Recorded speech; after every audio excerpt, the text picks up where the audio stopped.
to go, Annie? Thank you. Well, good morning, councillors. Good morning, members of our Livingstone team and guests, and also members of the community viewing in on live stream. I'd like to acknowledge the Durrumbal people, as we traditionally do in our Welcome to Country, the traditional owners of the land on which we meet, and pay respects to their elders past, present and emerging. Council, this morning we've got Pastor Peter Rollo from the Appoon Seventh-day Adventist Church to deliver our prayer for us this morning. So, Peter, thank you very much for being here. And please, over to you. Okay, thank you very much. Thank you for welcoming me here today. I've got a prayer to share. I've got two verses of the Bible I just thought I'd share would be appropriate in the context, if that's okay. It's from the book of Proverbs. It's a book that I love to read, particularly when it comes to making decisions. I'm sure you've probably got lots of decisions to make today. Proverbs chapter 3 verses 5 to 6, it says, "Trust in the Lord with all your heart and lean not on your own understanding. In all your ways acknowledge him and he shall direct your paths."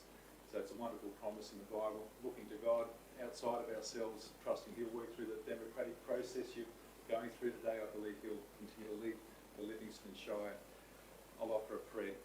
Let us bow. Loving Father, we just want to give you thanks for the gift of life today and the opportunities we have here in the Livingstone Shire to make it the best place possible for all the people here.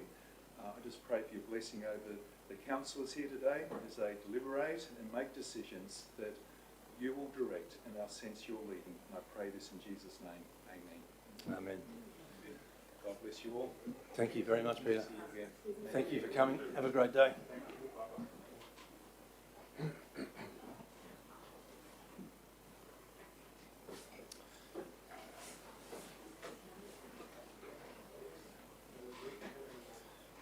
Right, councillors, we have a full attendance today. There are no apologies as I understand it, or leaves of absence.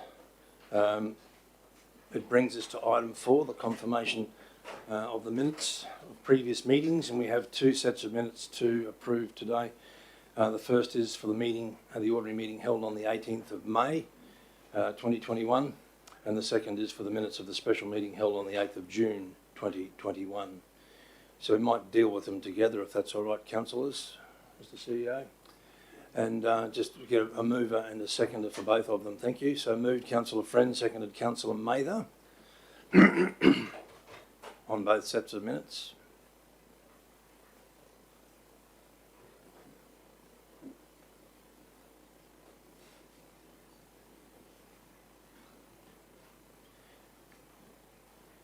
So any discussion on the minutes, councillors? All right, so we'll go to the vote on this one. Thanks, councillors. All in favour? Carried unanimously. Thank you very much. So there are no declarations of interest in matters on the agenda, councillors? No prescribed or declared conflicts of interest? Councillor Watson? Yes, there will be with the directable one to do with Durrumbal, I expect. I can't even see it. Oh, there you are. Yeah, I'm here. I will deal with that at the time, councillor. Yeah. Thank you. All right, so public forums and deputations, there are nil, as I understand it, Mr CEO. Okay, and item 7, business arising or outstanding from the previous meetings. Do we have the officers presenting reports, Mr CEO?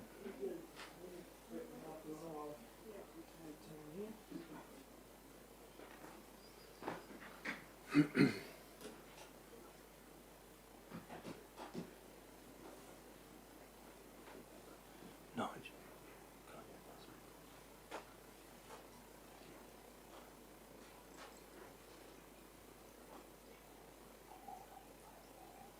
So through the chair, I'll start the business outstanding tables at item number 1, which is Catholic Church at Marlborough.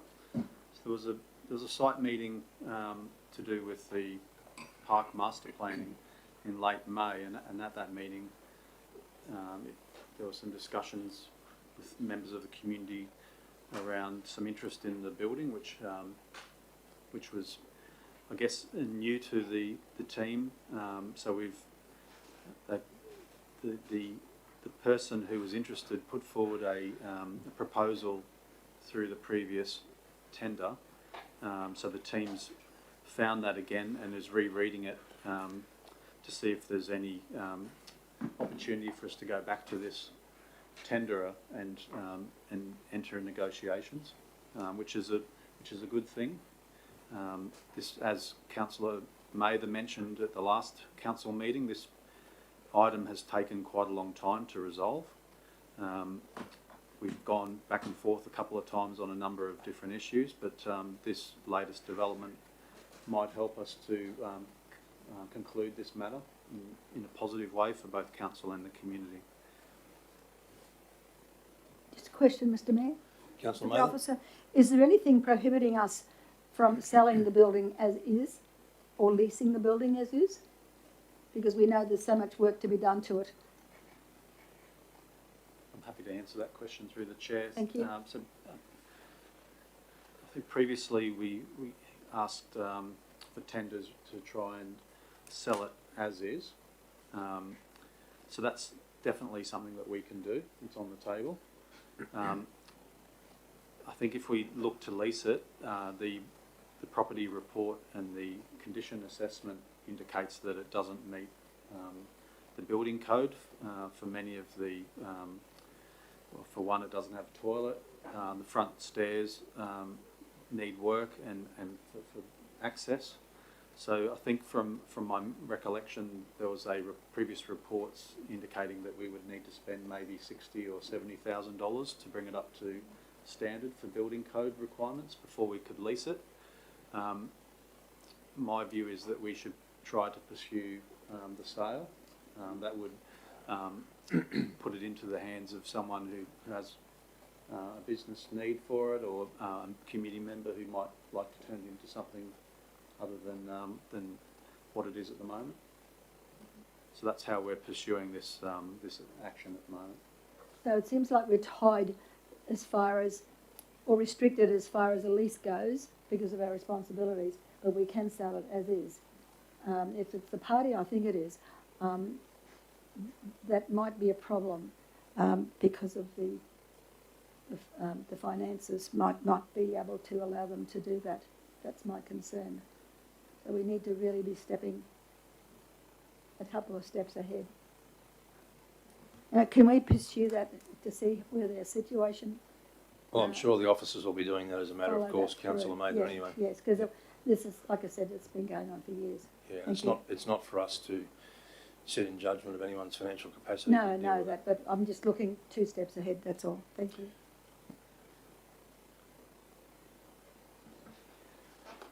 Second item regarding the proposed trustee lease with the Yeppoon Inlet Association. We've now heard back from the association advising it's not looking to have any alterations or amendments with the draft lease, so that matter hopefully can progress now. Question, Mr Mayor, what is the next step? If they're happy with the draft lease, whose court is it in now? Where do we go from here? I guess it's not in anyone's court, Councillor. The ball, if you wish to use tennis terminology, is probably hovering above the net, waiting for both to hit it. So what is the next step, Mr. C, Executive Director? It would be for both parties to look to execute that agreement. Item 3, which is the unsealed road service levels review. So that item will be lifted from the table today, and we'll present a report to finalise that matter. Pacific Heights Road, number 4. We've got a report seeking endorsement to undertake some community engagement, which will be discussed later in today's meeting. Item 5, Adelaide Street parking and traffic issues. There was a meeting held with some officers and councillors on site after the last council meeting. Officers are looking to finalise some community engagement with the Hang Gliding Association, and that will finalise the report for the next council meeting. Item 6, management of traffic issues at Bangalee Beach. Officers wrote to every resident in Bangalee. I think there were 100 letters requesting feedback on the survey. That will close this Friday, and we'll collate the results and bring a report back to council to finalise our position on that one. Through you, Mr. Mayor, to Mr. Crederman, will the report be tabled at the briefing in July, or are we looking now into August? I'd like to resolve the matter in July. We have previously undertaken community engagement with over 500 responses, but they were, as the council knows, mostly anonymous. So this targeted community engagement with the residents will help round out our community engagement and our data. So looking to do that in July. The Urban Food Bowl, there was a report presented to the briefing session earlier this month for councillors. Regarding the residential housing market, still awaiting GHD, which is a consultancy company, to complete the planning assumptions model for council.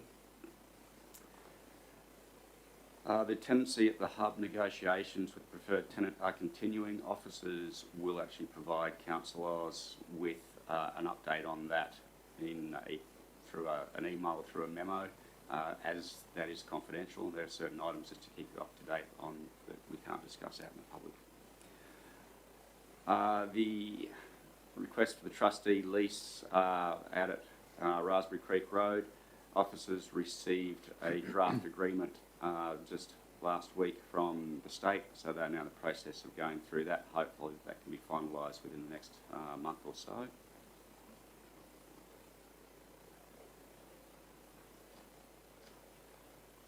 Yeppoon Showgrounds, that's on for today, councillors. Briefing report will be coming to the July meeting for the Tamby Road matter.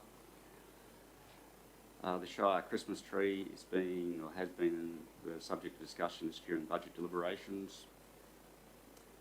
The percentage of the arts, it's anticipated that will come back. It will probably be the August meeting at this juncture.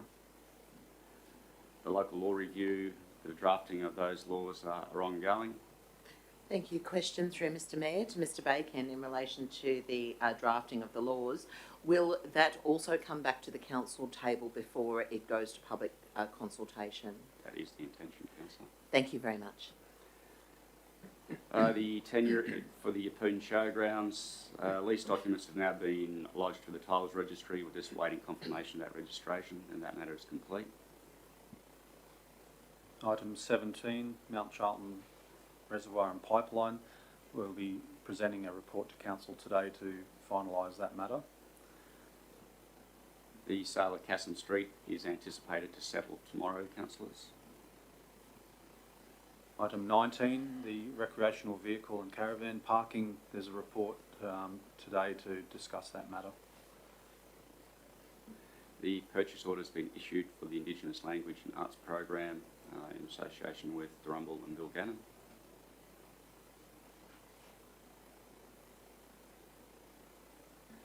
The tree protection and replanting is the subject of multiple strategies, biodiversity, which is currently underway, local law review, which is currently underway, the open spaces master plan, which is currently out to tender, and then the planning scheme amendments, which will bring up the tail and tidy up anything that's not captured by the other three.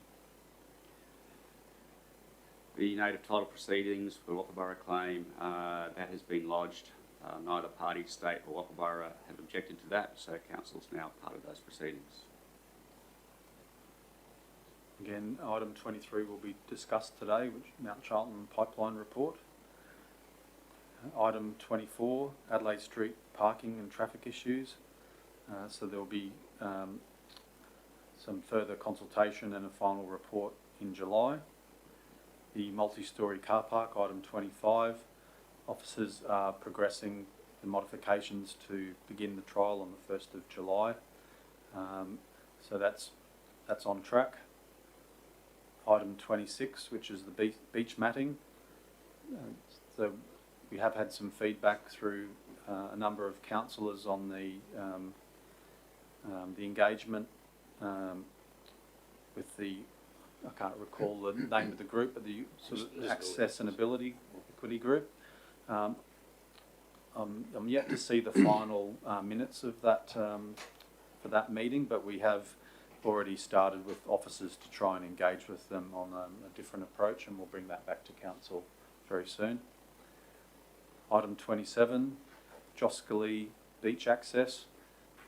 We have a community engagement session booked on the Saturday the 31st of July, so that'll be a good time for us to talk to the community about the current pedestrian access proposal, and then gain feedback and then report back to council. Item 28, which is the Emu Park sewage treatment plant procurement strategy. So officers have begun negotiations to engage with a legal firm to begin that process.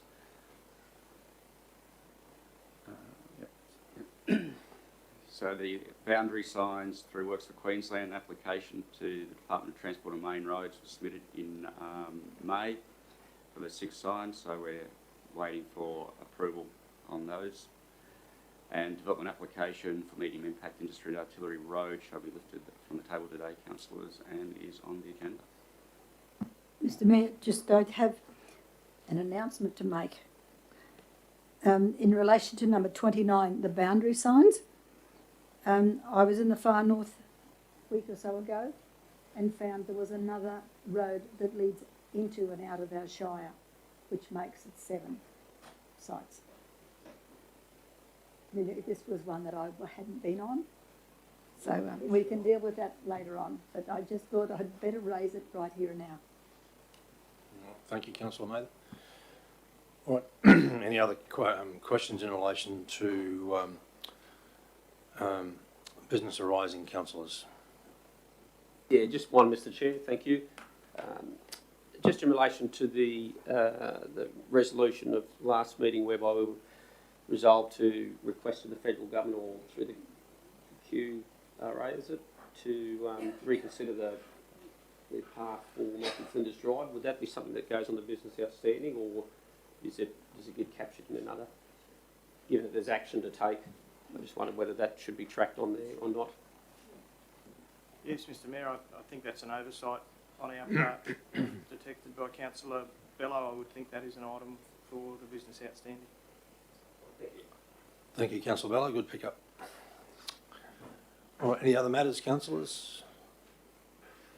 All right, so can I have a mover and a seconder to accept the report, please? Or receive the report. Councillor Eastwood and Councillor Bello, thank you. All in favour? Those against? Carried unanimously, thank you. All right, we're on to 7.2 now, councillors, lifting matters laying on the table. Thank you, gentlemen. And that the officer's recommendation here is that council resolves that the following reports, which are currently laying on the table within the business outstanding table, awaiting return to a council meeting, be lifted from the table to be dealt with later in this meeting. And they are, firstly, unsealed road service levels, short-term parking sites for recreational vehicles and caravans, notice of motion by Councillor Bello in relation to the Yeppoon Showgrounds, and the development application D14-2021 for a development permit for material change of use from medium impact industry at 107 Artillery Road, Iron Pot. Okay, so councillors, can I have a mover and a seconder? Moved Councillor Mather, seconded Councillor Friend, thank you. Any discussion on this one, councillors? All right, so we'll go to the vote on this one, councillors. All in favour? Carried unanimously, thank you, councillors.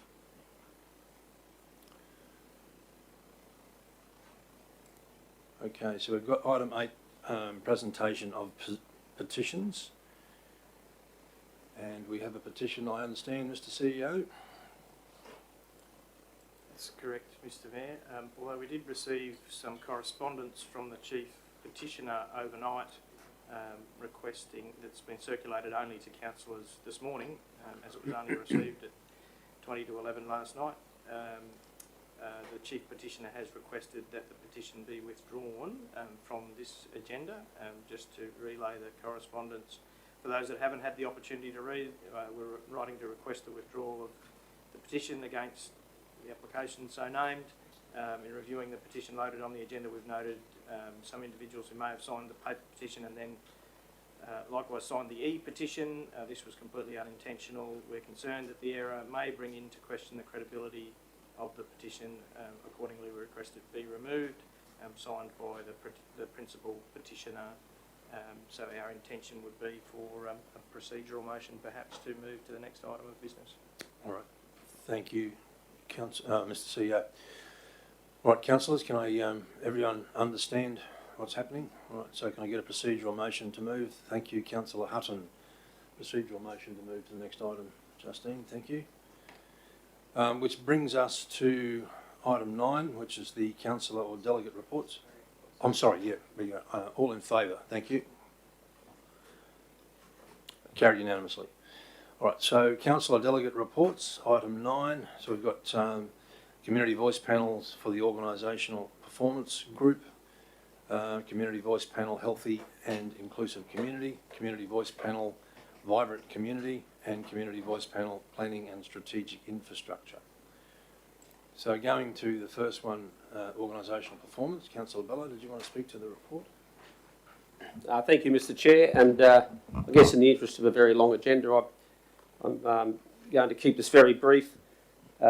We had a very constructive meeting, and probably the highlight was going through the Merlin project, which is a very significant step for the organisation to undertake to implement Merlin throughout the organisation, which will cause a lot of challenges, but hopefully the efficiencies that come from it with the way council does business will be evident for many, many years to come.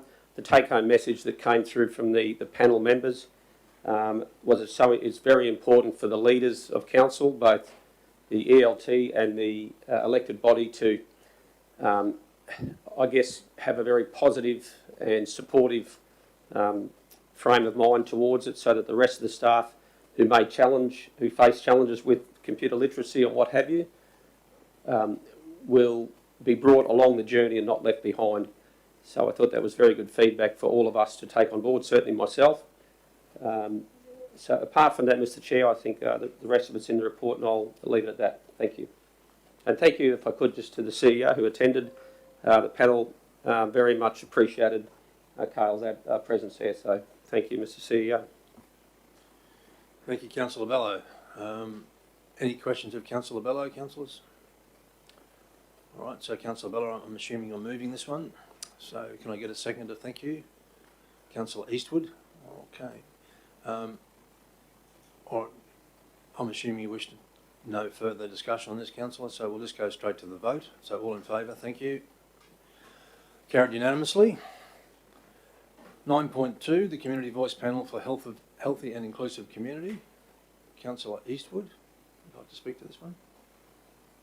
Look, again, very, very briefly, Mr. Mayor, due to time restraints today with such a long agenda, we had a very successful meeting on the 6th of May. Again, we covered a lot of the stuff about where we are actually heading and the expectations of the voice panel, and also to prioritise, I guess, things to bring to following meetings. It was we've got a very, very productive voice panel, and I'm very pleased to be chair of that voice panel. Really, everything else can be read on the report, and for the interest of brevity, I'll leave it at that. Thank you. Thanks, Councillor Eastwood. Any questions of Councillor Eastwood? All right, so Councillor Eastwood's moving this one. Seconded, please, Councillor Bello. Thank you. In the absence of any further discussion, I'll go to the vote on this one. Councillors, all in favour? Carried unanimously. Thank you.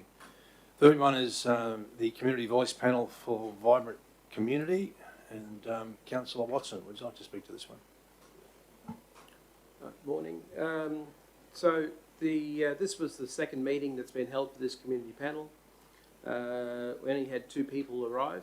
One was former Councillor Tanya Lynch. Wasn't a lot said. I'm actually wondering how I turn it around and get some numbers there, so I'm going to be making some phone calls. There was, I did ask for people to come and bring their own ideas. I didn't think it was for me to bring the ideas, seeing that otherwise it's not really listening from the people, is it? But anyway, there is a Capricorn Enterprise Networks nights coming up, and I've been invited to those, which I'm looking forward to. There was discussions with the hospitality vacancies, which we found that there really aren't too many around at the moment.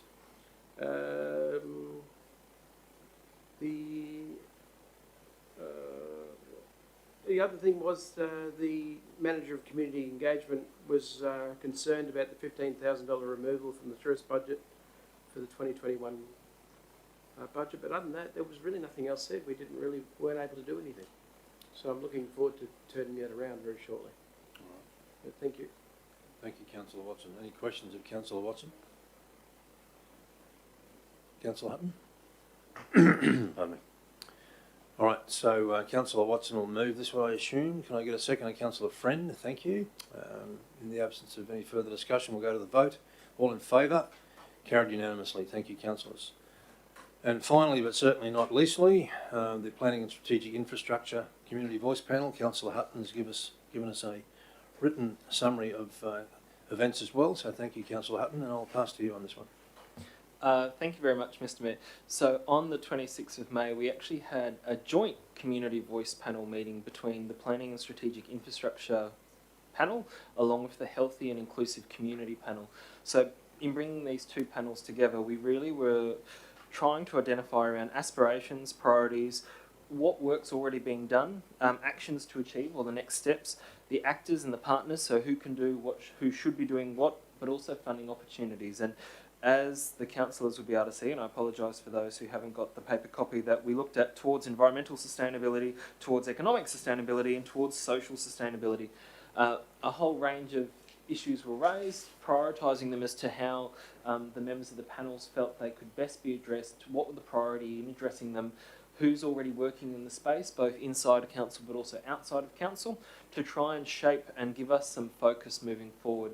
One of the greatest challenges that all councillors, I'm sure, are aware is that very rarely does the community understand the full gamut of the things council's doing, but also very rarely does council understand the full gamut of the activities of the not-for-profit and other community groups within the community, just because there is so much going on, because we have such a committed community. So this exercise was really about, okay, so we're saying these are our top priorities, what's already being done in that space so that we're not duplicating, we're not doubling up, we're not following on each other and getting on each other's backs. And then what steps can we take forward as community voice panels to direct them? And I provide it to the table. Thank you, Councillor Hutton. Any questions, councillors? Just a comment to Councillor Hutton, Mr. Mayor. If the public doesn't have a full gamut of what's going on out there, I think that they wouldn't be alone, because there are so many things that we're learning that's happening in our own backyard as well as councillors. Thank you, Councillor Mather. Councillor Friend? Yes, thank you, Mr. Mayor. To Councillor Hutton, this is also a comment, and I know that my own community voice panel will be keen to meet with your voice panel and to have a conjoined meeting, and so that we can also discuss some things that are on my voice panel's mind at the moment.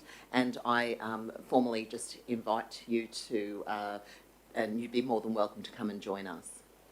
Thank you. Thank you, Councillor Friend. All right, so Councillor Hutton, I'm assuming, will move this one. Seconded Councillor Eastwood. All in favour, councillors? Carried unanimously. Thank you. All right, so we're on to the general reports now, councillors. And Councillor Hutton, did you want to move your procedural motion? Yeah, Mr. Mayor, with leave of the table, I'd actually like to bring forward item 11.18. If the table's happy to deal with it now. 11.18 is the Artillery Road report, councillors. So Councillor Hutton's view is that it would be good to deal with this one early in case there were members in the gallery present, in which case they would be sitting here for a lengthy period of time, potentially, before we got to the matter if we dealt with it through the normal course of the agenda. So Councillor Hutton's moving a procedural motion that that matter be brought forward. All in favour, councillors? Carried unanimously. Thank you. Just grab those couple of officers. Sure.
Okay. Jonathan, we're on to 11.8, which is the development application for material change of use for medium impact industry at 107 Artillery Road, Iron Pot. Okay. So good morning, Mayor and Councillors. So I'm just going to quickly do in relation to the development application D14/2021 for medium impact industry at 107 Artillery Road, Iron Pot. I take the report as being read from the last ordinary council meeting. Since then, as requested, the applicant has provided some additional information, and I've made a few minor changes to the conditions. I'll just run them through them quickly, then we can have a discussion over the thing. So, done a condition to the approved plans, just basically updated one of them to the latest version, including an additional condition requiring minimum of 50,000 litres for on-site water storage for operational purposes. There's been a minor administration error in condition 6.1. I've added some environmental conditions in, I think it's condition 11 area, so requiring an environmental management plan, which includes but not limited to water quality and drainage and noise and dust suppression. Further, I've also included a bit more detail on what's required for the erosion sediment control plan, and also have amended condition 13.1 to include operating hours for crushing, screening, glass handling and skip bin dumping for the hours of 0900 to 1500. All right. Thank you, Jonathan. Now, we've got an alternate motion from Councillor Mather as well, so we'll go to that one, I think, councillors, as a matter of process. Councillor Mather, would you like to address your alternate motion? Thank you, Mr. Mayor.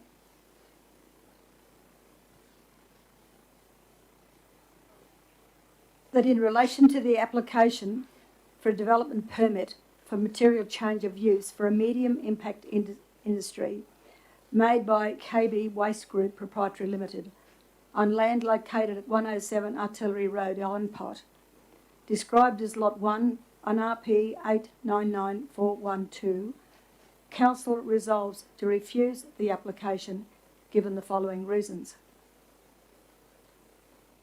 1.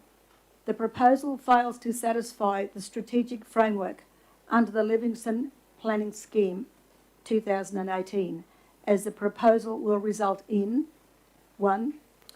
Development that causes adverse impacts on areas containing matters of local and state environmental significance due to clearing of native vegetation, contamination of stormwater runoff, and air and noise emissions. 2. Of 1. Adverse impacts on the health, amenity and safety of communities, individuals and the natural environment due to potential contamination of stormwater runoff, air and noise emissions, and management of potential harm or nuisance. And 3. Of 1. Development which is not appropriately separated and buffered from sensitive land uses relative to the potential to generate air and noise emissions. Number 2. The proposal fails to satisfy the purpose of the Rural Zone Code under the Livingstone Planning Scheme 2018, as the proposal will result in development that will limit or compromise the potential for uses within the rural activities group to occur on surrounding properties. 3. The proposal fails to satisfy the purpose of the Biodiversity Overlay Code under the Livingstone Planning Scheme 2018, as the proposal will result in development that will adversely impact on areas containing matters of local and state environmental significance, including water quality and ecological values. 4. On balance, the application should be refused because the development does not comply with the purpose of the above aspects of the assessment benchmarks, and compliance is unable to be reasonably or relevantly conditioned. Number 5 has been removed. The activities proposed have more in common with high impact industry, which is recognised by the applicant's town planner and presented to SARA, which is the State Assessment and Referral Agency, as high impact/medium impact industry at pre-lodgement stage and confirmed by the department on the 25th of September 2020. Council officers later concluded that development description was more acceptable as a medium industry. The new number 5, the applicant's claim that the subject property has previously been used as a quarry is inaccurate and misleading. The statement cannot be relied upon when determining compatibilities with rural activities. The new 6, no sound studies have been undertaken. 7, no hydrology study has been undertaken.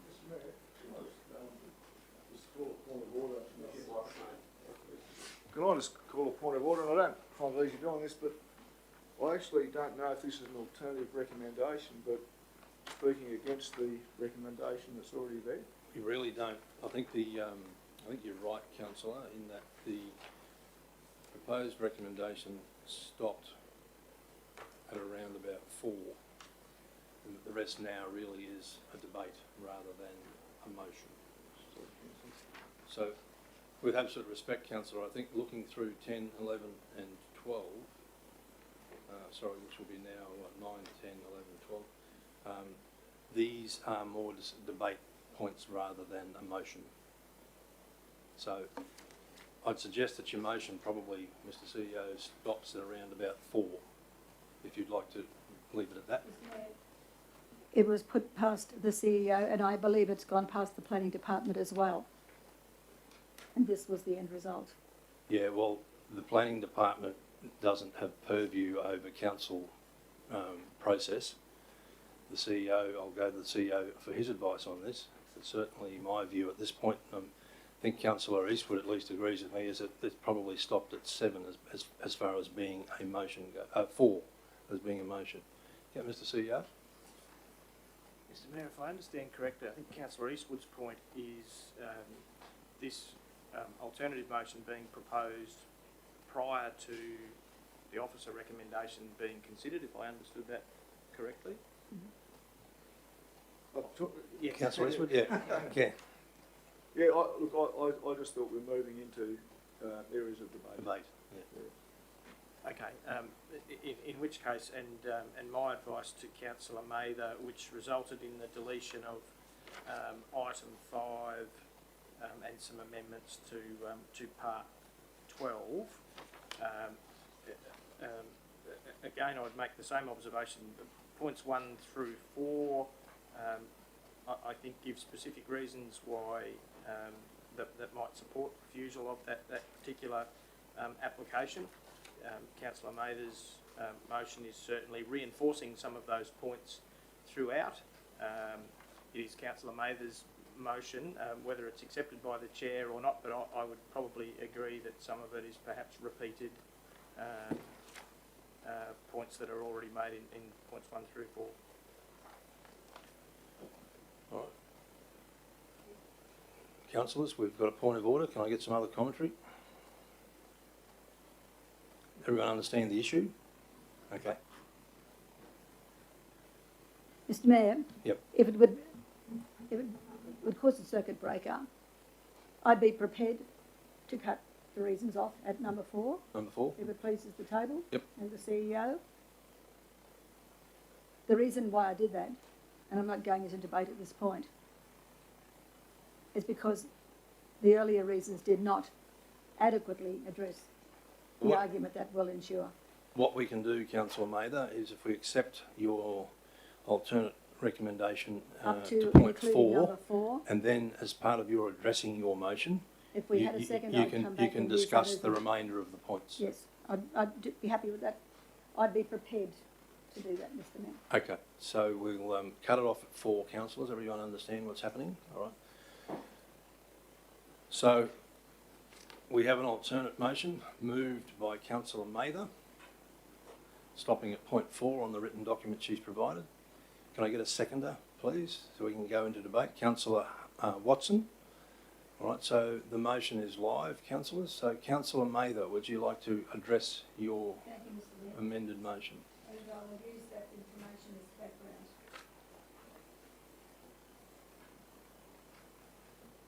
Sorry, Mr. Chairman. If I could just, Councillor Mather, I guess through a point of order, I'm just trying to understand,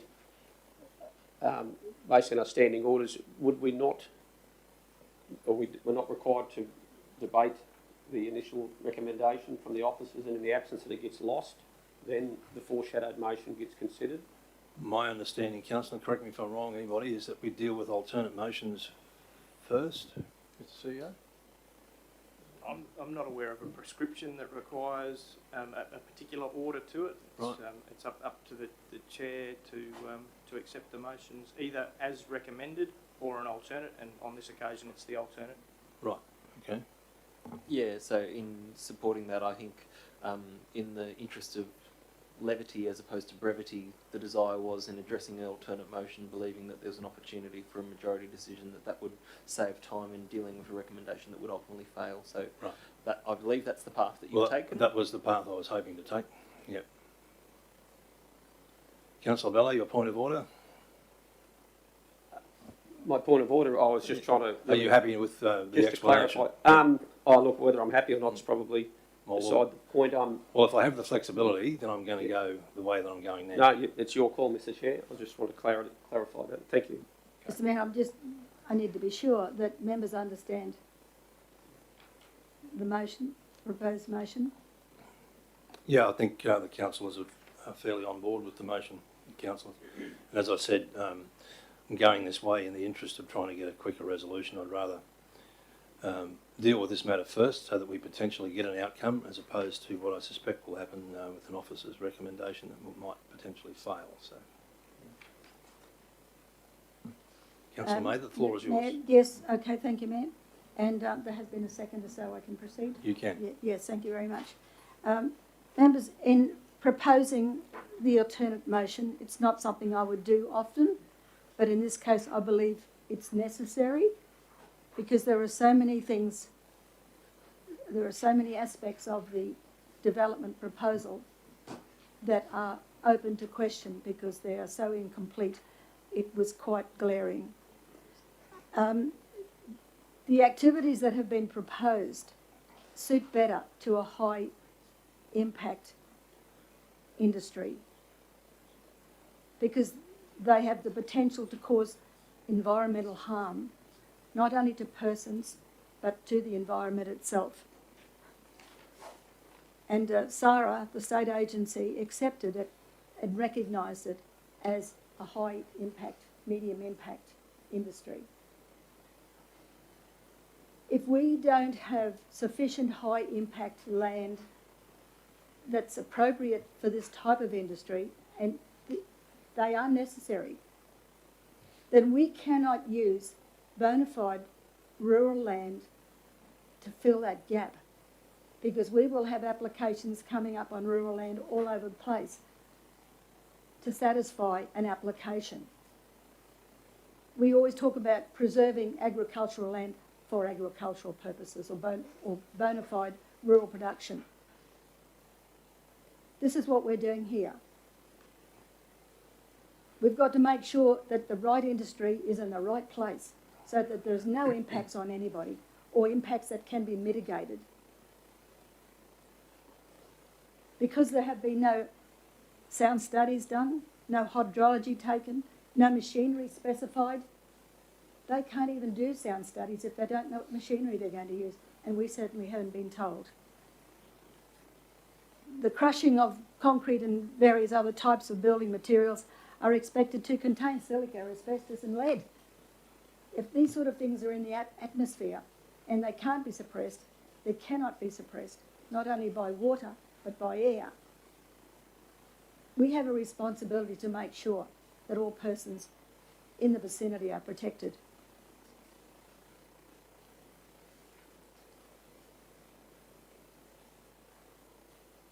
Much of the information relating to the volumes of material, the haulage routes, the number of vehicles, they all lack clarity. There's a lot of information there, but it is not clear. And in fact, it's conflicting in parts. And when you have a deficiency in an application or where it lacks clarity, how can anybody who's interested in the matter make a competent submission. They've been deprived of the right information, clear information, accurate information to be able to lodge something that's considered competent. And that's unfortunate. We've got to make sure that any application that comes to us is clear in its intentions, it's clear in its protracted paperwork. Lots of things to read, but there's so much missing from it when you look at it. And in conclusion, Mr. Mayor, the best and most appropriate use of this rural land is to retain and preserve it for rural production, which is compatible with almost all other surrounding rural land uses.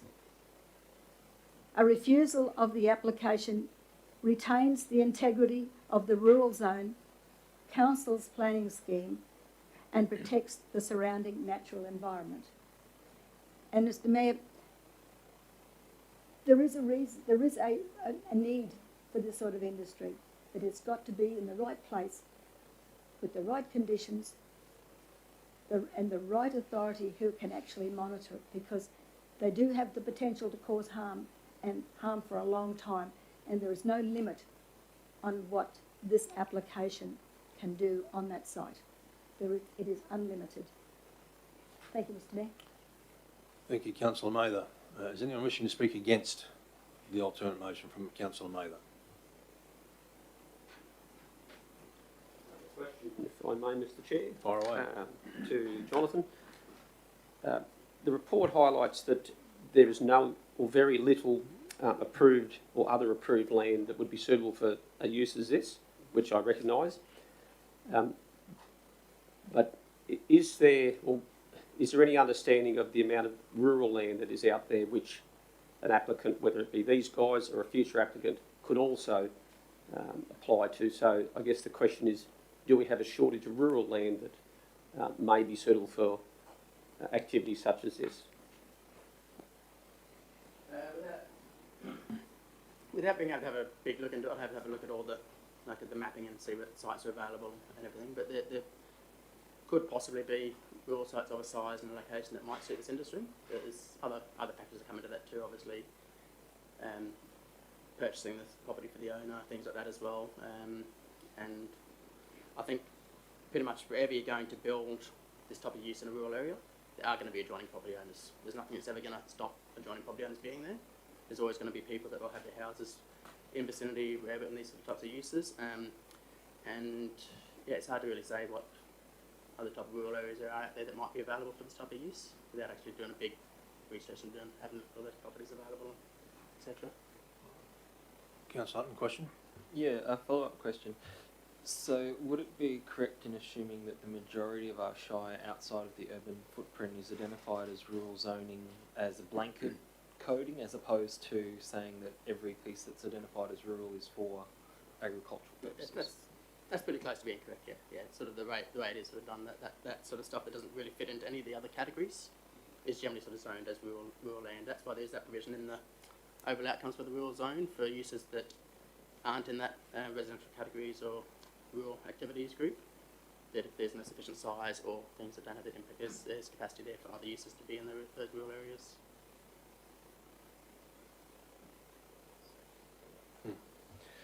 And so in particular, so the rural zone includes the rights for mineral and extractive resources and transport routes to be undertaken on rural zone land? Is that correct? That is correct, yeah. Sorry, Mr. Mayor, You're right, a final question. Yeah. So there is reference to a prior use of the land as a quarry. Would that use be able to be returned on that site in the rural zone? I believe that use is probably now expired, as it used to grow on that site there. Yeah, no problem. All right. Councillors, question still remains. Is anyone wishing to speak against the alternate motion from Councillor Mather? Councillor Watson, did you wish to speak to the alternate recommendation? I'm happy to. Microphone. Yep. Good. Look, I'm happy with what Councillor Mather's put up, only because of personal experiences of living at Kinka Beach and seeing Marina built, and that sort of work being done, and the house, what we put up with where we lived, and we're a lot further from where they were doing the work to what these premises are, and that's why I'm happy to go. I'm happy with Councillor Mather's alternative motion. All right. Thank you, Councillor Watson. Councillor Friend, your light's on? Yes, I'd like to speak to it. Okay, thank you. Thank you, Mr Mayor. Located in this rural zone, this proposed development will be crushing glass, concrete, baling metal and accepting building and construction waste. Natural Resources and Economic Development Theme 3.8.2.1 Rural Land states land with productive capacity, including agricultural land, Class A and Class B, which is not identified for future urban development, is protected from development which would alienate, fragment, or otherwise limit its potential for productive rural activities. It does go on with a few more words, and it also states will not expose people, property and vital infrastructure to unacceptable risk. Unacceptable risk means a situation which places an individual's life or health in immediate jeopardy. The landowners of the surrounding properties are not connected to reticulated water supply and rely on their rainwater runoff and water tanks, as to the proposed development also will not be connected to a constant water supply. The risk of dust, containing silica and possibly of asbestos is, to me, unacceptable. The surrounding residents purchased their properties in this rural zone specifically for most part of having peace and quiet. Indeed, one nearby family purchased quite a lifestyle as there are family members with cochlear implants. We know that from what we've read that cochlear implants make a person more sensitive to all noise, background and otherwise, and an overload of noise causes them great physical and emotional distress. Depth perception is lost. The cochlear implant picks up all sound, wanted and also unwanted, and presents it directly to the hearing nerve. The result is hearing everything at once, right in your ear.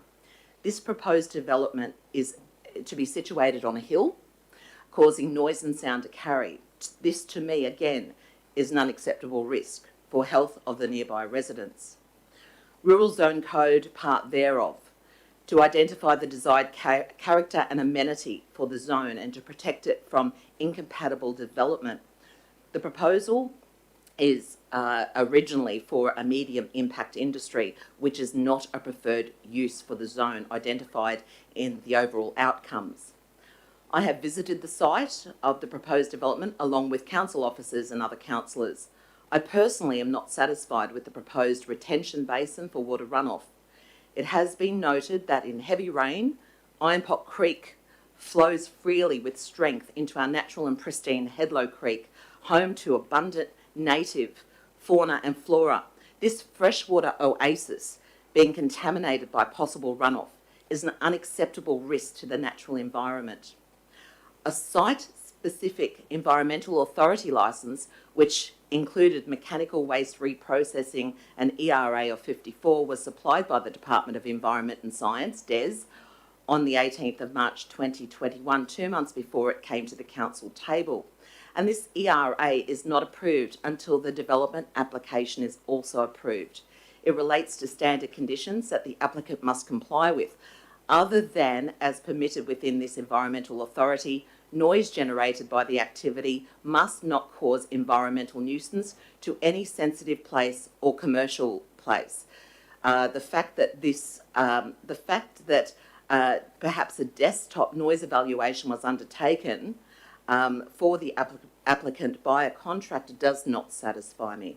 Let's dwell for a moment on that word desktop. This overall is a risk I'm not willing to take for the nearby residents, for those pastoralists that rely on the water supply of Headlow Creek, for the green and lush wetlands surrounding Mount Headlow. I commit this to the table and agree with Councillor Mather's amendment. Thank you, Councillor Friend. Is anyone wishing to speak against Councillor Mather? Excuse me, councillors. Is anyone wishing to speak against Councillor Mather's recommendation? No, I'm asking for against, councillor. Yeah. All right. Anyone wishing to speak for? Councillor Eastwood. Just briefly, Mr. Mayor, and look, I've really struggled over this one particularly because I believe there is a need for this sort of industry in our area, and I'm sure that the industry themselves have gone to lots of extent, or a great extent, to mitigate a lot of the different areas, noise, water, etc. And I'm sure they could even go further. I guess my biggest problem is if I purchase in a rural zone, or if family purchase in a rural zone, they should have some clarity and security that they're not going to have an industry such as this on their front or back doorstep. I know that myself, I wouldn't be happy with it. I'll just look at my little notes here. One of the biggest problems I have with this one is how they can get so far entrenched and set up prior to an application. And that makes it even harder on us when we come to making this decision. I'm absolutely for Kanga bins and what they're trying to do here, but I just cannot let it. It just does not sit well with me that it's within the zone, and having that on the doorstep of many individuals, just to me, is just not on. Thanks, Mr. Mayor. Thank you, Councillor Eastwood. Right, councillors, I'm going to open the floor for discussion now. Given that I haven't been able to determine anyone who wishes to speak against this one, so we'll just, if anyone wishes now to make a comment, I'll entertain that. Thank you. So, otherwise, we'll conclude debate. And Councillor Bellow's finger is poised on the button. So, Councillor Bellow. Yeah, in speaking in support of this motion, I would have had a preference that we dealt with the officer's recommendation first, but I respect the table decision to go straight to this one. And furthermore, I find it somewhat problematic in that I would have liked the opportunity to consult with the CEO if the officer's motion was lost. Then another motion could have been compiled from within the councillors that would give us the best chance of being successful if in the event that it was to go to court. However, we are where we are, and I am prepared to support this motion, but I want to say first and foremost that the state believes that a business like this can be conditioned in the area that it's in. That's their responsibility to assess that. It's not our responsibility to assess that. If I try and make my decision based on that I don't think they can contain the dust or they can't contain the noise, there's a good chance I'd lose in court, because the state believes they can. They believe that activity can occur there. They are far more qualified than I to make that decision, and provided they complied with those conditions, the impact would not be of any nature that would be detrimental to a person's lifestyle around that area. So that is not why I'm objecting and voting against this. I also want to commend the officers for the report that they prepared. They've undertaken the due diligence that is required of them, and they've presented it as it should be, based on the planning protocols and guidelines and policies. They presented it to us in a very clear manner. So thank you for that to the team there. The one thing that the state doesn't assess on is land use. That's up to us as councillors, elected people of representatives of the people, to assess whether we believe that land is best utilised as medium impact or heavy or light, whatever the case may be. That's our decision to make. And I look at that land there high on a hill on the left-hand side of Artillery Road, where I've driven along for many years. I look at that and I don't believe that I can consciously say that that is good medium impact industry land. there's a number of other uses there that I feel would be more compatible. And obviously agricultural land, perhaps cattle grazing land, although that seems to be more suitable to the lower level areas. Maybe the likes of the Olive Estate in years and years to come, where we see the most beautiful 1 acre home sites that are highly valued by the people who live there. I don't see that land best utilised as medium impact industrial land. For me, that use should be in an area still within a rural zone potentially, which I believe there is many, many hundreds of acres of rural land, perhaps thousands of acres of rural land out there that is flat, that is not high up on a hill where water may be an issue, but is much less problematic and to allow that activity to be conducted there. To KB Waste, I commend you for your application. I don't criticise them for putting it forward at all. They are a great local employer of people, and I hope that whatever the outcome here is today and into the future, that they have all success to them as they get out of bed and try and run a successful business. But I can't support the activity going in the location that has been applied for on the basis of land use primarily. And so on those grounds, I am prepared to support this motion. And well done to Councillor Mather for putting the effort in. Thank you. Thank you, Councillor Bello. Anyone other councillor wish to speak? Councillor Hutton? Thank you very much, Mr. Mayor, and I thank the councillors for their compelling discussion on this one and the grounds upon which the decision's going to be made today. Importantly for us to consider is that whatever the choice that we make, it needs to be defendable. The State Department, in terms of the conditions that they set aside, believed that there was reasonable and logical mitigation measures that could be put in place to provide for that site to be used in this way. Our officers, in seeking to recognise the use, sought to put in place conditions to lessen or mitigate the impact on surrounding residences. And when we look at some of the grounds or some of the things that we look at in terms of the majority of our shire would ultimately probably be considered rural land.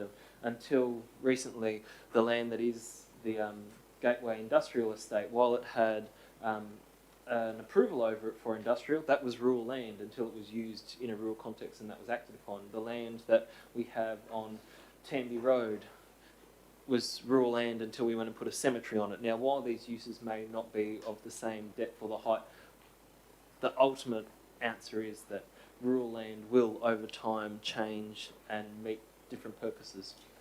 And that has to be, it can't be about protection of rural land in itself. Where we have the overviews that talk about high yield, high return agricultural land that needs to be protected for its purpose, where we have corridors for environmental purposes, then that needs to be approved as well. I reject that there is unacceptable risk attached to this. I believe that the officers, the experts, if they are satisfied that these things can be conditioned, then I don't believe it's for me to say that there is unacceptable risk attached to them. However, I also understand and appreciate, particularly Councillor Bello's comments about that in choosing where we see the future growth of such industries, we make conscious choices as opposed to incidental choices. And this is the question that's posed by the developer in seeking to put forward this application, is that is this a place that we want to see a growth of this type of industry or this type of use? And if it's not, well then we put the nail on the head, and so hopefully we don't have other applications for that same zone identifying either that the land, the topography of the land or the access to water discharge is not safe, noting though of course that in the same sort of floods that we'd see at this road, we'd also find that on Tamby Road, in a big rain, goes through the back of a large portion of low to medium industrial properties that all have runoff that's uncontrolled, and yet they don't have conditions attached to them about how they're managing them in the same way, purely because they're existing land use. So it is about being better than the past, and we need to consider that. I think ultimately that we set up our community not just for today but tomorrow, and the aspiration of these developers is that they're trying to provide for the receiving and processing of waste material into recyclable and reusable components. They're trying to help our planet, trying to help our community by making a second life for items that otherwise would be going to the landfill. Now, the reality is we know that the economies of scale aren't there for these products if they were to come into the industrial area in Yeppoon. It's too far away to get the goods from Rockhampton that they need for the quantity. It's not going to work. We also know that the prices or the return on these things are so low that they can't afford to be buying high-priced industrial land out at Gracemere or at Parkhurst. So these developers are in a very unenviable position that they're trying to do something that's good, that doesn't have a huge margin, but they've got to find land that's cheap enough to make it affordable to do it. They've identified this piece of land and had a crack and put in an application to council to see if it can be approved. It would appear that the will of the table is not there for it today, and I think ultimately it comes down to on the balance, and Councillor Mather's statement about number 4, on balance, the application should be refused because it doesn't, compliance is unable to be reasonably or relevantly conditioned. That's on the balance where I think our council's been, but at the same time I think we need to make sure that we are challenging ourselves and going, okay, so where would this be right? Where would we be approving it? Because if it's simply that we don't want it here, that's okay. But if we're saying that there's nowhere for this business, well, our community's worse off for it, and I think that's something that we all need to consider. Thank you, Councillor Hutton. Councillors, I struggle to support this as well, in the sense that there are so many unknowns here. There are unknowns around the environmental impact, and I absolutely respect and thank the officers for their report and their work to date in terms of conditioning this so that these environmental or potential environmental impacts could potentially be mitigated. But the reality is we don't know. And is this an appropriate location for this type of facility in our shire? And potentially with issues like noise, dust, runoff, we just simply don't know the potential impact of this. And that's weighing heavily on me. Now, there's been some discussion around the table about potentially whether this will end up in court. If it does, then I'm sure, Councillor Bello, that all reports and all discussions will be had. And with respect, your disagreement with the process is probably going to be irrelevant because all that stuff will come out, and it's just going to be, I suppose, a long, drawn-out process. So anyway, councillors, in the absence, Councillor Mather, would you like to wrap up? Yes, thank you, Mr Mayor. And I'd have to thank all of the members for their comments, their sincere comments. And I know this isn't something that we do often, but we do it for a reason. It's because we are not satisfied with the information we've had or the competency of the application. Because had the application been competent in the first instance, we would have had hydrology studies, we would have had sound studies done, we would have been able to have a peer review of those studies. But that hasn't occurred. The only area that was concerned in relation to water runoff was the operational area. But in events other than a light storm or a medium storm, those impacts go into the creeks beside. You cannot mitigate that.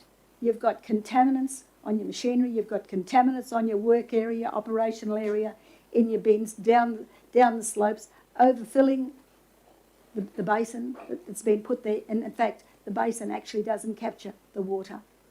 It only takes a little bit on one side. And that gets into all of the waterways, into Headlow Creek, lifeblood of the Barmoya area for their stock, and into the Fitzroy. Now, asbestos, silica, we all know about them, lead, will all go into the aquifer. At some stage it'll build up, you'll have a residue to the point that it'll be in our systems. I appreciate the comments made by everybody, they're all relevant, and I've spent 2.5 days reading for all the material, I'm brain dead. that I'm very certain that we're on the right track for the right reasons. Because this proposal has a number of components, they could have easily been divided up and satisfied in other zones and other areas that are available. Trying to find something that's not going to be impacted by this type of operation is going to be difficult because of the risk of contaminants, because of the ability or inability to maintain those contaminants on site. We have a duty to protect the public, protect the land, protect the integrity of our planning scheme, and protect this council by making the right decisions for the right reasons. One member rightly said one family went there and they wanted peace and quiet. Their children had cochlear implants. But that family is also a primary producer. They run cattle. It's not just for lifestyle. This is an argument to protect the integrity of the rural zone. And yes, we do know that at some stage the rural zone will be taken up in other industries because that's where it all started, as rural. But that's what we've got a planning scheme for, and that's what we've got planning officers for, to make sure the right industries are in the right place so that we can mitigate and minimise the impacts on all concerned. Because when people make investments, they don't want somebody coming along and devaluing that investment or posing a potential hazard by contaminants in the air.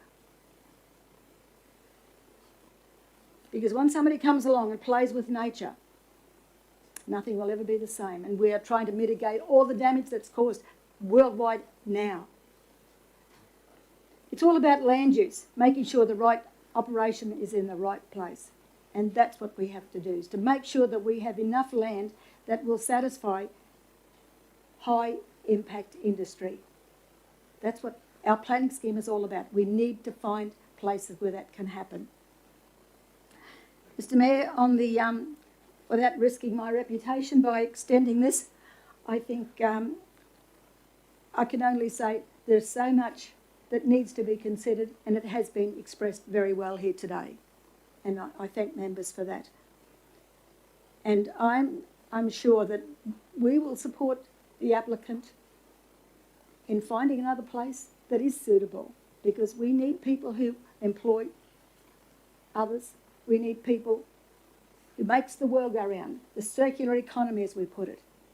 We want to recycle as much as we can, but it's got to be done in the right place, for the right reasons, with the right controls and the right supervision. Thank you, members.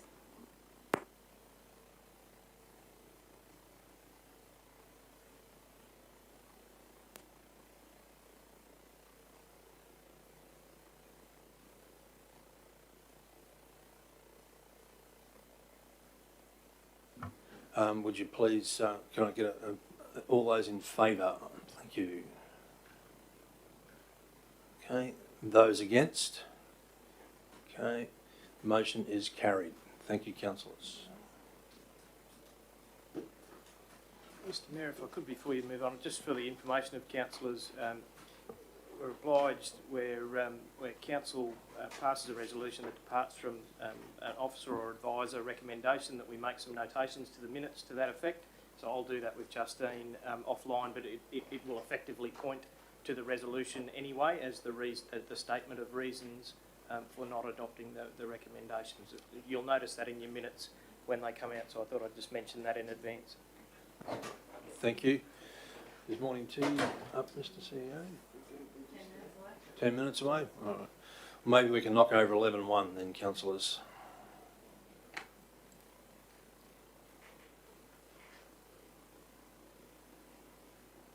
So, Mr CEO, would you like to speak to this report?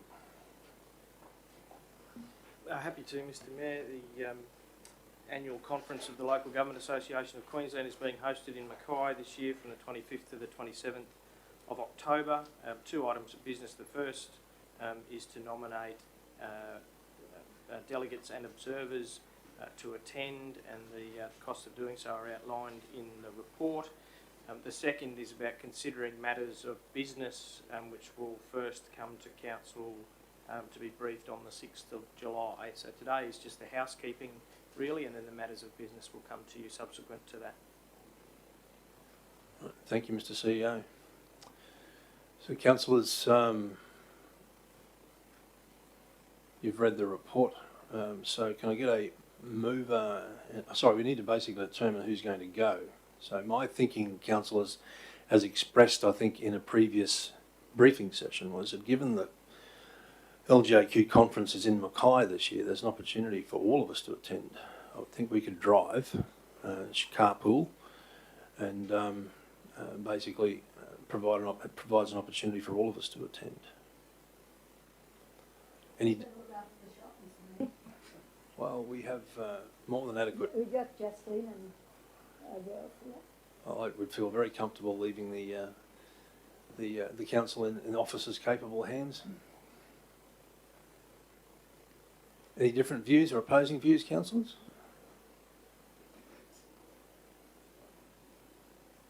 All right. So, Mr. CEO, it looks like. Thank you, Mr. Mayor. So we'll note if someone is prepared to propose that Mayor Ireland and all councillors attend the 2021 Local Government Association of Queensland Conference. So I'm happy to move that, Councillor Eastwood, seconding. Thank you. All in favour, councillors? Carried unanimously. Thank you very much. All right. Through you, Mr. Mayor, and before we move on, may I just state that as a new councillor last year, I was honoured with the voting delegation rights with the Mayor at the last LGAQ conference, and as a new councillor, I believe that it might be a good thing to do to have Councillor Watson also within that position. It's a great experience, and it's a learning experience, and I think that would be a great thing for Councillor Watson to undertake. Right. A suggestion. Noted. Thank you, councillor.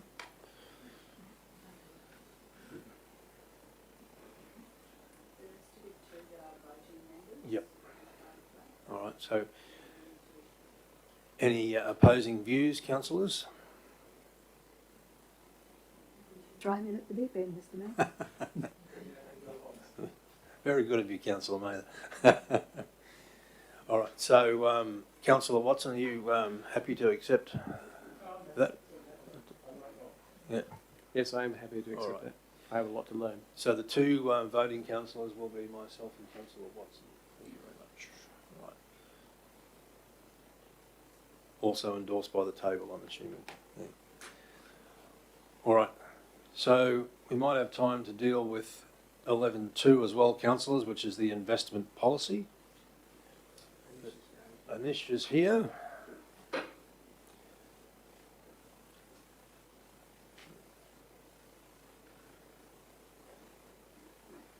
So as you know, councillors, this is one of our statutory policies, and I'll pass the chair to Anish to present the report. Thank you, Anish. Thanks, Mr. Mayor. Good morning, Mayor, councillors and officers. I'm presenting the 21-22 investment policy for council's consideration and adoption. The existing policy was adopted by council on 16th of June 2020. As per section 91 of local government regulation, council is required to adopt an investment policy. There are no major changes to the last policy adopted by council on 16 June 2020. So I'm happy to answer any questions if you got any. Any questions, Councillor Friend? Yes, thank you. Thank you, Anish. Nice to see you. On page 105 of the report, there's some information there in relation to prudent investment principles. And as I was reading the report, I just needed you to clarify for me within those two paragraphs. The bottom paragraph says the prudent investor rule only holds that persons must make sound money management decisions for their clients based on the information available. Completely understandable. But then it goes on to say the outcome of their investment decision, whether good or bad, is not a factor in whether the investment is considered prudent. Could you just clarify that for me? Thanks for the question, Councillor. Our policy is based on SBFA and SBFR, which is Statutory Bodies Financial Arrangements Act and Statutory Bodies Financial Arrangements Regulation. So we are following these two acts and regulation in formulating our investment policy. So so that's why we are not we don't have a separate policy outside this act and regulation. We are strictly following this act and regulation in line with that. So our investment policy is completely in line with SBFA and SBFR. Thank you. Right, Councillor Just Mather. one question, Mr Mayor. Thank you, Anish. Looking to compare the two, it's stated here under commentary, there are no major changes. Yep. Are there any changes? No, there are very cosmetic changes only in terms of the version numbering and stuff like that. There No are word no change other- or intent change? or We have anything? undertaken a very detailed review of the policy last year, Yes, so we are not recommending any more changes. I to the couldn't see existing one. anything that jumped out at me, No. put it that way, so I thought, well, are there any that I'm missing? No, there Okay, is- it's basically the same. yeah. Okay, thank you. Makes it easy. All right, any other questions of Anish, councillors? All right, so can I get a Councillor Bello, this is your portfolio. Happy to move that, Mr Chair. Thank you. Seconded, Councillor Friend. All right, so Councillor Bello, did you wish to speak to it? No, thank you, Mr Chair. Okay, good. Anyone speaking against? All right, so I'm looking at, or gleaning that there's no further debate needed here, so we'll go to the vote on this one. Moved Councillor Bello, seconded Councillor Friend, all in favour? Carried unanimously. Thank you, councillors. And we'll have a procedural motion to, I'll move that to break for morning tea, Mr CEO. All in favour? Thank you, councillors. Carried.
reschedule. All right. Yeah.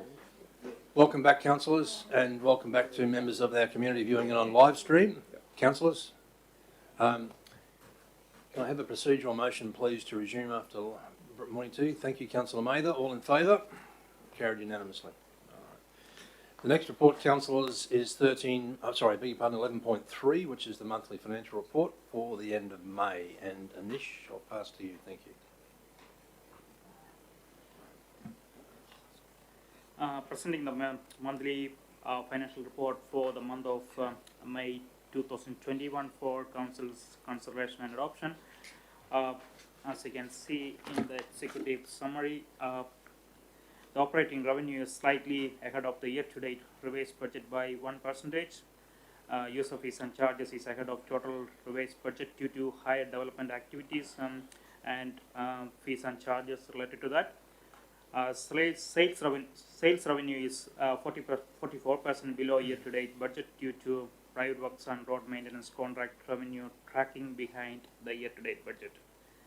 Operating expenditure is below the year-to-date revised budget by 5% overall. Employee benefits are in line with the budget. Materials and service expenditure is below the year-to-date, mostly due to accruals not being processed on monthly basis. Depreciation, finance cost, and other operational expenses are in line with the budget. In relation to capital expenditure, as shown in the table D1 and D2 of attachment 1, 21 Q2 fully revised budget capital expenditure is approximately 36.82 million. We are at 20.51 million as of 31st May. There is approximately 9.3 million in the committals. In terms of the aged debtors, outstanding rates and trade debtors, the majority of it, which is in 90 days plus age category, is relating to a debt invoice which we issued for the infrastructure charges related to Keppel Cove Estate, which is with the legal recovery team at the moment. Other than that, the contract liability item has gone up in May, mainly due to a 4 million grant received for the Statue Bay in May 2021, which is classified as contract liability in the balance sheet. That will be released in line with the project progress. When the project progress, we release the revenue from the contract liability. Any questions? Happy to answer any questions if. Thank you, Anish. Any questions, Councillor? Councillor. Oh, sorry. Yeah. Councillor Mather. Thanks, Mayor. Yes, thank you, Anish. On page 110, at the bottom paragraph, I just needed to explain this to me. Sales revenue is 44% below year-to-date budget. Yep. Due to private works and road maintenance contract revenue tracking behind the year. Can you just explain that, if you're able to, please? Yeah, that's mainly due to the main roads contract revenue. Some of the projects which is under main roads. Supervision fees, is it? The main roads projects which is tracking behind, and some of it is being carried forward to the next year. So the infrastructure team is not expecting that project to finish before 30th June. So we won't be able to present the invoice to the department by 30th June. So that will be definitely under budget by 30th June. That 44% is mostly related to that main road project. Okay. Yeah. Are we doing much main road work to have projects like that? Yeah. So we have. I go to check the name of the project. We got 1 or 2 projects going on at the moment, and some of it is already being carried forward to the next year. Yeah, thank you. I noticed the developer contributions are behind by $7 million. That's a lot. There's another one, if you could explain it. Sorry. Sorry, can we Sorry. just check developer contributions behind both? I thought we were ahead in leaps and bounds. Yeah. Page 1. Yeah. We are 111. ahead. We are ahead. You're ahead, yeah. At the middle of the page. Yes. Councillor May, we're ahead on developer contributions significantly. Yeah, we are at 5.9 million at the moment, and our 21 Q2 budget is 4.5 million only. So Well- we are already ahead. Well, the first line under capital revenue, it says total capital grants and developer contributions are behind the year-to-date revised budget position by approximately 7 million. Yeah, that's mostly due to the accounting standard. When you receive a capital grant, you go to recognize that as a liability, and you would be able to release the revenue from the liability in line with the project progress. And so if for example, if you receive a grant for $4 million for the Statue Bay, if the project has progressed only 10%, you would be able to release only 10% of the money received. Okay. So that's mostly due to that. Okay, thank you. There was one here, it's been an ongoing one, the trade debtors. Yep. That's with the collection agency, isn't it? Yep. 90 days. Are we making any headway in that one? It's with the collection agency. I can check the latest status with the team and. Well, later on would be fine. Yep. And the last little bit, it talks about addition, the 35,500 relates to effluent reuse, which is under review. What's the relationship there with the trade debtors and the effluent reuse? We issue the invoices for the effluent reuse. So $35,542 is part of that 90 plus age category. It's part of that Yeah. money. Okay, thank you. And down at 1112, our debt collection agency is currently managing 494 assessments. And the 21st of April, there were 259. So does that mean, has the rates collection got something to do with those numbers? It looks like that we've got more people under debt collection now. Is that just because of the rates that have been?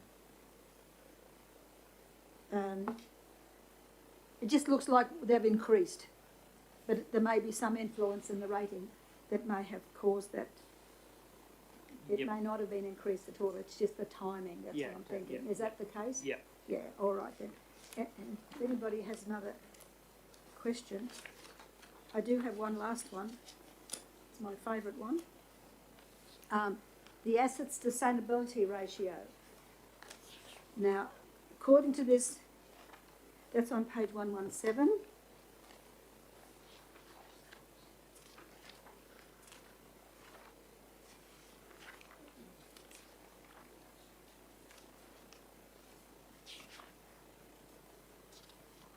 Yes. You're right there? Yep. Okay. The budget, the revised budget 21-22 is 72%, the asset sustainability ratio, and year to date it's 27.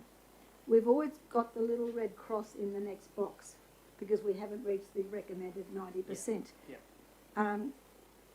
Are you able to, on a guess or on an estimate, tell us what that status is likely to be by the 30th of June? That needs to be looked into because we got 9 million committals sitting in the report at the moment, which may or may not convert to an actual expenditure by 30th June. So we go to review that again by 30th June. Okay, so when are we likely to know that? In the June report, we will be able to know that. Okay, at the next, like the July, Yeah, July. because it shows up the Yeah. close off of Yeah. that. Because when we estimate, or the revised, at 72, and we're only on 27 now, there's a big gap that needs to be made up. Yeah, that shows how much we are spending on the renewals. So the asset sustainability ratio is based on the renewal expenditure, not on the brand new assets. So by in the June report, which will be presented to council in July, that will show the actual asset sustainability ratio in the July report. Yeah. Yes. Well, I found in one of that. Sorry, Mr. Mayor, if I can just quickly, on a point of order, just to I think perhaps part of the confusion is yesterday is part of the budget discussions was the report demonstrating that we'll be at 120% for that ratio in this financial year by the end of the financial year. So I think that's where the councillor may be having some fear attached to it. 120. You're saying instead of the 120%. recommended 90, you're saying That's- I heard a figure, but I thought that's Well, a it was little on the bit far. board yesterday on the left-hand Okay, side. okay. That was what We'll the wait and CFO see. gave us that information, and it'll be because of those accruals catching up, I would imagine, Yeah. Anish. Yeah. Yes. Okay, well, if that's the case, that'll be good news. That'll be good news, Mr Mayor, because I've got an old annual report here, 1819, that the projections are well away from what we're saying here now. So we'll just have to wait till July until we see what it actually comes in at. Yeah. Thank you. Any other questions, councillors of Anish? All right. Councillor Bello, do you want to move this report? Happy to move this, and I do thank the officer for the report. Thank you, and can I get a seconder, please? Councillor Friend, thank you very much. Councillor Bello, do you wish to speak to the report? No, thank you, Mr Chair. All good. Okay, so we'll go to any other discussion, councillor, before we move to the vote? All right, so we'll go to the vote on this one. We've got a mover, Councillor Bello, seconder, Councillor Friend. All in favour of receiving? Thank you. Carried unanimously. Thanks, Anish, very much. Thanks, Mayor and councillors. Moving to 11.4, contracting exceptions, sole supplier. And we have Deb Jarman joining us. Good morning, Deb. And I'll pass the baton to you to present your report. Thanks. Good morning. Thank you. I am bringing on behalf of the procurement team the contract exception sole supplier report to the table. The exception report is brought for councillors for resolution under Local Government Regulation 212, sections 235A and B, where council is able to apply a resolution under 235A. There is only one supplier reasonably available, or 235B, because of specialised or confidential nature, it is disadvantageous to invite quotes. The procurement team presented the report at the last briefing session early June, and after feedback from the table, we were able to re-engage the organisation to clarify some of the inclusions that were in the report. We certainly appreciated the feedback that we were given from the councillors, and would like you to consider the report that I have tabled today for you. Just one question, Mr Mayor. Councillor Mather. I think from memory there were two that we actually questioned.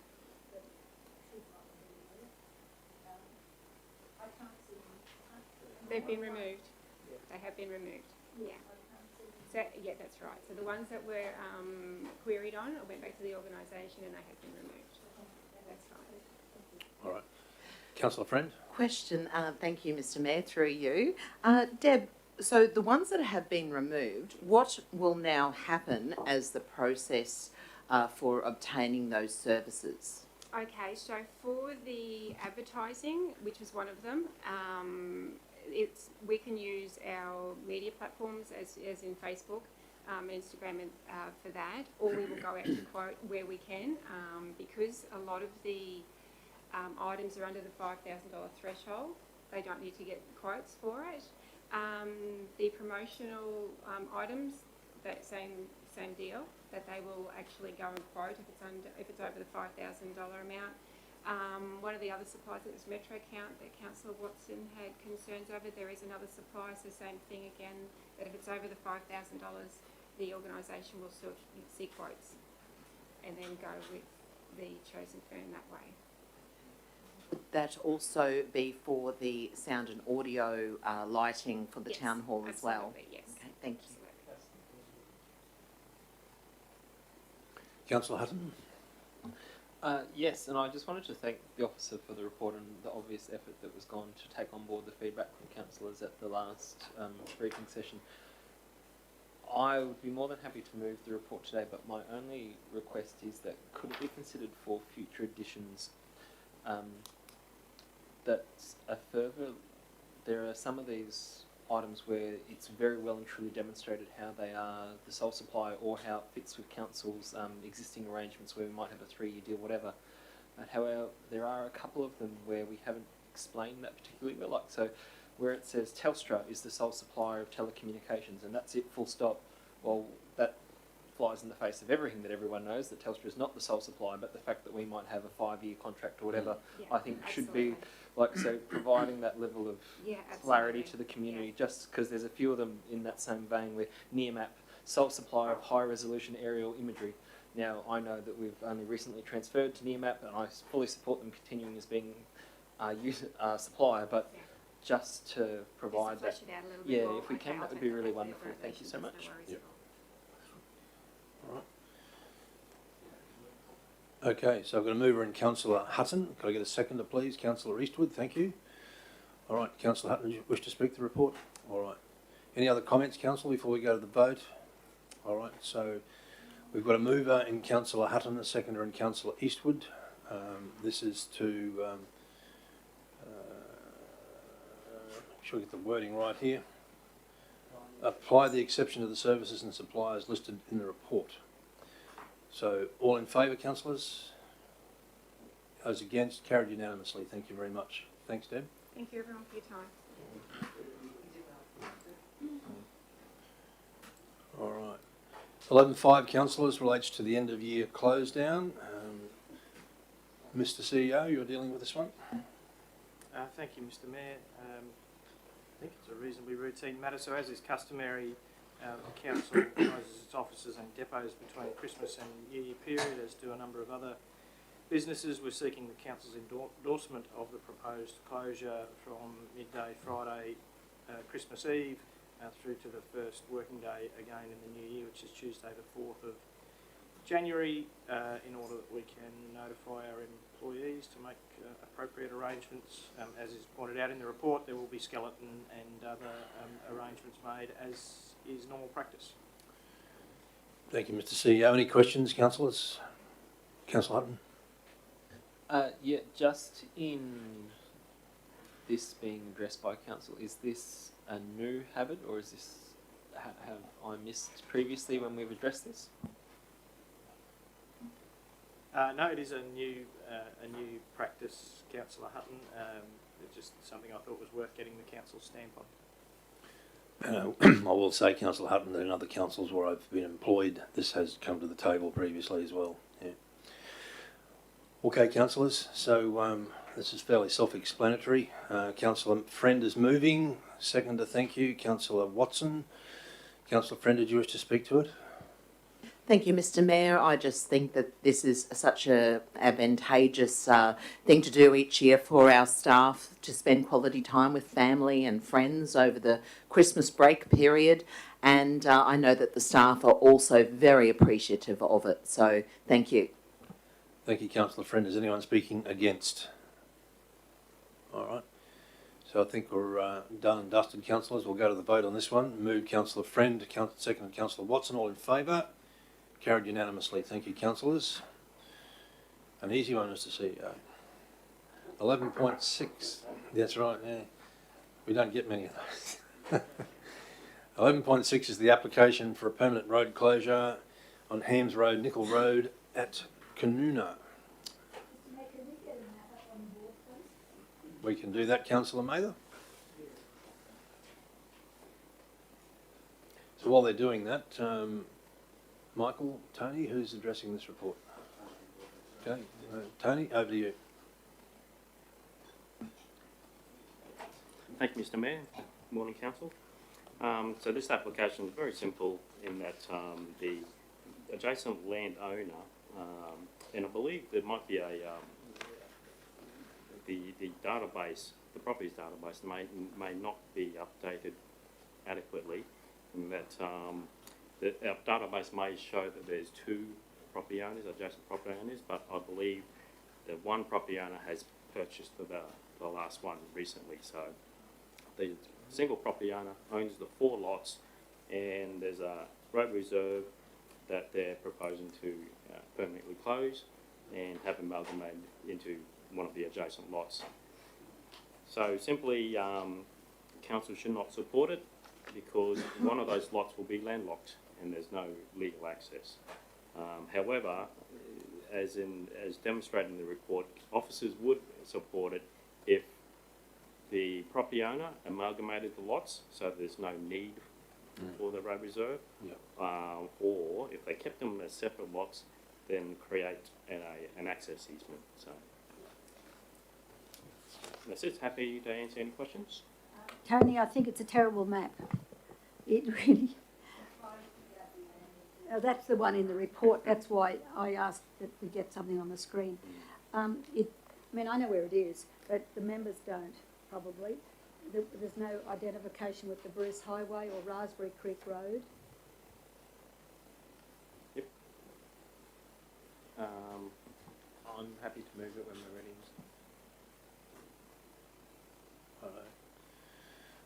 All right. Did they say why they, sorry? Any questions, councillors? Yeah, the question I was going to ask, did they have a reason why they wanted it closed? Because they own all the lots around it, and they just simply want to own the land.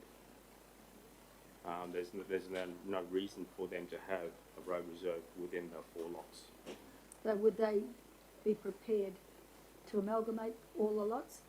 That's what we're proposing, councillor. Yeah. In the second part of the recommendation is council will support it if they amalgamate the lots. Yes, yes. Councillor Watson. No, so, yeah. So this road reserve, do they purchase that, or how does it work? Yeah, so it's an application to the state government because it's a road reserve owned by the state government. They apply to state government. State government seeks comments from council and neighbouring properties, and then the state government, they purchase it off the state government. Yes. Thank you. All right. Any other questions, councillors? I just wanted the members to show where it was, Mr Mayor, that's all. That really doesn't. Rightio. So I've got a mover in Councillor Hutton, a seconder in Councillor Eastwood. Are we getting a map up, Justine?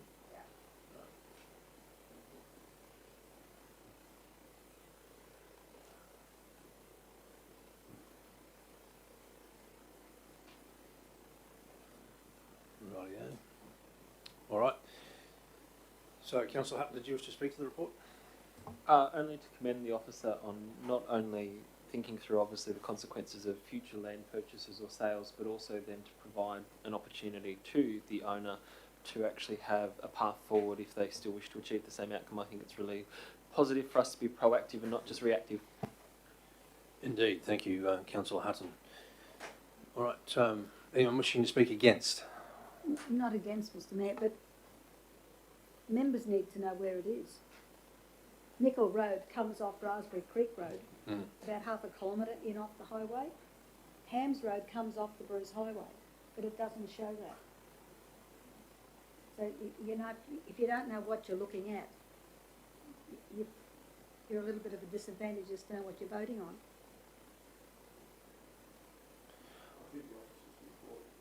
Yeah, but if you're going to be a seconder, you need to know where it is. Well, I'm happy now that I've seen it on the map up there, Councillor Mather, and I understand the officer's recommendation in terms of not only refusal, but I endorse Councillor Hutton's comment in that an option has been given to the owner to move forward with an explanation as to why we've refused and what his options are. So also thank you for that, Tony and Michael. All right, councillors, we'll go to the vote on this one. So all in favour? Carried unanimously. So moved. Councillor Hutton, seconded Councillor Eastwood.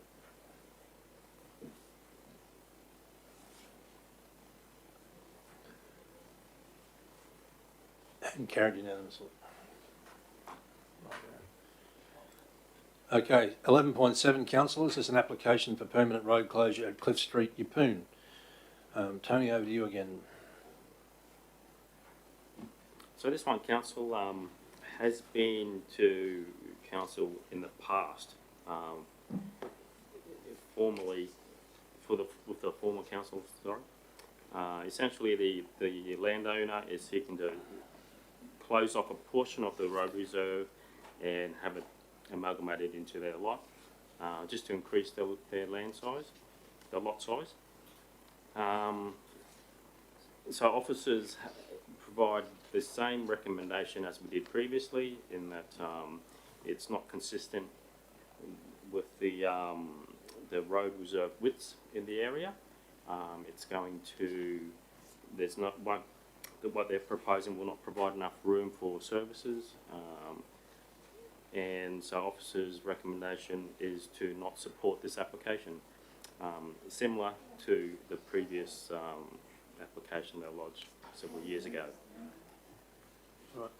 Thank you. Thanks, Tony. Any questions of the officer? So it's that vacant block there where the cursor is currently circling? That's right, yeah. There is a question through you, Mr Mayor. Tony, what type of council infrastructure is located on that block? Yes, Councillor, there's a map attached to the report. You can see there's sewerage, there's stormwater, yeah. Any other questions, councillors? I'll probably only, oh sorry, Councillor Major. Yeah, okay, it's probably just to see clarity, is this a secondary application? Is there any previous ones that council did approve for a portion of that land or to be increased to the applicant? Because I know that we dealt with one previously, there was a petition, so I'm just curious, is this going above and beyond that, I guess is what I'm trying to clarify. Yeah, so the previous, in the report, there's, in the previous decisions, it shows that it has gone to council several times in the past.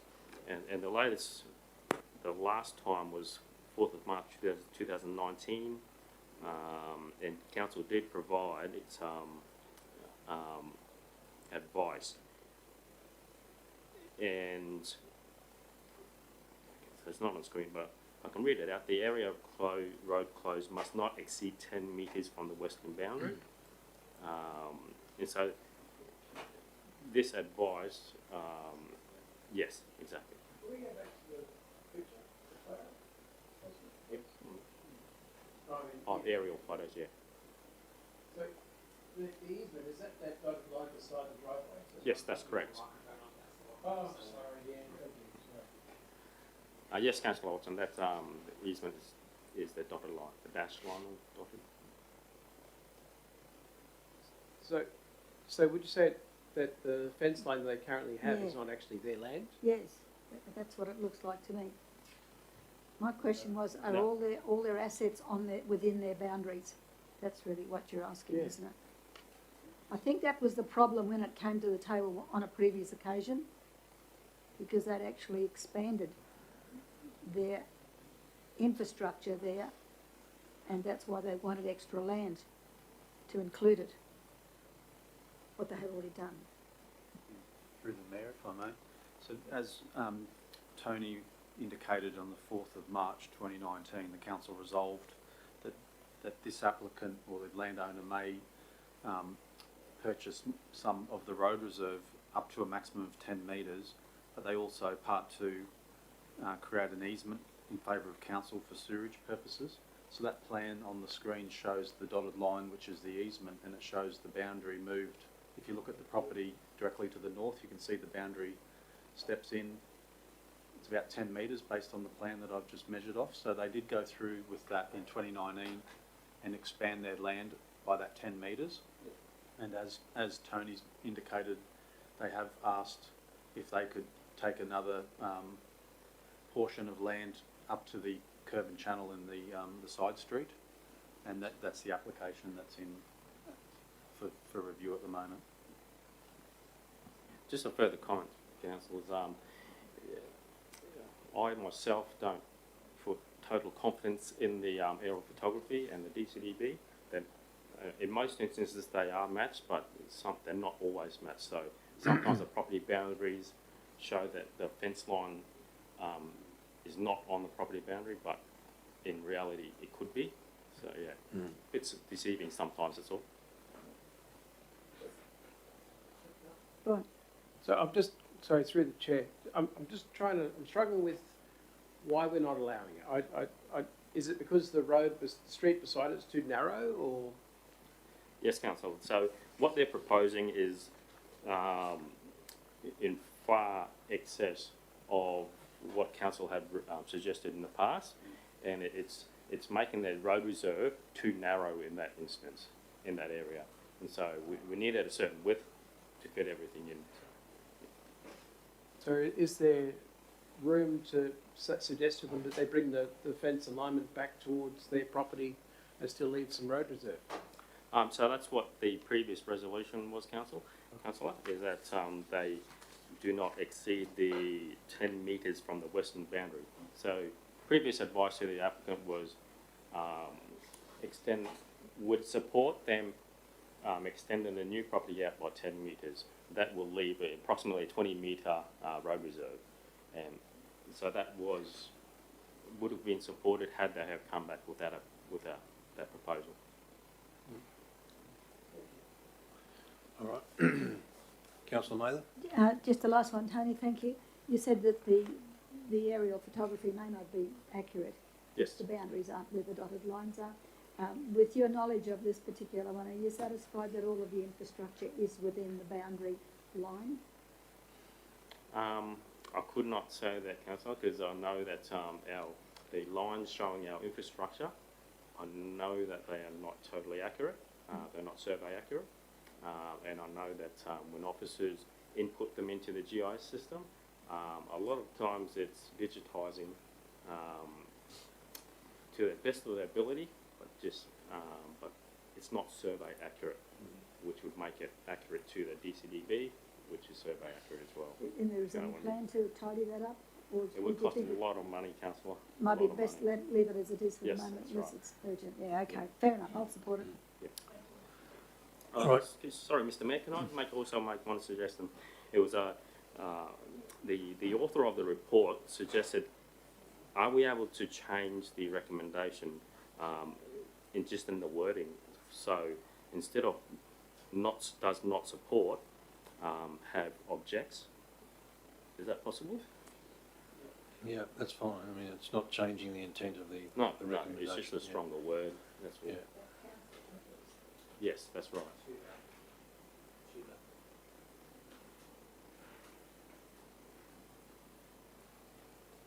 Yep.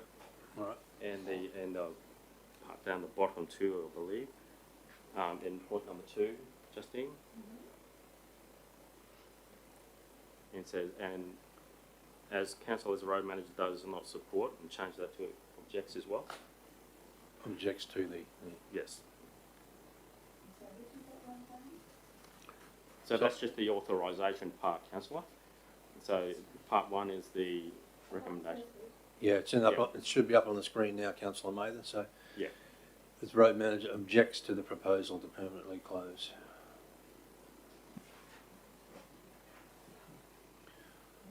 All right. So we've got a mover in Councillor Mather. Seconder, Councillor Friend. Thank you. Councillor Mather, did you wish to speak to the report? Okay. Anyone speaking against? All right. Councillor Friend, did you wish to speak to it? Thank you, Mr. Mayor. All right, thank you. We'll go to the vote, councillors. All in favour? Carried unanimously. Thank you, councillors. Thank you, Tony. We move on to 11.8, which is Pacific Heights Road traffic issues. And Michael, this one is yours. Thank you. Thank you, Mr. Mayor. This report is detailing the opportunity the council has to undertake some community engagement for local area traffic management and speed control devices on Pacific Heights Road. This issue has been with officers for some time now, and as council understands, the residents are concerned about speeding in the street. Previously, council resolved to reduce the speed to 40 kilometres per hour. As detailed in the report, there have been some, I guess, some jurisdictional challenges posed between ourselves, Department of Main Roads, regarding the ability to drop the speed limit. In recent times, I've had discussions with the resident on site who believes that some more physical controls would be appropriate, and with council's blessing, I'd like staff to be able to test that with the community. Local area traffic management is not a new approach. It's well researched and documented within engineering standards, but it is something that we need to test with the residents, because there are some pros and cons with respect to any traffic calming, and it'd be nice to gain an understanding of the views of the community out there. Within the resolution, I'd just like to point out that in previous discussions there was a desire to rescind the motion previously around reducing the speed limit to 40. At dot point 2, I've put a comment in there about postponing changing the speed limit and not rescinding it at this time. And the reason for that is because under the local government regulations, we need to publish a notice in 5 days before we can rescind a motion. So that time wasn't available. So instead of breaching the regulations, I thought it'd be prudent to reaffirm our commitment to reducing the speed and just postpone that previous resolution at this time until we resolve with the community whether local area traffic management is appropriate in this street. Happy to take questions. Mr Mayor, this has been a long time coming, and I thank the officer for the report. We are gaining ground, but at a tortoise pace. Michael, number 4 of the recommendation, I support it. Within 3 months, provide a report within 3 months. Do we need that long? I know they haven't probably done any door-to-door yet. Do we need that? Thank you, Councillor, for the question.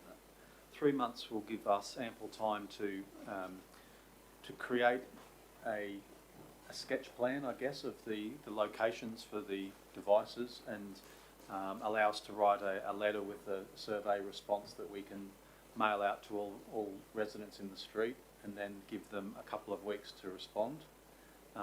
So I guess that would be the first month, if we say that, and then the second month would be discussions with council through a briefing session, and then given the timeframes between developing our final report and then the agenda close and then the council meeting, I thought 2 months might be just a little bit tight, but 3 months would be very much doable. So that's the reason why I've allowed that time. Okay, all right, strategic. Yes. I'm happy to move it, Mr Mayor, thank you. All right, thank you, Councillor. Any other questions of the officer, councillors? All right, so I'd just like to thank the engineering staff for their perseverance on this one. It's been a long road, and there were recent meetings up on site with some of the residents up there, and as has been indicated in the report, councillors, the emphasis, or the I suppose, I'm looking for the right word, the emphasis will do on reduction of speed now has sort of waned in favour of traffic calming devices.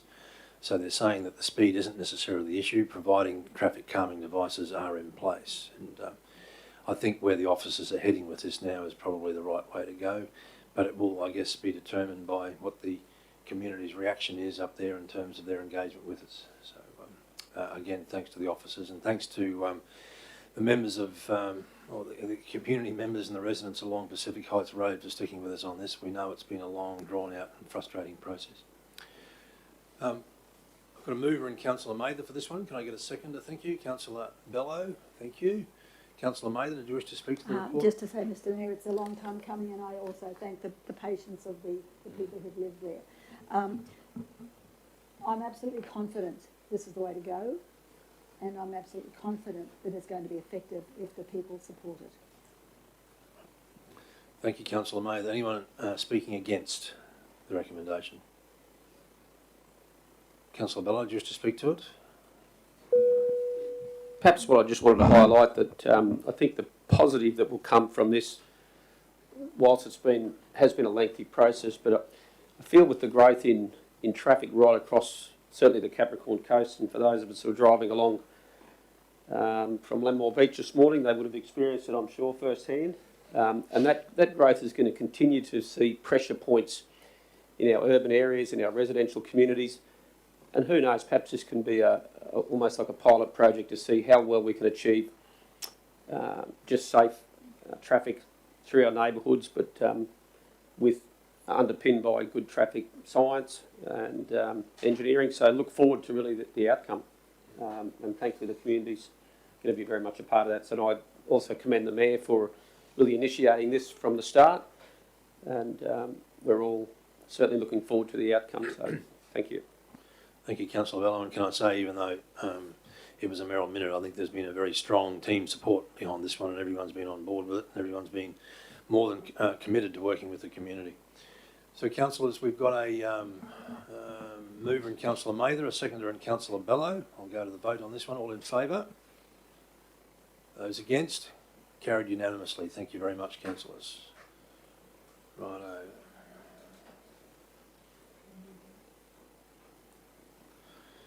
So that brings us to 11.9, which is the response. I'll get to the right page.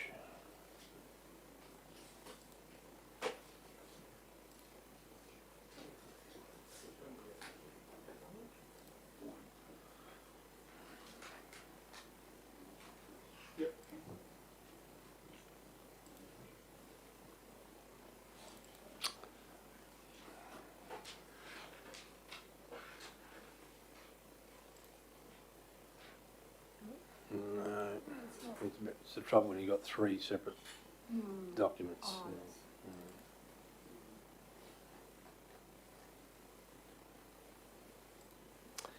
Okay, so it's the response to the notice of motion from Councillor Mather in relation to the Mount Charlton pipeline. And Nigel, I believe you're speaking to this report. That's it, I'm up. Thanks, councillors. So this is in response to two notice of motions in regards to the Caves Mount Charlton pipeline. Councillors already received a briefing on this, so I won't go into the gritty detail, but the main issues are the fact that the line valves have been identified as the most critical risk. Unfortunately, the line valves weren't installed as we'd install them today, with dismantling joints, which makes them extremely difficult to replace, and that's probably why they haven't been replaced since either 1925 or 1949, we're not sure which. The main itself is primarily a trunk main 600 diameter from the Rocky Supply up to Mount Charlton, but it also serves all the reticulation along the way, including some direct customer connections. There have been various reports done over many years, and the most recent council report was the external inspection of all valves, pipes and plinths along the way, and that was allied to a magnetic flux assessment of key locations along the pipeline to give us an understanding of how the pipeline itself performed. We've recently had the work to facilitate Main Road's Bruce Highway upgrade. That resulted in one of the line valves failing to reopen and really confirms our fears about the condition of those line valves. We've also secured council funding to replace that line valve. That project is yet to progress significantly, although we've done a great deal of planning work in advance of that. We've also investigated the option of freezing the pipeline, which is unfortunately a very, very expensive option. The quote's coming at around $120,000, and whilst that would minimise disruption to customers, it probably means it's just not an affordable option. There's still some risks about whether it would actually be successful, given that that's the largest size water pipeline that contractor can ever take on. So the current plan is to make some temporary arrangements which will allow that valve to be replaced. We're looking at, I think, around 1.6 kilometres of temporary main, which will be laid above ground, and that will allow us to minimise disruption to customers. So we're still investigating those options further. Once that's done, then we'll replace the valve. We'll then know exactly what it costs to replace one of these valves. We'll then come back to council with a recommendation as to the way forward in terms of replacing the other critical line valves.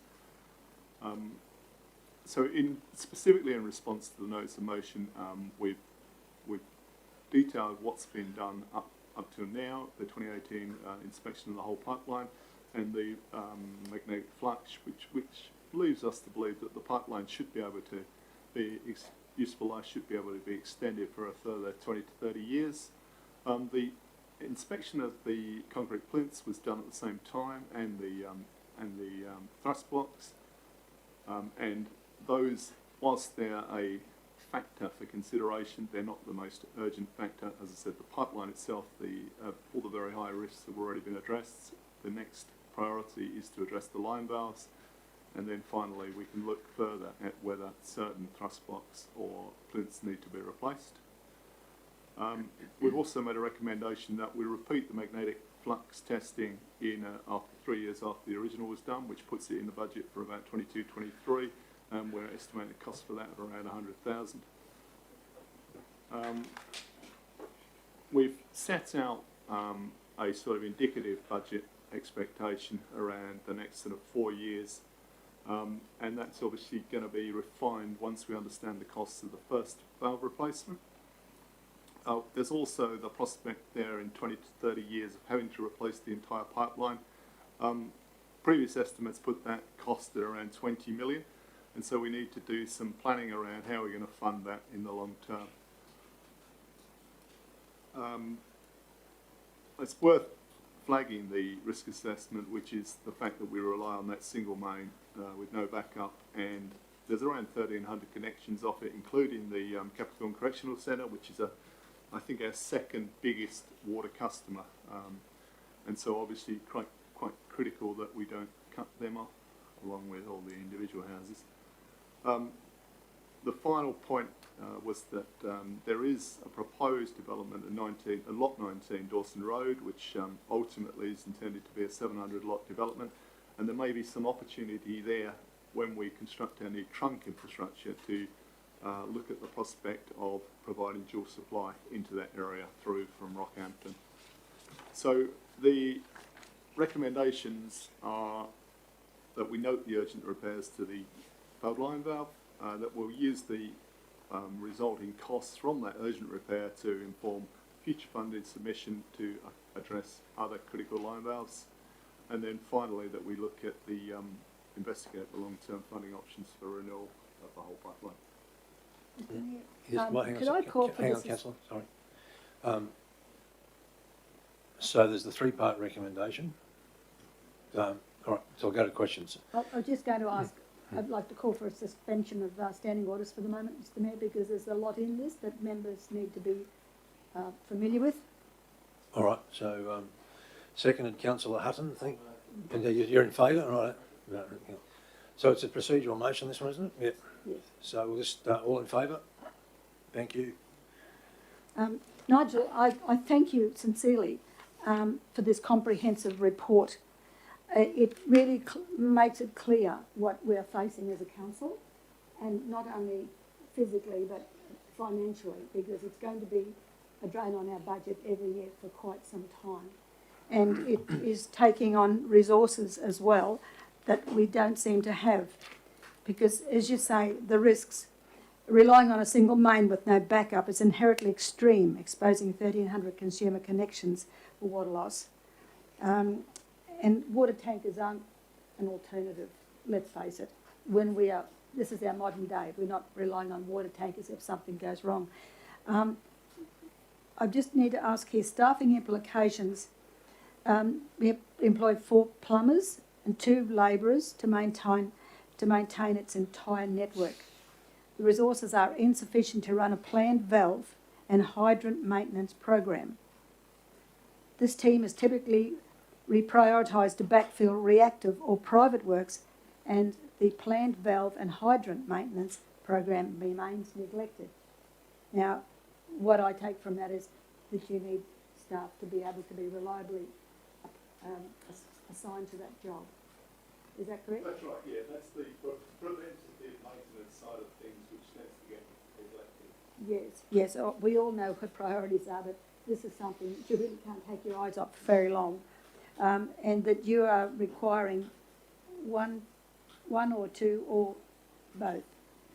I don't know if that's in the budget, Mr Mayor, which one you need, if you need it, or is it in the budget to be able to carry out those works? No, it's not in the budget. I think that we're looking at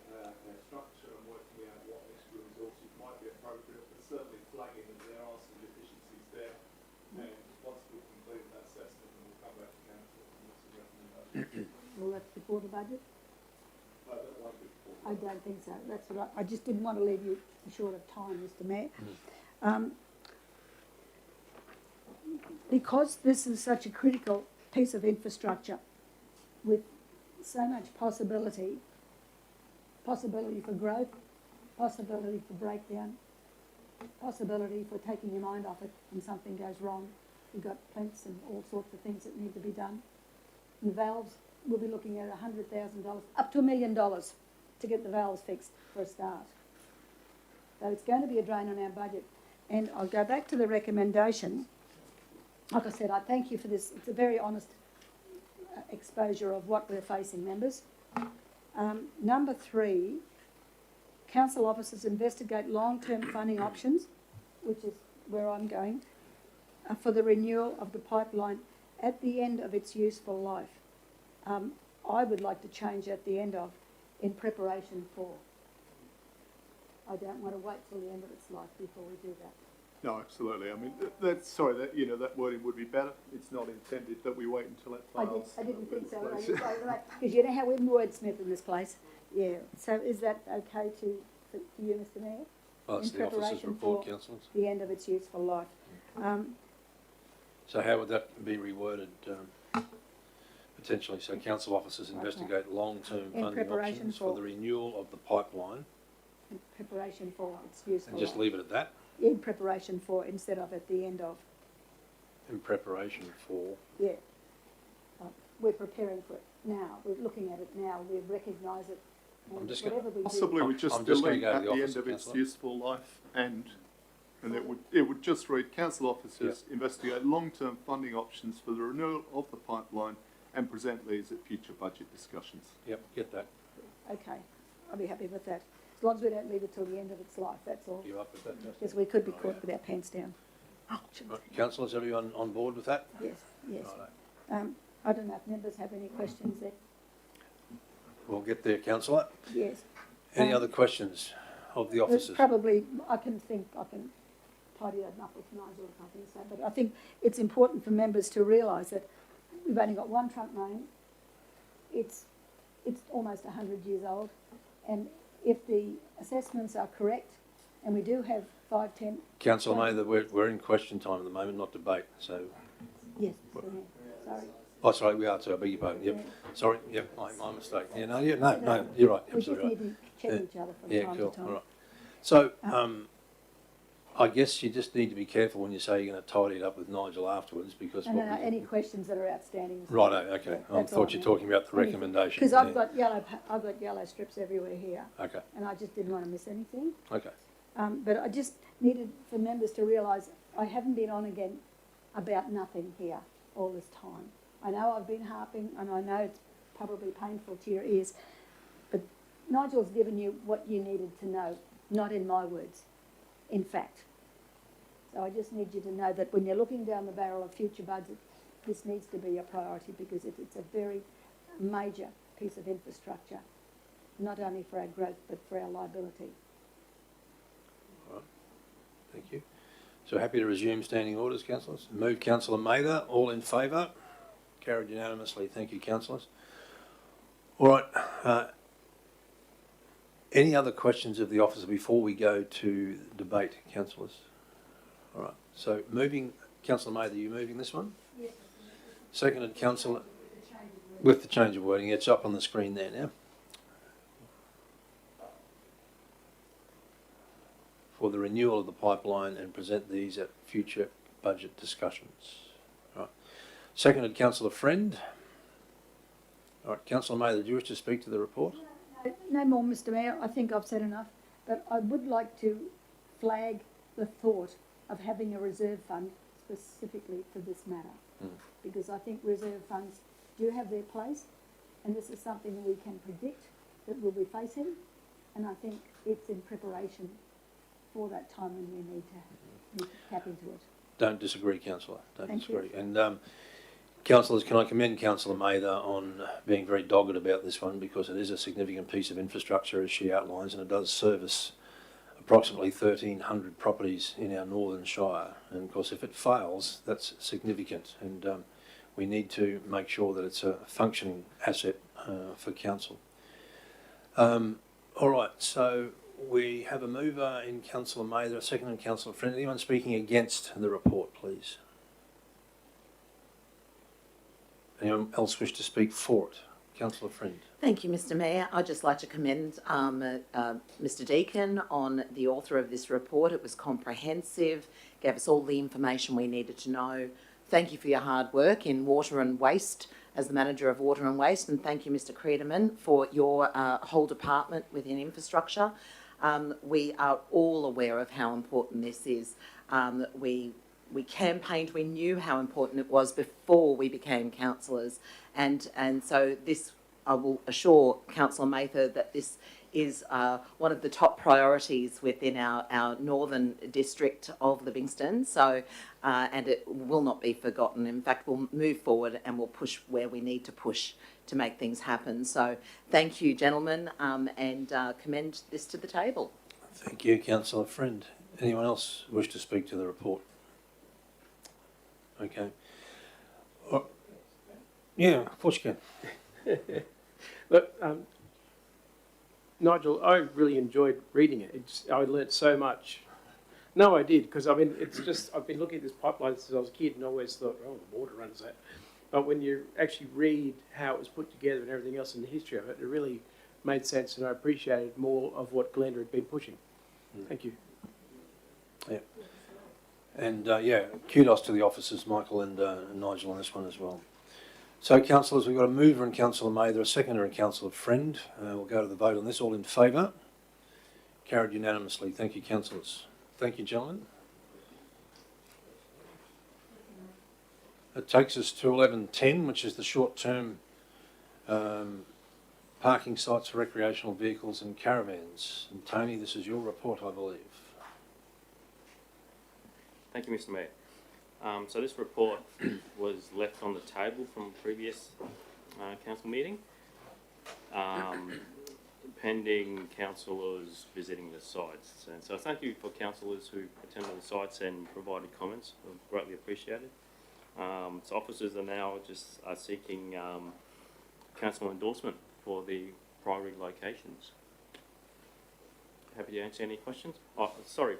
First of all, I acknowledge that Councillor Friend had provided comments, unfortunately we're unable to include responses into this report, so I have to answer any questions now if you want. Thank you. Tony, wonderful report. I did visit every single site. I noted a few things, and I know this is question time, Mr. Mayor. I noted a few things and just wondered, you have number 1 as being James Street North Side. I'm not an engineer as you are, so would you explain to me how that would work in the location that you noted on the maps? Because I noted a terrific amount of traffic. It's one of the busiest streets in Yeppoon, and it's not far from a roundabout, and there will be further development on that same side of the road. So I personally thought number 1 should be Queen Street at the rear of Keppel Bay Plaza. Plenty of room, not as busy with the traffic. So would you explain why you chose James Street as number 1? Yeah, so just to clarify, Amar was the author of the report, so I'm not taking his credit. So, but I believe using the multi-assessment criteria, they chose the sites according to the most likely places where we're going to get visitors with those sort of vehicles. And the shopping centres are they probably rate the highest. And so in this instance, there's the shopping centre there. It's one of the main thoroughfares in Yeppoon, and so that's scored a lot higher. And for the future, if this was going to be established as an RV caravan parking site, it's possible that when we have a closer look at it, we might have to introduce some crossing facilities, etc. So, yeah, taking on board everything Councillor has said, I dare say we will have a closer look and implement some crossing facilities to cater for not just to cater for all pedestrians, with the knowledge that people for the sake of a better term, the great nomad, with that may they don't cross as fast as younger people, and so we'll take everything into consideration. Thank you. May I just continue with one more question, if that's okay, in relation to Emu Park and Patterson Street South. I could see this particular area working if it was a designated park in the median strip and not in front of two residential properties. Could this be taken into consideration also? Yes, most definitely, Councillor, yes, yeah. I'm not aware, to be honest, I'm not aware of the exact reason why they put it there, except in that traditionally curbside parking is parking on the left-hand side, and if you're trying to introduce curbside parking on the right-hand side, it's a little bit odd for some drivers. But in this instance, yes, it definitely might be beneficial. Yes, and there's plenty of room in the median island, so yes, we'll look into that as well. Thank you. Councillor, Councillor Watson, you're up. No, Councillor Watson. Yep. Sorry, through Chair. Tony, with the James Street section that you've got marked there, I noticed that area there is particularly narrow. I used to drive buses and have to park up on the railway land up above there because the bus wouldn't fit in that parking area. And I've noticed that even when you park a car there, it's very tight. Do you intend to widen the road to allow other vehicles past, or because if a bus pulls up in that area there, you'll really struggle to get another bus past? Yes, I'm not aware of any plans. When the officers investigated this location, I'm not aware of any plans for widening, because keep bearing in mind the future development plans for that area anyway. Yeah, but if necessary, then yes, definitely we will consider it. Yeah. So I just know that particular spot is very, very tight with a car, and I know the bus encroached about 2 foot out into the road when I did park there once. Yes, thank you, Councillor. I'll note that and we'll definitely consider it. A question from me, Tony, as well. The site 3 in Park Street there, the ingress and egress, are vehicles going to have to turn around on that site to get back out onto Park Street? Yes, Mr. Mayor. When I saw that, I looked at that and I had exactly the same thought, and most likely yes. It's just a large area, and I don't. It's a great area. Yeah, I don't envisage a lot of vehicles, so I imagine they should be able to turn around and just forward in, forward out. Right. Okay. Thank you. I'll just again with that position there also. If you go back up the road before you go over the bridge in front of the showground land, you could park buses there easily. Coming into this area here, you just couldn't turn the bus around to get back onto the road. I don't know what that was. Might be Siri, Councillor. Yes, point taken, Councillor. Yeah. I just know the nomads also drive buses, you know. Yeah, yes. I'm not sure when the show events happen. I'm not sure if buses already stop there. There's something we'll have to look into. Yes. They do, and then they just drive over the roundabout. That's what I've seen them doing. Yeah. So I guess if buses already stop there, we don't want to introduce RV parking and stuff there as well. So. Thank you. Through you, Mr. Mayor. Just to Tony, in relation to where Albie Wooler Park is, on Park Street, is there any consideration taken into account for rubbish, debris? We have our land care, Capricorn Coast Land Care Group. We have other people cleaning up that mess all the time. Seem to be fighting a losing battle with people throwing rubbish into Fig Tree Creek, ending up in our waterways. So that would be one of my concerns. So when we look at those RV parking sites, are we taking into consideration a waste strategy for that area also? Thank you, Councillor. Yes, and I share your same views in that Fig Tree Creek is yes. We're always, as officers, we're always concerned about waterway pollution, and in these sort of instances, we always take advice from open spaces, from natural resource management team and whoever else who can provide us some advice on what's the best strategy. If we provide bins there, is that going to make it worse? I understand that providing bins causes its own problems, and how often can we empty the bins, etc. So we would seek advice from other teams within council, and I have noted that is some sort of waste disposal strategy required. So we'll definitely look into it. Councillor Mather. Thank you, Mr Mayor. Tony, the opposite shopping centre there that we're talking about now, I don't think that's a suitable site, because if you go there any time of the day, evening, traffic congestion is horrific. They line up on the streets there to go into McDonald's, and this has been brought to our attention before, but I don't know what we can do about it. They just don't go under the building, but they just line up outside, and you can't even get up to the top floor because there's just so much traffic there. And being so close to a roundabout, I think we'd be looking for trouble if we had a spot there. But another site you may have overlooked, even though it's not close to the shopping centres, but it's up onto Bone Street, opposite the TAFE. There's a big area there that the students use, the teachers use for parking.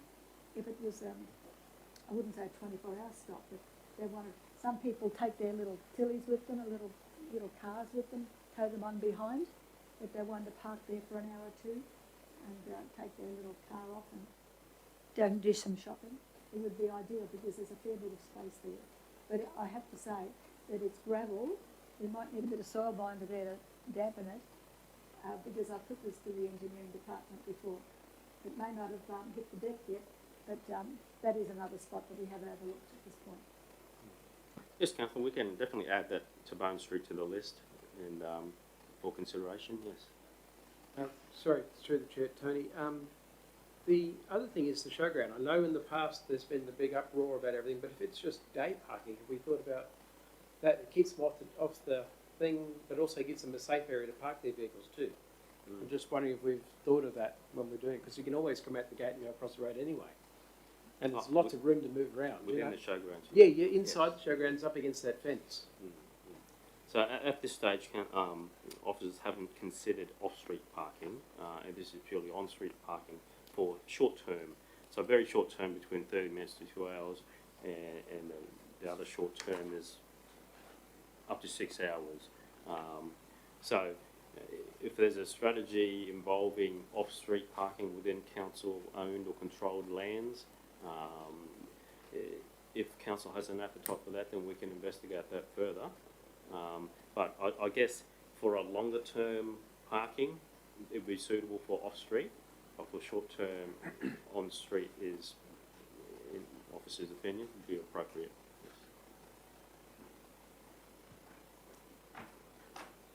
Happy to move this, Mr Chair, if you are, or happy to nominate Councillor Hutton to move this. I'm ready to wrap this up, yeah. So I had a further question. So I provided some advice around site number 10, which is currently already being used on a weekday basis for car parking. In identifying site number 10, that picture of course doesn't show it, but literally even this morning as I drove past, there were upwards of maybe 10 vehicles parked there. Are we intending to dislocate people who are already using this site, or is there some plan as to where we believe they're going to move so that we can then move someone else into the site?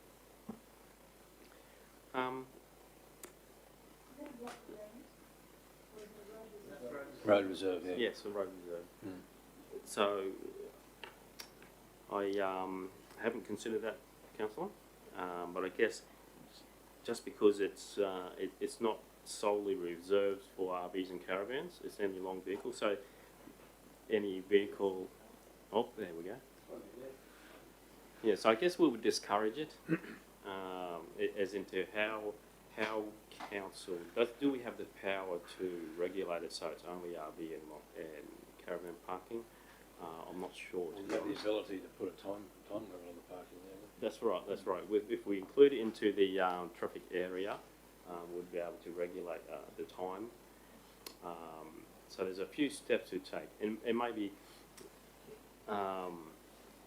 if we reconstruct the whole area and formalise parking. We may be able to pick up additional parking for regular sized parks as well.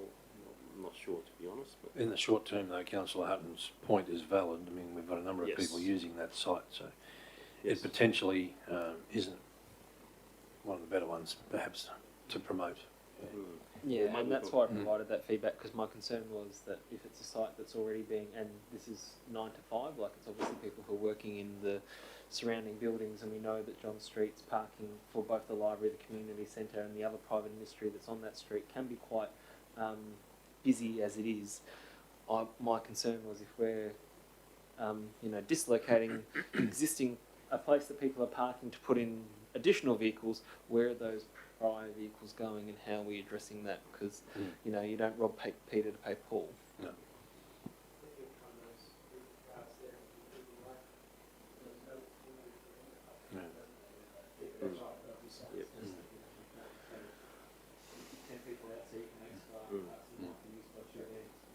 So it looks like there might be ample room to extend that centre parking even, so we may be able to provide additional parks nearby so they can park there.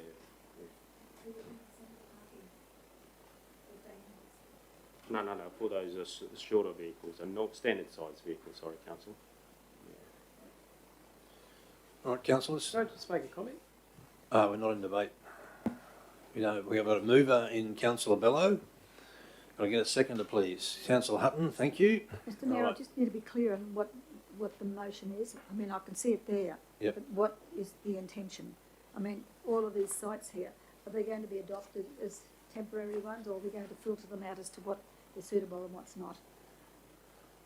My understanding, and the officers can correct me if I'm wrong, is that we're endorsing these as potential priority locations, but depending on what happens with the costings and the constraints that they identify going forward, some of them may actually be weeded out. Is that right? That's right. That's right, I Mr just Mayor. wanted to Yeah. just wanted to be Officers sure submit that- business cases, etc., and so council can, if council has other preferences, can always chop and change in future. Yes, I just wanted to be sure that we're not going to endorse these today as preferred sites, No, we're just... because there's some of these that won't fit, that's all I'm saying. Oh, well, that's right. But at this stage, we're just identifying them as priority locations for future work to go forward and come back to the table. Okay, happy to hear. Right, so we've got a mover in Councillor Bello, a seconder in Councillor Hutton. Councillor Bello, do you wish to speak to the report? Very briefly, Mr Chair, thank you to all the councillors that have contributed with their insights into these particular locations, and thank you to the officers for the work that's been done. And really, when you boil it all down, it's about trying to meet the growth that is coming and that we're currently experiencing, and the growth that we anticipate to experience, and that comes to good planning, and that's what this is about. And I'm sure over time these sites can be refined, they can be filtered through, but ultimately we're heading in the right direction. So I think that's a great step that the organisation is taking, so well done. Thank you. Thank you, Councillor Bello. Is anyone speaking against the recommendation? Councillor Hutton, did you wish to speak to it? Okay, thank you. All right, councillors, any other comments or questions? Righto. Councillor Eastwood? Whilst I will speak to this, I just would like to, I guess, make a comment, and it's just an opinion, I guess, as part of the debate, that well, I do believe that the very short-term parking is very, very valid. Well, I'm not so convinced that parking up to 6 hours in the CBD is such a good idea. Councillor Watson? Just in comment, I've been doing a bit of research with an RV Facebook page that's got 49,000 members, and I've been asking questions without saying where we are or anything like that. They actually believe that 2 hours is pointless. They're not going to travel these distances to just go shopping and turn around and go back to Rockhampton where they could do the shopping in the first place. They did say, though, that they're happy with the 6 hours because that gives them time to go and actually see things. But they all want 24, 48 hours, and that'd be a nice thing down the track. But for now, they actually did mention that 2 hours isn't worthwhile because they're not going to drive all the way to Yeppoon just to go to shopping when they can do it in Rockhampton because we're on a loop road. But they didn't say Yeppoon, Rockhampton. They were talking about driving a distance and then having to drive back, you know. And that's just what I'd like to say. Thanks. All right. Thank you, Councillor Watson. All right. Councillor Mather, your light's on, is that? Oh, no. Okay.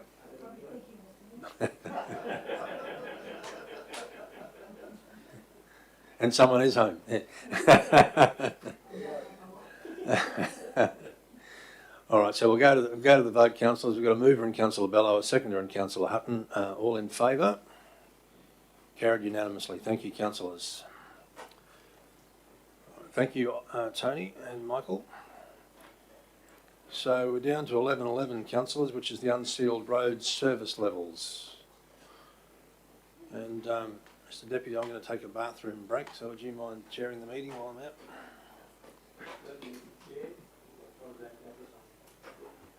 Most certainly, Mr Chair, as I try to navigate this agenda. So what's the item there, guys? Because I've got a borrowed computer here, which is a little bit... 1111, unsealed road service levels. Michael, did you want to make comment on that before we move into formal debate? Thank you. Thank you, Deputy Mayor. Again, this item has been on the table for some time.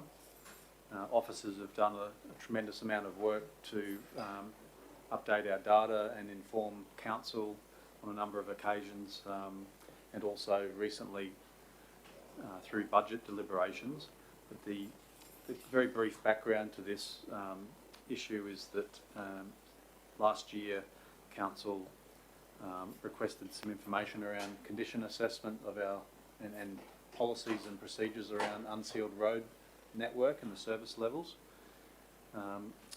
Late last year, officers and a contractor drove all of the unsealed and sealed road network as part of our asset management revaluation activity for this financial year, and from that we created a data set which included the roughness of all of our unsealed roads, as well as taking samples of the depth of the gravel within some of the roads to give us an idea on the coverage of gravel. So we've got a tremendous amount of data which we have shared with council previously. We also have confirmed the data against our current, what we call International Roughness Index, IRI, which our policy indicates when the roughness index reaches 7, we will plan maintenance. In recent times, through discussions at budget for 21-22, council's looked to reaffirm its position that the roughness index of 7 is suitable for the majority of our unsealed road network, but also council has indicated that they would like to see officers increase the intervention level and on bus routes to an international roughness index of 6. So that will allow for smoother travel for our bus companies and delivery of our children safely to school. So within this report, it's reaffirming that in council's officer's recommendation is that the international roughness index of 7 remains as our current policy. As I said, we look to increase our bus routes to a roughness index of 6, and from my recollection that was going to cost within next year's budget around $85,000 in our operating budget. So that's it's a good outcome for our bus companies and our kids, and it's not a large impost onto our budget. So I'm happy to take questions.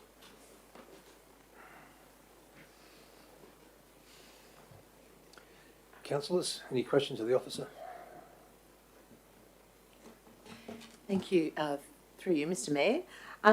When it comes to bringing the level down to 6 for the bus routes throughout our shire, because people move into areas, people move outside of areas, and those bus routes change, so this will just follow those bus routes. is that correct?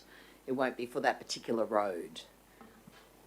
I'd clarify that, councillor, and through the chair.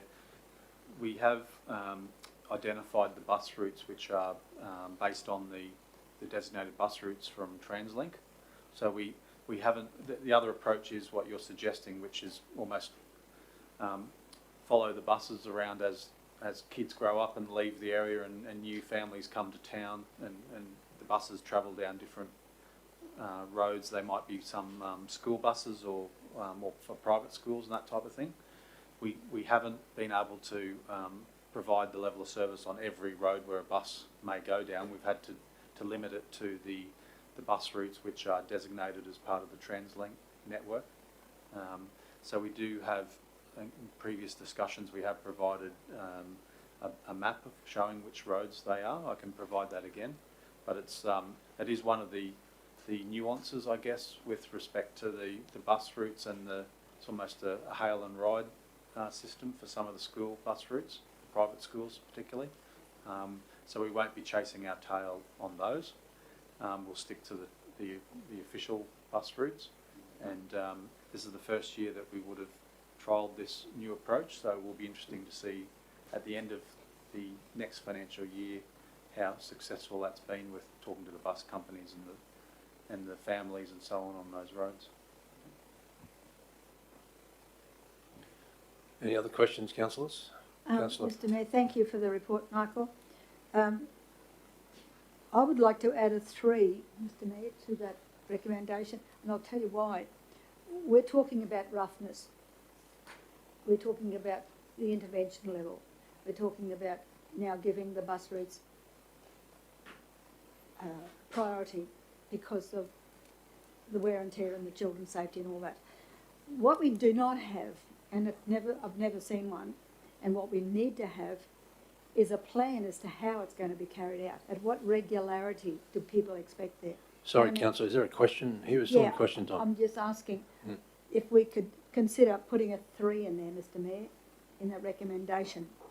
Well, we can certainly have a look at that. What's the just looking at what's the process here. We might get a mover and a seconder first, and it'll be an amended motion. Well, I was council. just flagging the flavour first. Yep, so we'll keep that in mind. Thank you. Yep. Any other questions, councillors? Bearing in mind that the current recommendation leaves the intervention level at 7 for the unsealed roads, apart from the school bus routes, which will be 6. All right. Happy to move, Councillor Eastwood. Thank you. A seconder. Thank you. Can I get a seconder? Councillor.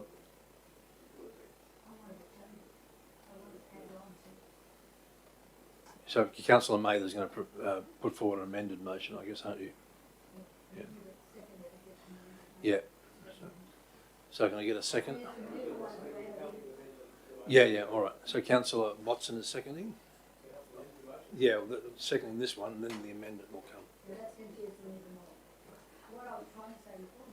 Yep. Yeah. Thank you, councillor.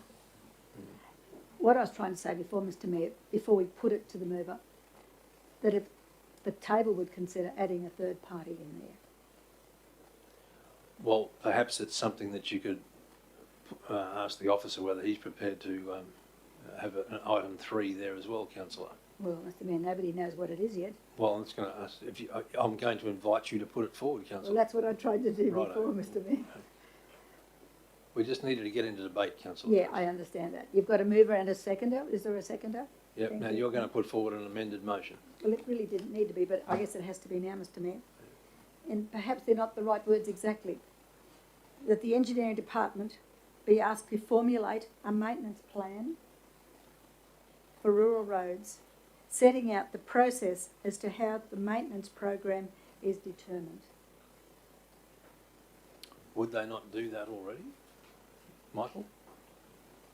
Thank you for the question, councillor, and through the chair, we already do that.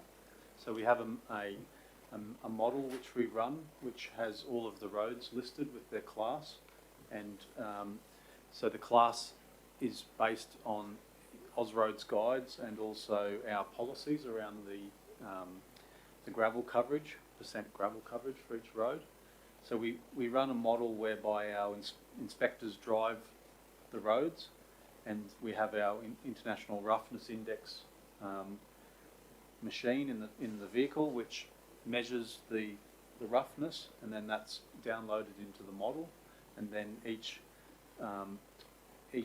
every 2 months we produce a grading program, which is published on our website, and that in general terms, I'm talking off the top of my head a little bit, for example, a class 10 road which might have 10 vehicles per day on it, we're finding that we might grade that once every 24 months, thereabouts, every 2 years or so, and then as more traffic on the road and the class goes up, then the intervention needs to be sooner. So we've got all that in a model. I'm not sure whether this council has seen the model in action, whether that's something that we can do as a side to putting it into a motion here, whether we can run through the model and pick out particular roads and zoom in and show them and do a bit of a desktop exercise with all of the councillors to understand how our system's used and see the appropriateness of it. Well, councillors, is that something you'd like to see in a workshop? That the model working and so how the councillors determine. But I'd like to see that there is a model. Mm. I've never been shown it. I don't believe there's been one that's been demonstrated properly. I don't have any confidence in the rough meter, I have to say that, and I've always said that. I'll bury it before I die. Because what I see is happening, that we're wasting money by doing it the way we're doing it, and there's got to be a better way, and I think there is a better way. So through you, or to you, Mr. Mayor, and through you, I just want to let you know that I'd be interested in a workshop. All right. I, for one, you've asked the question. Well, I think it might be worthwhile in the sense of, first of all, establishing what the model is and what it looks like and how it works, and then secondly, perhaps assuaging some of Councillor Mather's concerns about Well, Mr. Mayor, I'm happy to it's leave useful. 3 off for the moment All right. until we come back to the table with the model. Yep. We'll workshop through that. Mm. And because what I see is we're hopping all over the place. That is not efficient. All right. So we've got the resolution as it sits in front of us, councillors. So we're going to move in Councillor Eastwood, seconder and Councillor Watson. Councillor Eastwood, did you wish to speak to the motion? Only, Mr. Mayor, just to say this is a step forward in relation to the school bus routes, and I'm very happy that we're taking that step for the safety of our children. Thank you. Thank you. Anyone speaking against the resolution? Would anyone else like to speak for it? Okay. In the absence of any further debate, we'll go to the vote, councillors. Moved Councillor Eastwood, seconded Councillor Watson. All in favour? Carried unanimously. Thank you, councillors. 11.12, which is the Council Planned Regional Arts Development Fund Strategic Initiative.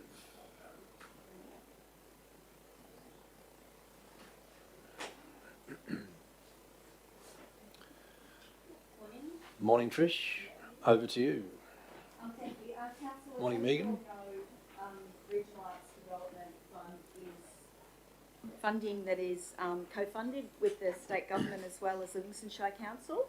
We have an assessment panel which is generally has 1 or 2 councillors from Livingstone Shire Council plus community members on it. For the last financial year, we have done 3 rounds and we still have a surplus of $5,000.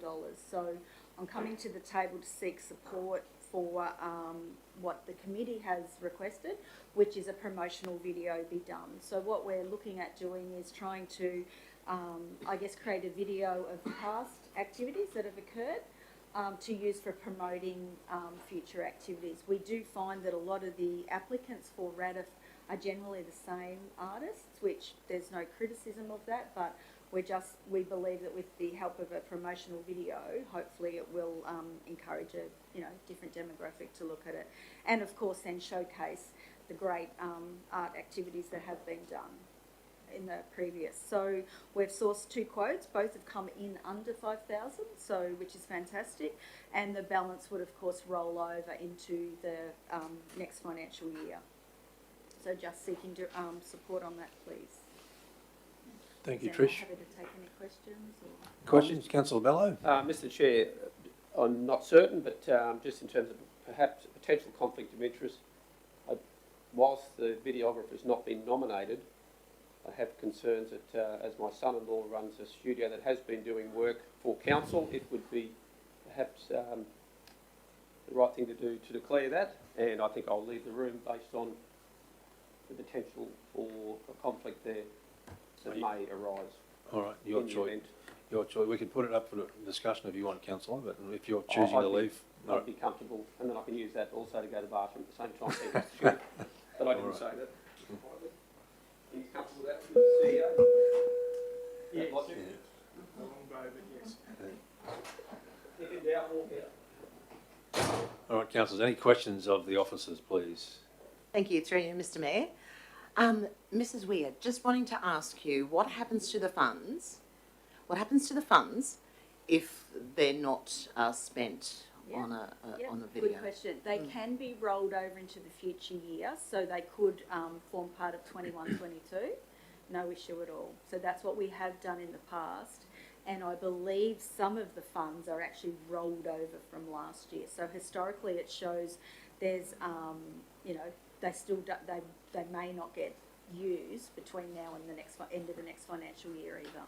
Yes. So what you're really asking for is help and assistance, just so that we can refresh the RADF funding, that we can promote it further for extra people to come on board with it. Great. Yeah, Thank you. Totally. Thank you. Councillor Hutton. Yeah, I know it says through an invitation to quote, so is it our intention that we're looking to expend the full amount, or are we looking to have that rollover? Like, is there, because obviously with the budget section it says that, you know, it can be accommodated within the budget allocation, but I'm not sure if it's like... That's okay. Julie has obtained 2 quotes and both are under 5,000. So I believe they're between 4.5. So if we were, depending on which quote we go with, there will be surplus funds that are, you know, carried forward. We have actually also, I failed to mention, got approval from the state government to do what the girls are proposing. Question, if I may, and I'm not sure whether it's in the terms of reference of RADF or not, so please forgive me if I get this wrong, but I'm just wondering whether there's any opportunity for the money left over to be allocated or split amongst the schools that have an art program, so that the students of those programs could potentially benefit? I don't believe so under the current terms of reference, but I'm more than happy to, to investigate further. All right. And would you, when you said schools, do you mean as in like the 17 schools plus then private schools? You know, the other schools in the Shire? Probably the schools in the Shire initially, yeah. Councillor Hutton, you got any update on that? Yeah, the only feedback would be because it's an application process, in the absence of applications, for us to then do so. So you can't, in other terms of reference, you can't. Yeah, so we'd have to get them to apply, to then give them the funding to then acquit it. So I think we'd be making more of a, would end up spending $5,000 in paperwork to get them each $5 left over. Yeah, as I said, I wasn't sure what the terms of reference said about that. All right, thank you. That was my only question. So, any other questions, councillors? Councillor Mather. Just one. The document is this doing something that you've done before? It's just like a revision, is it? I believe it was done maybe in 2017 or 18, so it is similar to that. And there'll probably be maybe 30-second grabs, 60-second grabs, and then maybe a 2-minute production. So it'll be a variety of, you know, different time lengths for different modes of how we communicate. Yeah. I don't know if you can fit any snippet of a 1 second in there for a rural look. I don't know if you can, but we do have the rural workshop, the woodwork workshop that gets, as you would know, at the caves quite annually. So I'm not sure whether that was in the last round or the round before, but we definitely do have imagery of that. And often when people do their post-event evaluations, they also include photographs as well. yeah, okay. just keep in mind, if you have to roll any money over till next year, maybe we're giving you too much money. It is co-funded by the state government as well. I didn't mean that. And there's never enough money for the arts. Okay, Councillor Eastwood. Oh, just a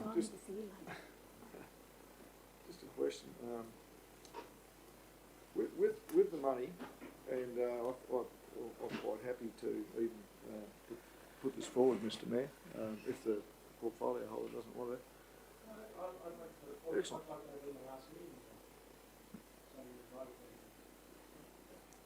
It was possibly February, so it might have been Councillor Lynch would have attended, yeah. Actually, I might leave mine up, Mr. Mayor, I might even speak to it when I... All Thanks. right. All right. Okay. Any other questions? All right.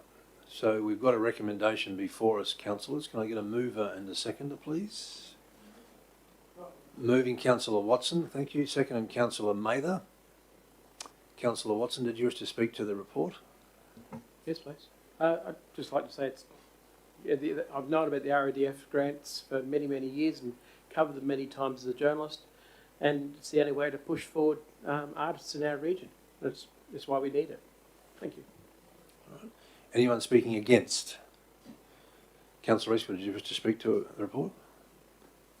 Actually, Mr. Mayor, look, I'm really for the RADF. It's good. It really puts forward some of our artists. It creates some really creative projects, and I think that if we do this, can I just ask one little question though? The video, is that going to be on the website? Is that where it's intended to? We would use it through all our social channels, but not only that, we would encourage like CQ Raz and Kebble Coast Arts and other art groups to share it on through theirs as well. And then, of course, share it with the state government, whether they're interested in putting it on their site where they highlight and promote. But yeah, schools, yeah, so we would share it as wide as we could, yeah. Excellent, that would be good because it would be great to sort of share the love around a bit and get a few more different artists contributing. Thanks, Mr. Mayor. We also think, with the new galleries coming online, there potentially will be a huge uptake. Well, we're hoping that as well, so over the next few months. Thank you. Good point. All right. Any further discussion, councillors, before we go to the vote? All right. Got a mover in Councillor Watson, a seconder in Councillor Mather. All in favour? Carried unanimously. Thank you, councillors. All right. Would someone like to find Councillor Bello, please? And we're down to 11:13. Thank you, ladies. I know you're here for the next one as well. I'm still thanking you for the first report. It's the review of the Keppel Bay Sailing Club Memorandum of Understanding, and I'm going to pass to Trish and Megan on this one too. Thank you.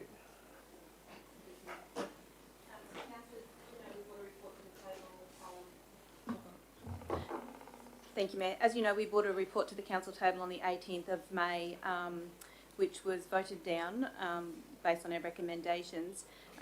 The discussions that were held on that day were more around the fees that we had proposed to charge the Keppel Bay Sailing Club.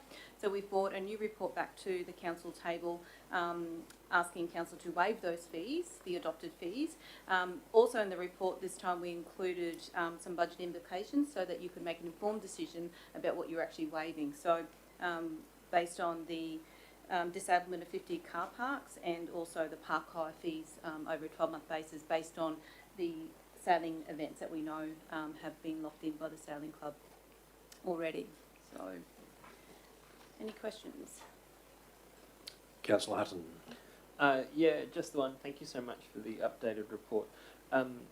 In regards to the space that they're looking, which is related to the last item around the looking to potentially allow them to take ownership of a portion of land or for us to remove ourselves from that oversight, have we had any events in the last 2 years where we've used that space as part of events?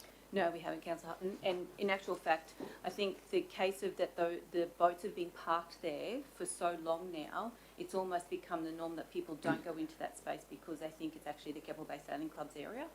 And certainly the trampolining company that was there, the last lot of school holidays, they stayed clear of it just to allow those boats to continue to be parked there. So no, no one has encroached into that area.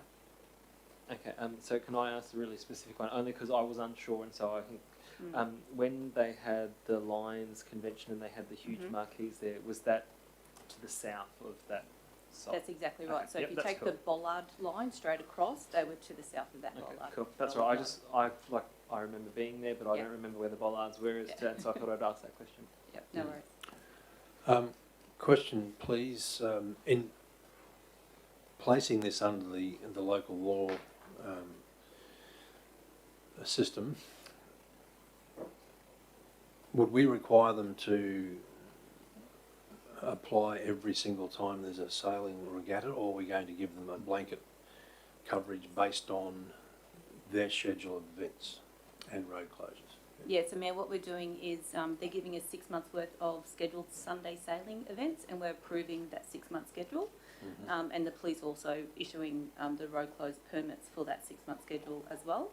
Then they'll have to do, essentially that's 2 temporary event applications for the year for their Sunday sailing days, and then their major regattas, so their state and national championships, we do require then a separate temporary event application for those ones because they are week-long events and a little bit more logistics around them, so we want to separate them from the Sunday sailing day events. But assuming this recommendation is endorsed by council today, then that can be done fairly quickly with them, and that's just out of the way and done. Is that? That's right, completely. Exactly right. So we've approved them up until the 30th of June events now, so for the whole year up until June. Yep. If this gets through today, then we'll approve right through until December. Okay. All right. Thank you. No worries. Any other questions? Councillor Hutton. In terms of the recommendation, point 5, where it says to waive the temporary event application fee, should that be fees for multiple occasions? Like just an amendment, and a follow on from that one is the officer's recommendation versus the conclusion. The conclusion references number 4 being waive the park hire fee as per the adopted. So is the park hire fee different to the temporary event hire fee? Should they both be in the top one? Yes, agree actually, yes. So instead of waiving the temporary event application fee, it should be waiving the park hire fee as per the adopted fees and charges. Yes, good pick up. Okay, so we don't have a temporary event application fee that we're charging? No, we don't, no. Sorry, Councillor Hutton, we have an administration fee that we wouldn't charge each event. So it is largely around the park hire fee. Yeah. The $3,000 security bond, was that required under the memorandum of understanding? I can't recall. It wasn't, was it? No, they had no bond under that. And the reason we brought that to the table was to just cover for any damages that may occur in that space from the trailers and cars being parked up on the grass areas, on sprinkler systems, etc. And that would remain in perpetuity, essentially? Absolutely, yes. Yeah. Thank you. Any other questions, councillors? Councillor Hutton, you look uncertain there. Yeah, I just want to check that. So there's not, because really keen, I think, we've made the amendments to get it over the line today. So, so we're waiving the park hire fee in accordance with the adopted chart. So there's not a separate fee for temporary event applications that would be applicable that we need to include in this as well, so that it doesn't come through? I think to get the wording right, I think we should say waive the park hire and administration fee in accordance. Thank you. Yeah. No, definitely no. It's good. Thank you. Okay, indeed. All right, so in the absence of any further questions or discussion, councillors, Councillor Hutton is moving. Can I get a seconder, please? Councillor Eastwood, thank you.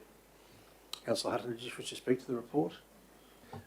Very briefly, just to say that I think we've got to a really good outcome. One, that protects the integrity of what the Keppel Bay Sailing Club does in terms of access to their sport and the opportunity for sports tourism on the coast, while also enhancing the availability and the usability of the space for the greater community with the addition of new assets in terms of the lagoon and updated precinct around Appleton Park.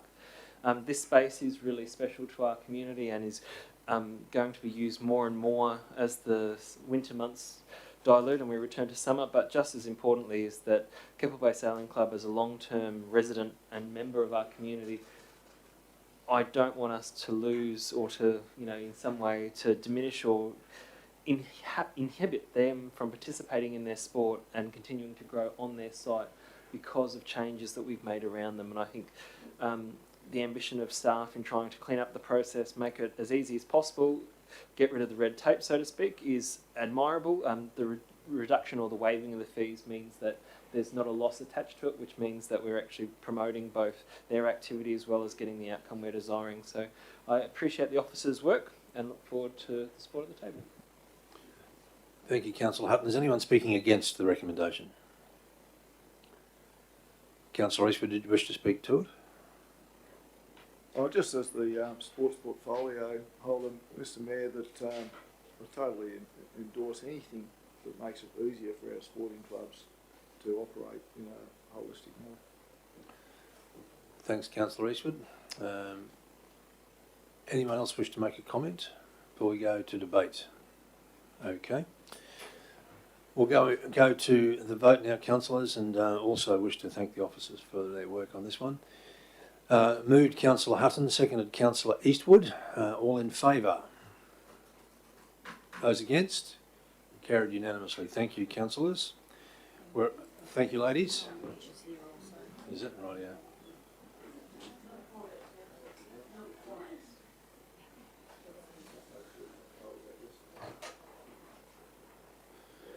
Lunch is here as CEO, but we might try and get to 11:14 first, I'm thinking. Okay, so 11:14, councillors, is the report on the Emu Park Community Arts Centre tenure. Mr Bacon, you're delivering this one, or Molly? Molly, over to you. Welcome. Thank you. Afternoon, everyone. So this report details the proposed tenure arrangement for the soon-to-be completed Emu Park Community Arts Centre. So as you are likely aware, the Emu Park Art Gallery organisation's been operating for at least 15 years in Emu Park in a previous location. Council is partway through, due to be completed by the end of June, building a purpose-built art gallery in Emu Park, and the proposed tenants are that same group, the Emu Park Art Gallery Incorporated. So the property team, the community development, sport and rec team, alongside the building area, have all had discussions with the group, who are very keen to take on this tenure and run the Emu Park Community Arts Gallery. So the proposed term of tenure is for 3 years, and that was determined in consultation with the group. Not too short, not too long, find their feet, new building, new processes. So we landed on 3 years, which they're very happy with. Yes, so this report's asking for the support of that proposed tenure agreement. I'm happy to take any questions. Thank you, Molly. Any questions, councillors? All right. In the absence, Mr Chair, probably the only question I would have is just in terms of what does it mean in terms of responsibility of costs of outgoings, or who pays the bills, electricity, water, what have you? So as with the other tenure agreements that we hold with not-for-profit community organisations, it's a low rental fee. So it's, correct me if I'm wrong, Brett, it's $350 per year for the rental. And then the organisation is responsible for 100% of outgoings. However, they are then eligible through our rates, remission and rebates policy to receive a remission on rates and other fees and charges. But things like water, power, they are already investigating solar. That's the responsibility of the tenant. okay. Thank you, Molly, for the response. Now, the portfolio holder for this is Councillor Watson, sorry. Mental block.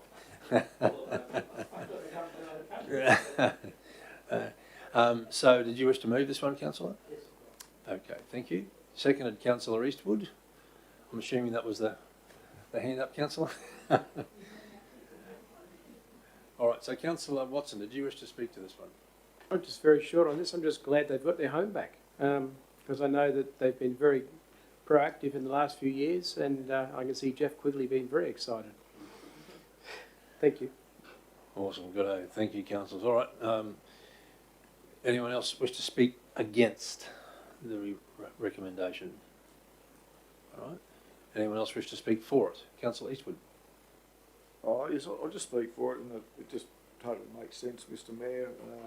The Emu Park Art Gallery Incorporated had a lot to do with the design and a lot of input into the building, so it just makes sense that they take over the running of the facility. Absolutely does. All right. Thank you, Councillor Eastwood. Anyone else wish to speak to the recommendation? All right. We'll go to the vote, councillors. We have a mover in Councillor Watson, a seconder in Councillor Eastwood. All in favour? Thank you. Carried in the absence of Councillor Hutton. All right. So procedural motion, councillors. I believe lunch is here, so we'll break for lunch. All in favour? It's carried unanimously. Thank you very much.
live? Okay. Welcome back, councillors, and welcome back, members of the community viewing in on live stream. And can I just formally recognise our new Chief Human Resources Officer, Christy Mansfield, in the back of the room, and welcome Christy to the team. And are you sure you'll have a long association with Livingstone Shire Council? 11:15, councillors, is the cessation of the Cooey Bay Progress and Sports Association tenure and associated rates arrears. Oh, I beg your pardon, yes, you're right. So we resume, procedural motion to resume after lunch, moved by Councillor Hutton, thank you. All in favour? Okay, so up to 11:15, councillors, and Molly, over to you. Thank you, Mayor. So this report is in recognition that the Cooey Bay Sport and Progress Association is now no longer active. As you are likely aware, they had control over the Cooey Bay Sporting Complex, excluding the swimming pool, but they were in charge of hiring the hall, subleasing the fields, managing the tennis courts, and subleasing the tennis courts. In December 2019, Council advised the association that Council intended to transition the complex to an agreement similar to that in place at the Bar-Marie Multi-Sports Complex and the Hartley Street Multi-Sports Complex. That has happened, and the users that were already there, which was the Cap Coast Crocs Rugby Union and the Yeppoon Tennis Club, have now transitioned to individual licence agreements with Council, so have maintained the tenure that they require to continue their operations. The hall, the Cooey Bay Hall, has transitioned to the general council booking system, so users of that hall continue to use it as they always have, and additional users are now accommodated through the regular booking system, including online. Excuse me. When the Cooey Bay Sports and Progress Association Incorporated vacated, they did have two caretakers on site. When they vacated, we did some simple operational things like switch the electricity over back to council, etc. And then the group became defunct, for lack of a better word. So there are some rates arrears from the time that the Cooey Bay Sport and Progress Association was in control of that area, and their tenure agreement did say that they were responsible for rates and charges. Since the group, one is not for profit and two is actually no longer operational, the total amount of arrears, which is $2,636.20, the recommendation is to recognise that as unrecoverable and write it off, as the cost to pursue that, both economically and reputationally, would far outweigh that just over $2,500. In terms of the general transition, everything's gone very well, and this is the only outstanding item now in regards to the Cooey Bay complex. I'm happy to take any questions. Thank you, Molly. Any questions, councillors? Councillor Mather? Just one that's glaring on. Molly, what went wrong there? So from council's perspective, it was more about ensuring that the reason that the transition was decided was it was around making sure the entire complex suited the individual users' needs, but also was then more broadly accessible.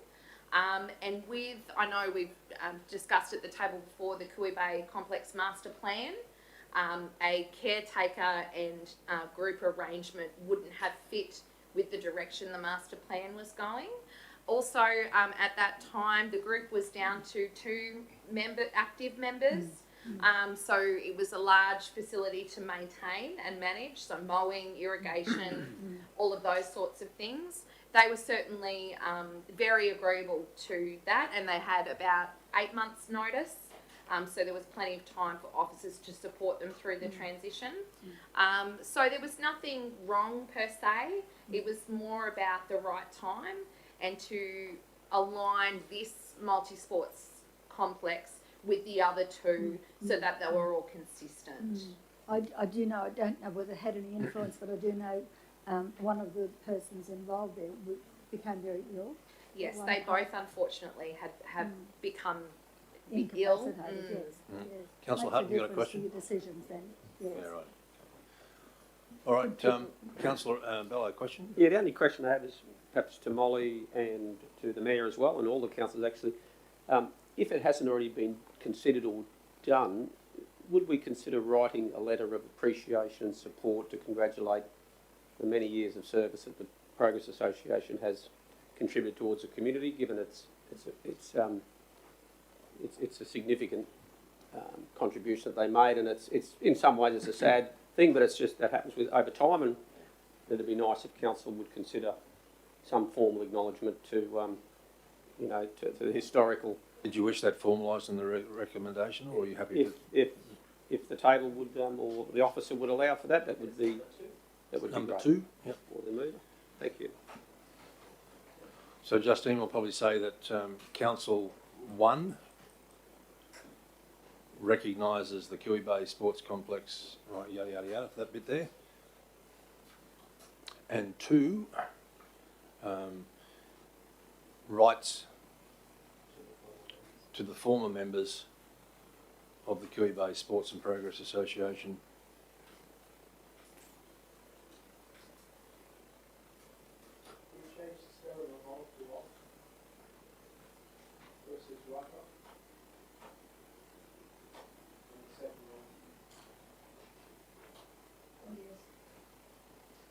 Kiwi Bay Sports Progress Association.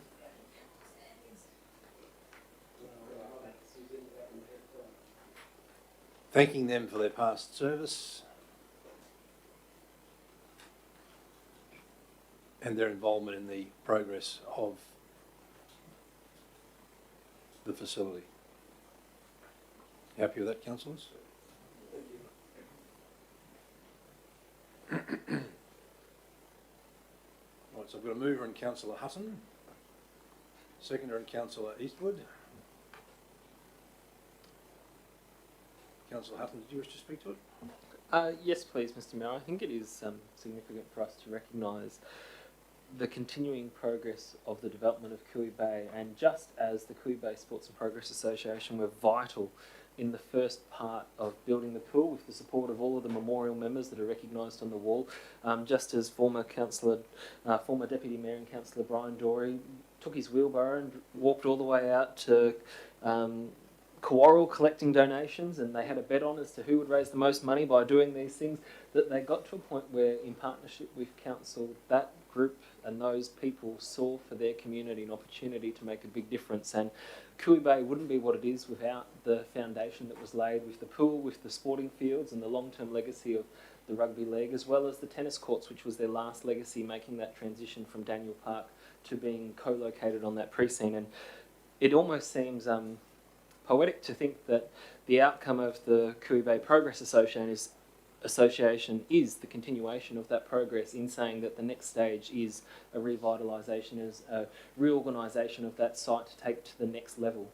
So I know that they are very proud of the legacy they've had, and I know that in this motion that we as a council are demonstrating on behalf of the community our thanks for their effort over many, many years to take it to where it's been, and also to those final members who were the last, they were running raffles. When there was only 4 of them, they were still running raffles at the Yeppoon Central Shopping Centre because they were trying to pay the costs of their insurance and rego and things, just so they could continue to provide those facilities for the community. It's a beautiful legacy to have, and I hope that in paying homage to them, they can see the intent of our table and the intent of our community.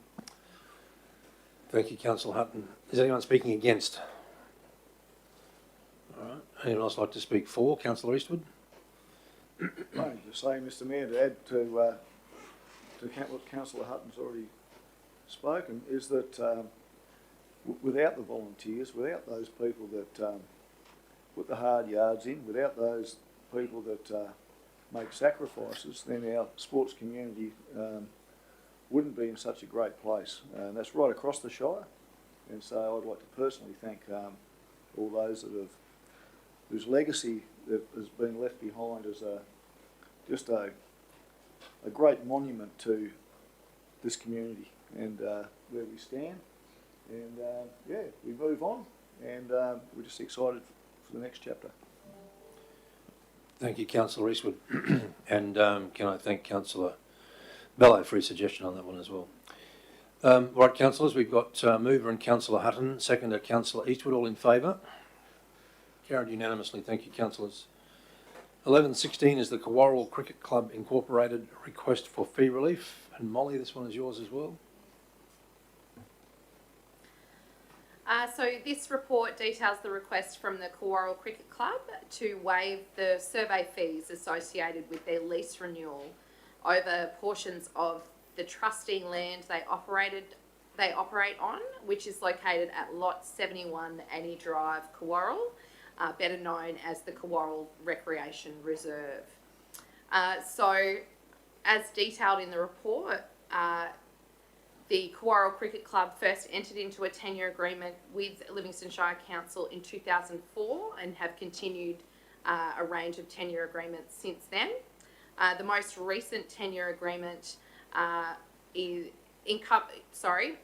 a trustee permit and a trustee lease, one expiring in 2023 and one expiring in 2030. Those have differing dates due to the Land Act and how long a permit on trustee land can be and how long a lease on trustee land can be. So because it is a piece of trustee land under the Land Act, the associated tenure documents must be registered with the Titles Office, and registering those documents comes with a fee, again set by the Titles Office, which is a state agency. Depending on the type of tenure, sometimes a survey plan may be required. In this case it was. Council typically organises the surveyor and registers the documents, pays all those fees up front and then invoices the tenant after the fact. And council's contribution to the surveyor fee is currently 50% of the surveying cost. Now, this one is different because it's not typical for council to provide an exclusive lease over a recreational reserve, because the purpose of a recreational reserve is for all members of the community to be able to access it. And so giving a group exclusive lease over that area means they would have the ability, not to say that they would, but they would have the ability to exclude others from that exclusively leased area. As well, within this particular circumstance, there is a council playground on the lot, which obviously is maintained by council and has regular inspections by council, as well as a public toilet facility, which is a public toilet, again, taken care of by council. So that explains the permit and the lease, and why a lease over the entire property could not be offered. It is recognised through the research that I've done that there wasn't communication about the survey fee component to the club, which is why the recommendation is to waive the survey fee proportion, because I can't find evidence of that communication. However, every lease or licence or permit that is over trust land must be registered and always comes with those fees. And so this club would have paid those fees each time they've renewed their lease or licence, which has been a number of times since 2004. So the recommendation from officers is to waive the survey portion, recognising that that wasn't communicated or communicated effectively, which comes to a total of $2,179.50. There were letters provided by the club as well outlining their reasoning. Thank you, Molly. Councillor Friend. Thank you, Mr Mayor. Molly, with the survey fees, I know other clubs such as the Scouts at Cooey Bay have had to pay them in the past and couldn't get out of paying those particular fees. So this particular club would have had to pay those survey fees in the past. Is that what you're saying? So the survey requirement is relatively new. So previously, it depends on the timing of the leases and when they're expired.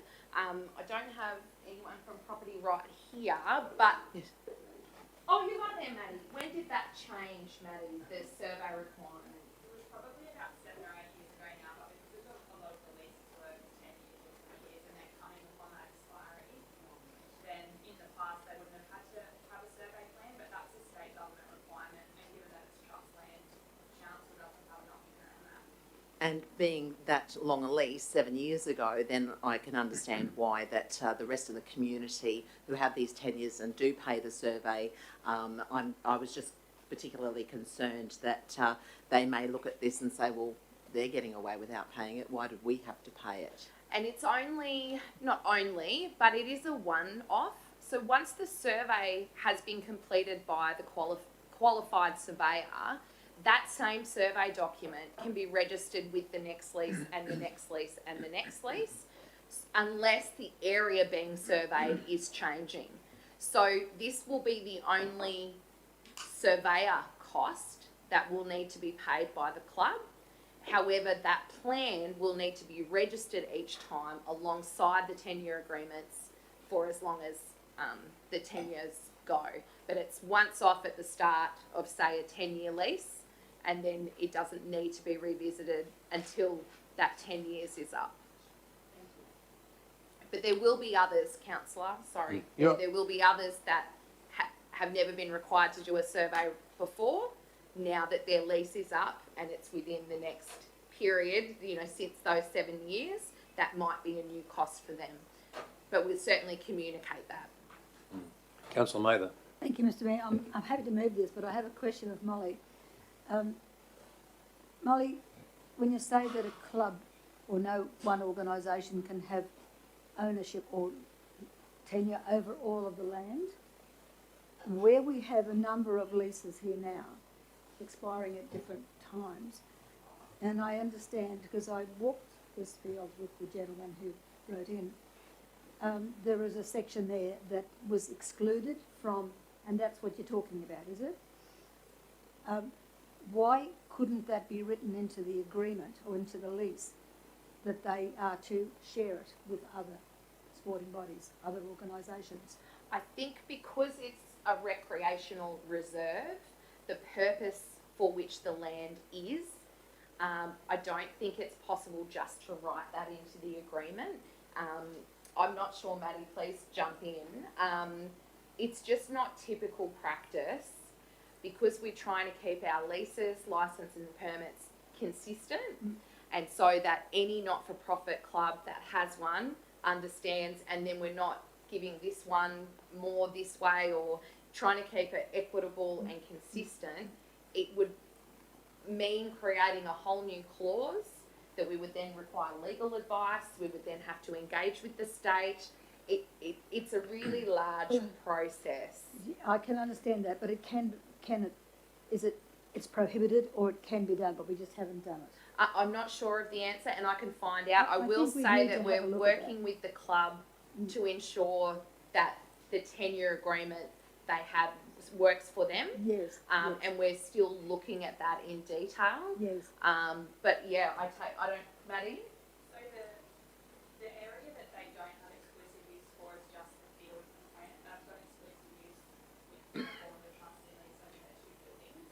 The field has been put as a trustee component because that is a non-exclusive document. So if we were to create a trustee lease and put a clause in to say that they don't have exclusive use and they have to let others in, that would be a trustee permit, and that is the tenure that they currently have. So the trustee permit document exists already, and that's the tenure that they have over the field.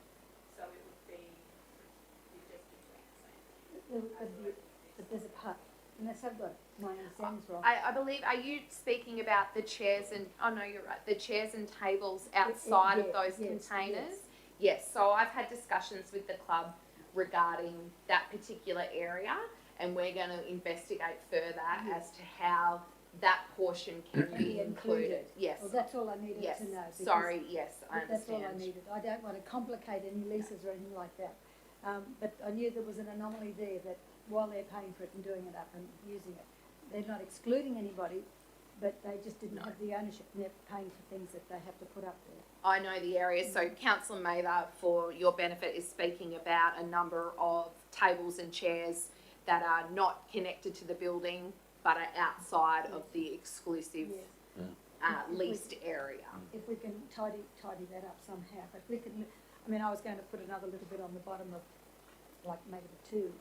We're having discussions already. Okay. So if I'll just you're... leave it as it is, and you can continue the discussions and come back with us. Would that be okay, Mr. Mayor? That's fine, councillor. We'll get an outcome that everybody will be happy with, and everybody understands what their role is. Yeah. That's important, and they'll continue. Well, in to adopting do this, it. councillor May, that we can at least move forward on the issue. Yes, happy, Mr. Mayor. Leave it as it is. I'm happy to move it. All right. Any other questions of the officer, councillors? Okay, so I've got a mover in councillor Mather, seconder in councillor Eastwood. Okay, so councillor Mather, did you wish to speak to the report? No, I think I've done it, Mr. Mayor, thanks. All right. Anyone speaking against? All right. Anyone wish to speak for councillor Eastwood? Yes, Mr. Mayor, only that with our sporting bodies, it is important to give them the support that they need, and particularly after going through, or still even going through COVID restrictions, and I just wish them the best, and that'll do. Okay. Thank you, councillor Eastwood. You've got the same glass. All right. Anyone else wish to speak? All right. So we'll go to the vote. Councillor Mather didn't wish to wrap up? All right. Councillor Mather, seconded councillor Eastwood, all in favour? Carried unanimously. Thank you, councillors. 11:17 is the Capricorn Coast Society of Arts Incorporated, in other words, the Paint Pot Gallery, we mean a little gallery on the end of that. Request for rent relief. Molly? So this report, as you are aware, the Paint Pot Gallery, also known as the Capricorn Coast Society of the Arts Incorporated, is moving into the Mill Gallery, soon to be completed extension. And so they have asked for a waiver of the total or part thereof, their rental fee for the 21-22 financial year, due to COVID impacts and being unable to operate for 5.5 months. As detailed in the report, you can see the history of their tenure in various locations, supported by council throughout those transitions from different places, and also the amount that council has contributed to those tenancies. The recommendation is to waive 50% due to the fact that they were unable to operate for approximately 50% of the year. I'm happy to take any questions on this one. Councillors? Councillor Hutton? No question, Mr. Mayor. I would be interested to move an amendment that we take it to the 100% of the $1,600, if there's a seconder to... Looks like you've got a seconder. So we have an amended motion. So we might deal with this one first, councillors. So the recommendation here is that the council waives 50% of the rental fee, totalling $1,600. Anyone wish to speak to the recommendation? Sorry. I'm going to need a mover and a seconder for this one, sorry. The original motion here. Sorry? Are we going to let it fall over, Mr. Mayor, this particular one, to bring up the amended motion? Well, in thinking about it, maybe we just keep to the pattern we've been going with today. We'll deal with the amended motion first then, yeah, all right. So we have an amended motion that we waive the entire fee. Moved councillor Hutton, seconded councillor Watson. Councillor Watson, Councillor Hutton, did you want to speak to it? Yes, councillors, I think that the letter from the Capricorn Coast Society of Arts Incorporated details the circumstances in which they find themselves, but I also think in consideration of the work that's being done in the development of the new gallery, if they have been able to raise any income, I'd prefer it being invested in the production and the setup of their internal functions and getting it ready and getting it right so that they're at their best when it is working, and I think that COVID has caused plenty of damage to plenty of organisations, and we can understand the effect that it's had on our arts community. Just earlier today, we potentially saw that the carryover of funds through RADIF, obviously this would not be something that was able to be funded out of RADIF, but this is another way that we can actually provide support to our arts community in a time when they're getting up off their feet, and I can't wait to be celebrating with them all and other members of our arts community as we open the new gallery later on this year. Thank you, Councillor Hutton. Anyone speaking against? Just a question, Mr Mayor. I'm very mindful of the support, financial support, that has been afforded to the organisation during COVID and beyond. And I'm just wondering if it's going to send the wrong message to other organisations. Okay. Is that a debate? Is that a question or a debate? Yeah, yes. What does it? Yes. Who has the figure that we've contributed in rental subsidies to date? You'd have to take that on notice. Sorry? Well, you can't. Not today, though, can you? No. We'd have to take that on notice, Councillor Mather. well, it's quite substantial, Mr Mayor. That's what I'm thinking. All right. Speak forward, Councillor Watson. I've actually been up talking to the ladies up there, and since they've moved in, and they're closed for quite a period of time, their traffic has been almost nil. They've not really made any sales since they moved in because the building doesn't look open, but also they've been so used to the traffic going past the old shop. So they're really struggling at the moment. They've been asking for support on ideas on how to get people there. So that's why Councillor Hutton has already said pretty much everything I wanted to say, but I have found that they virtually have no traffic up there at the moment to sell their goods. They're good. All right, thank you, Councillor Watson. Anyone wish to speak against? All right, anyone wish to speak for before we go to the vote on this one? We've got a mover in Councillor Hutton, a seconder in Councillor Watson. I'll go to the vote now. All in favour? Okay, those against? Do you wish your vote recorded, Councillor Mather? I'll record mine, thank you.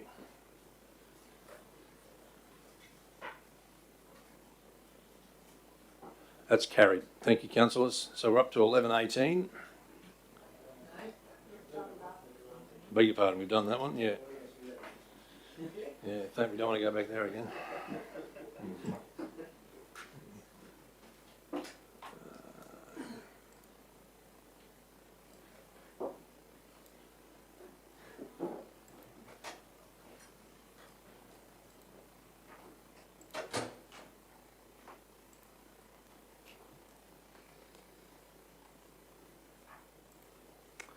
So this is the development application for a material change of use for non-resident workforce accommodation at Lot 1, Kunnawarra Road, Marlborough. And Tammy is here. Thank you, Tammy. Over to you. Good afternoon, Mr Mayor, councillors. So, yeah, it's a development application for a non-resident workforce accommodation at Kunnawarra Road, Marlborough. The accommodation camp is proposed to accommodate workers and tradespersons associated with the construction phase of a Shoalwater Bay training area remediation project. The property is known as Lot 1 Kunnawarra Road, however access and frontage is from Old Bruce Highway. The site is located approximately 1.2 kilometres from the Marlborough Township and about 50 kilometres from Shoalwater Bay. The site is 14.12 hectares in size, however the development is restricted to about 1 hectare of area in the northwest corner. The site adjoins the Marlborough Motel and Caravan Park to the west and rural land to the south and east, which forms one property. The development is more than 300 metres from the nearest adjoining dwelling house. The proposal plan demonstrates existing and proposed buildings, structures and car parking. The accommodation use consists of a manager's residence building, 61 accommodation buildings with a combination of single and double rooms with an ensuite in each room, gymnasium, laundry buildings, kitchen, dining and crib room, site office, amenities blocks and covered recreational area. The 60 on-site car parking spaces, a loading zone and a bus zone. The accommodation camp is proposed as a temporary accommodation solution expected to be used over about 30 months. However, the lifespan of the use is dependent on the construction projects and any variances in construction. Accordingly, a condition is included approving the development to be undertaken for a period of 5 years, and at cessation of the use, all buildings, equipment and infrastructure will be removed and the site reinstated to pre-development condition within 3 months of the cessation. The development will be serviced by on-site sewer and water infrastructure. Water tanks with a capacity of 280,000 litres will be located on site, which equates to 6 days storage or 6 days water supply. Water will be transported in as required, utilising a standpipe at the caves. All accommodation and amenities buildings will be suitably connected to the on-site water supply. A containerised wastewater system is proposed with capacity to treat effluent at 80,000 litres per day. The treatment will produce Class A standard waste and will have 280,000 litres storage provided on site, which again is 6 days storage. The wastewater treatment plant will operate a no release works, and the treated wastewater tanks will be emptied each day to maintain maximum storage capacity. The site is generally cleared with trees sporadically located throughout. There is a waterway traversing the site located east of the development site with a large retention basin. All associated buildings and structures achieve a setback of 30 metres from the waterway. The site, being adjacent to the highway, is also mapped within the state-controlled road transport noise corridor. The application has been referred to the Department of Transport and Main Roads, and they have advised that conditions have been imposed in regards to noise attenuation to any affected rooms within the buffer area. So the development underwent public notification between the 9th of April and the 6th of May, and one submission was received with issues relating to inconsistencies with the planning scheme, including preferred uses for the rural zone, mapping inaccuracy given an amended plan was submitted, creek flooding, lack of washdown facilities, dust generation due to heavy vehicle movements, construction and operational noise, and a shortfall in car parking. The issues raised in the submission have been considered in the assessment and suitably addressed. Non-resident workforce accommodation is not a preferred use within the rural zone. However, the proposed use will not undermine the viability, role or function of the rural zone and is therefore considered an appropriate use for the site. The development is conditioned to cease after 5 years and the site to be returned to pre-development condition. The use is supported by on-site water and sewer with capacity of 6 days in the event that roads are closed. The development achieves setback exceeding 350 metres from neighbouring dwellings, and upgrades and improvements to the immediate road network will be undertaken, and landscaping buffer will be provided to the development. So the performance assessment of the proposal demonstrate the development will not compromise the strategic framework and comply with all relevant overall outcomes, subject to relevant and reasonable conditions and infrastructure charges. I can take any questions. Thank you, Tammy. Any questions? Councillor Friend. Thank you, Mr. Mayor. Tammy, going back to that one submitter, there was a couple of things within that submission that maybe you could just help me with. They noted that public submission states that Lang O'Rourke obviously is the applicant. They also go on to say if the proposed temporary accommodation is for a remediation project, they've asked should not the applicant be the FKG group or / Downer. And then they said if so, should this application be classed as failed? Could you answer that for me? Through you, Mr. Mayor. So anyone can make a development application, anyone can be an applicant, provided that you have owner's consent. So yes, some of the plans and some of the works will be undertaken by that development group. It doesn't really make any difference in terms of the assessment. And I did provide a response in the report. Well, it's on page 15 of part 3, if that helps.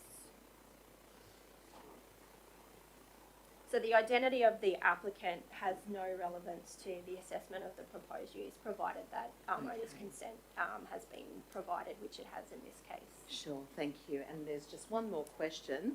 The submitter states that works on the Bruce Highway will take place 160 metres from the dwelling. Is this allowable and is this correct? Which section are you referring to? I'm actually referring to the submission from the one submitter. It's not in the report. It's actually in the submission that I'm looking at through Risa and Sydney Jones. And I was just interested if that is correct, 160 metres from the dwelling. It must be the old Bruce Highway, I imagine. I'll just go back to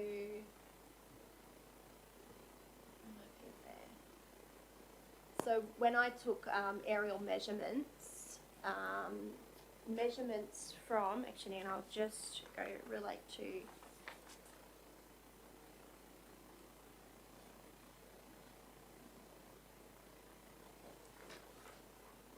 so aerial mapping determined that the existing dwelling house on lot 78, which was the submitter's property, is sited 330 metres from the access to the development site, and then a further 32 metres to the service pad, and 57 metres to the actual accommodation buildings. So I'm not sure what that measurement relates to. In regards to setbacks, in the rural zone, we actually look at the accommodation use and how close an accommodation use is to a neighbouring use. So it's not actually the property boundary, it's where the use itself is. So I hope those measurements give you an idea. I know that the submitter did mention that they were possibly extending their extending their dwelling house. Yes. Unfortunately, because that application hasn't been received, that isn't taken into account.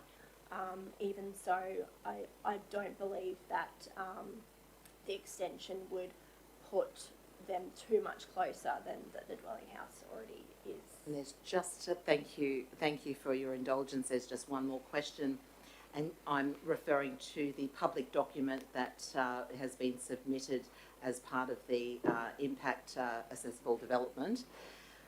They said that one of the householders will be there. They're concerned about the 350 metres, did you say, or 330 metres between the actual development and the dwelling. And you also mentioned that there's going to be a buffer zone of sorts. Is that buffer zone noted within the actual development itself? You know, are they planting trees? Yeah. Is it a high fence? So the landscaping buffer has been proposed along Kamawara Road. So that is to protect the amenity of, the highway from the development.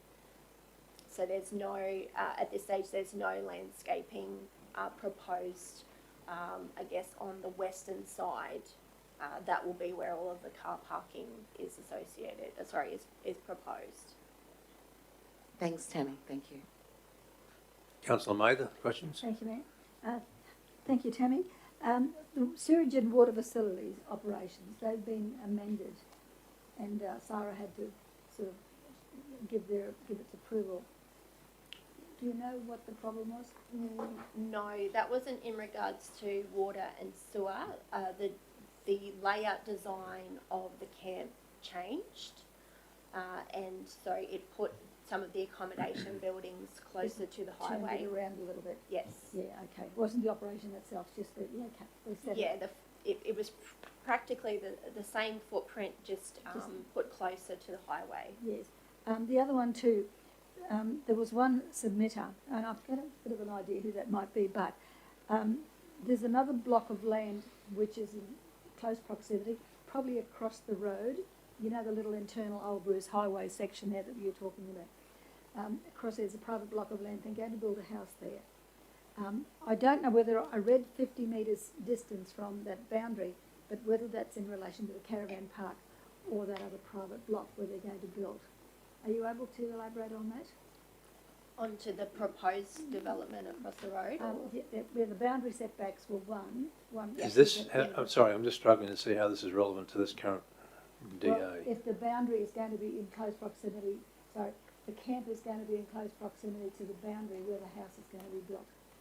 That's what I'm trying to get a gauge on. I can answer that. So in the rural zone, a residential building should be, in accordance with the planning scheme, so 50 metres from any side boundary and 20 metres from any road frontage property boundary, provided that you're not in proximity to a rural use that might cause nuisance. So that's a standard setback. So, and the 20 metres to the frontage generally allows that if the property across the road has a 20 metre separation, and then the road and then the other property, that should provide a sufficient buffer between activities. Okay. I think the person who's going to build a house, I believe they're going to be in primary production there as well, but I just don't know what the boundaries are. But I know that you made mention of the boundary setbacks. The last question I have, and I support it, the 243 workers, do you know if they're going to be, get up in the morning, go to work and come home and everybody's home, or is it going to be coming and going like shift workers? Do you know? So I believe they will all work the same roster. Mm-hmm. So they will all leave the premise at the same time and return at the same time. There's no proposed night shift. Yeah. And I do believe that it is an on-off roster. So there may be times when they're not actually there. So it might just be cleaners or caretakers that are there. Okay. Pretty right. Thanks, Mr. Mayor. All right. Councillor Hutton, you're moving. All right. Any other questions before we go to debate, councillors? All right. So moved, Councillor Hutton. Can I get a seconder? Thank you. Councillor Eastwood. All right. Councillor Hutton, did you wish to speak to the report? Okay. Thank you. Anyone speaking against? Councillor Eastwood, did you wish to speak to it? All right. We'll go to the vote then. Councillors, all in favour? Can I have a show of hands, please? Councillor, all in favour? Those against? Okay. Councillor Friend wishes her vote to be recorded against. Carried. Thank you, councillors. 11:20. Thank you, Tammy. Thank you to the development team. Is the proposed freehold lease to Commonwealth of Australia Bureau of Meteorology over part of Lot 11 on Survey Plan 239039 at Barmarie. And welcome Maddie to the table. Good afternoon, Mayor and Councillors. This report relates to a request from the Australian Bureau of Meteorology to install a weather balloon launching system on a parcel of council land located at Barmarie. The Bureau are looking for an area of approximately 400 square metres, and the site that they're looking at is the current site of a council effluent treatment plant. So the recommendation is that council resolve to apply the exception in the regulation, allowing officers to deal with the Bureau in priority, given that they're a government agency, and also to resolve to provide the Bureau with a 10-year lease at a nominal rent of $1. I'll take the report as being read and ask if there are any questions in relation to this. Councillors? No questions from me, Mr. Chair, but I'd be happy to move it in the event if there isn't. What page was that on? Well, Councillor Bella, you got in ahead of Councillor Eastwood this time. Yeah. All right, so we've got a mover in Councillor Bella, a seconder in Councillor Hutton. Did you wish to speak to the report, Councillor Bella? I need to just say that it's great to see this sort of commitment and investment by the Commonwealth Government, and we hope that it increases our capacity to improve the weather predictions, which we'd all appreciate. Yeah, Thank absolutely. You. All right, so we'll go to the vote now, councillors. Anyone speaking against, by the way? Councillor Friend, did you wish to speak to it? Thank you, Mr. Mayor. Bomb weather balloons. I just want to point out a couple of things, and those in our community, that bomb weather balloons contains targets, and these targets help them understand where they are in the sky, how far they've travelled, etc. But more importantly, these targets are actually made of cardboard and they're lined with a very thin layer of foil. So they are very environmentally conscious, and this all occurred in 2014. And so the release of the weather balloons are really, really important to, obviously, our particular Livingstone Shire for the information determining weather and climate, cyclones, etc. But another point to mention is that there are currently 38 locations of BOM within Australia, including 4 in Antarctic and sub-Antarctic stations. So this is actually quite an honour to have this Bureau of Meteorology wanting to actually set up camp here in Livingstone. So I also want to mention that the hydrogen that is used is stored in cylinders, and it is very safe according to all the information through government websites. So I'm all in favour of this. Thank you. Thank you, Councillor Friend. Anyone else wishing to speak to the report before we have a vote on it? All right. So we've got a mover in Councillor Bello, a seconder in Councillor Hutton. All in favour? Carried unanimously. Thank you, councillors. So we're up to 1121, councillors, which is the request for a letter of support for the Durrumbul traditional use of marine resources agreement development. I'm going to move a procedural motion here that we go on to the next item, councillors. Can I get a show of hands, please? Thank you. Carried unanimously. 1122, councillor remuneration. Thank you, Molly. Mr. CEO, this one's yours, I believe. Thank you, Mr. Mayor. The report this year, so this is an annual determination. As councillors are aware, councillor remuneration is determined independently of the council by a state tribunal who releases a report annually and offers councillors the opportunity to consider its deliberations around that report, and whilst it sets the maximum remuneration, offers an opportunity for councillors to consider a lesser amount. It's an annual process. This year's report recommends no change to that was adopted in their 2019 remuneration report, so our recommendation is simply reception of the annual report. Thank you, Mr. CEO. Any questions, councillors? I believe that we didn't take the maximum remuneration last year. Is that right? We didn't. We chose not to do So that. does this mean we can choose now to, or what's it mean? It means that you stay the same. Stay the same. No. No. No, my apologies, Mr. Mayor. I wasn't aware that that there was a resolution passed to reduce the amount last year. So there is a decision for the council if they wish.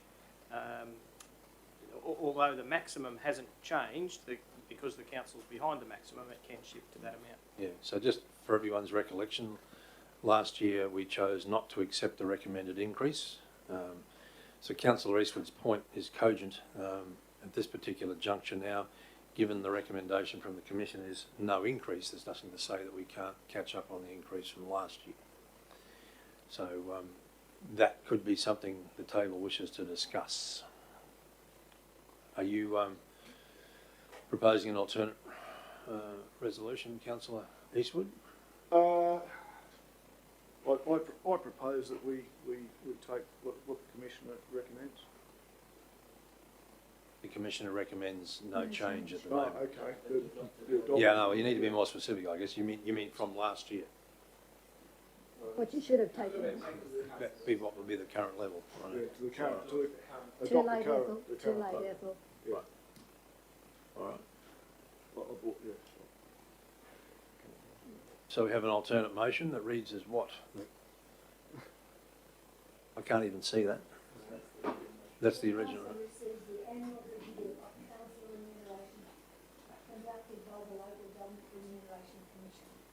Thank you. So what's ordinarily the motion is the council adopt? Ordinarily, the motion goes something along the lines of the council adopts the remuneration chart as set out by the commission or something along those lines. So would this be that's similar? Oh, yeah, that'd be good.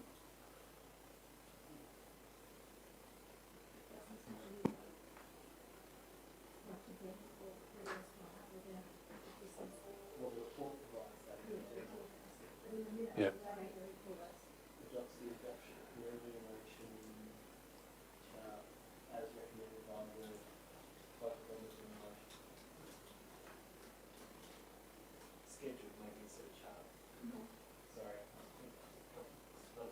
Remuneration Tribunal. Yeah. Or Commission, sorry, beg your pardon. Yeah.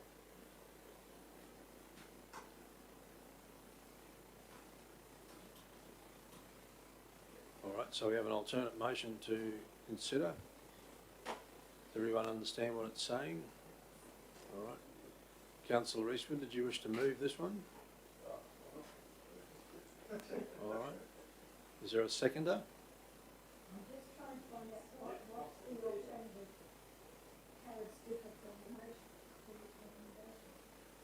Well, at the moment, the original recommendation would suggest that we don't have any increase, but the alternate motion suggests that we should take the increase that was awarded last year that we didn't take. Which is contrary to the recommendation of the Commission. No, no. It's just bringing us into line with everyone else. Yeah. So last year, Councillor Mather, the Commission recommended an increase and we didn't take it. So we're not currently at the level recommended by the Commission. What Councillor Eastwood's alternate motion is proposing is that we now catch up. But what the Commissioner also says is zero inflation. Yeah, based on his current level of, in the schedule, which we haven't caught up with yet. That's what his recommendation is now, based on today's figures. Yeah, the Commission is essentially saying that he's not recommending an increase above what is currently in the schedule, but we are behind the schedule. Yeah.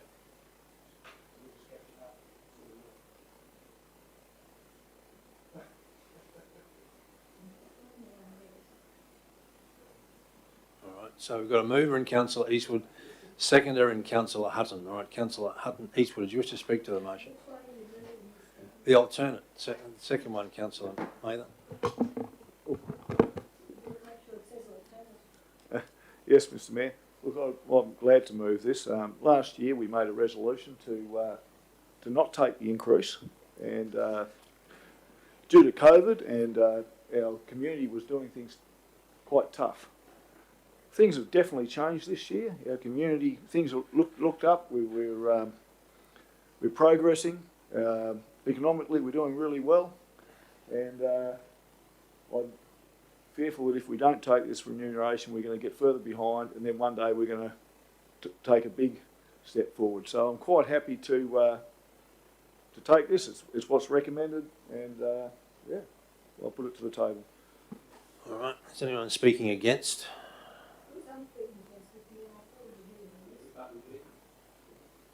Yes, I'm speaking against, and I'll call a division on this, Mr Mayor.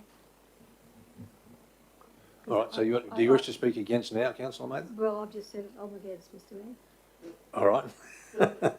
Okay, noted, thank you. Anyone wish to speak for it? Councillor Hutton, did you wish to speak for it? All right. Anyone else speaking against?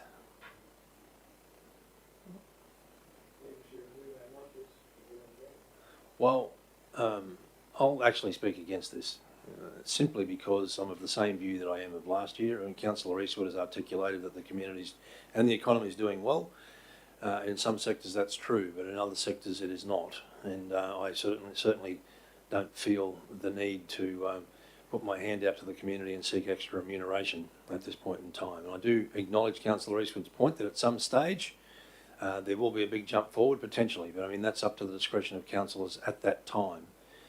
So in the interest of and showing respect for those people in our community who are doing it tough, and also at this point in time we are looking at a small surplus on our budget, and this will potentially impact that. I'm going to vote against this. So Councillor Eastwood, did you wish to sum up? Mr Mayor, look, only to say that, well, I guess council has put a lot of work and a lot of effort and a lot of hours into what we do, and you know, we've got to decide whether we're worth what we get paid, and I believe we definitely are. And I don't think that, especially us part-time councillors, which aren't fortunate enough to get as much as the mayor is actually bringing home, that we probably do or are worth what we paid. And I have absolutely no problem going to the community and putting this out there. It absolutely doesn't faze me at all, and I'm very happy, just to put this again forward and see how we go. All right, councillors, we'll wrap up debate on this one. We've got a mover in Councillor Eastwood, a seconder in Councillor Hutton. I'll go to the vote. All in favour? Okay, sorry, Councillor Mather's called the division. So we have Councillor Hutton, Councillor Bello, Councillor Watson and Councillor Eastwood. Those against? Councillor Mather, Councillor Friend and Councillor Ireland. Thank you, councillors. The motion is carried.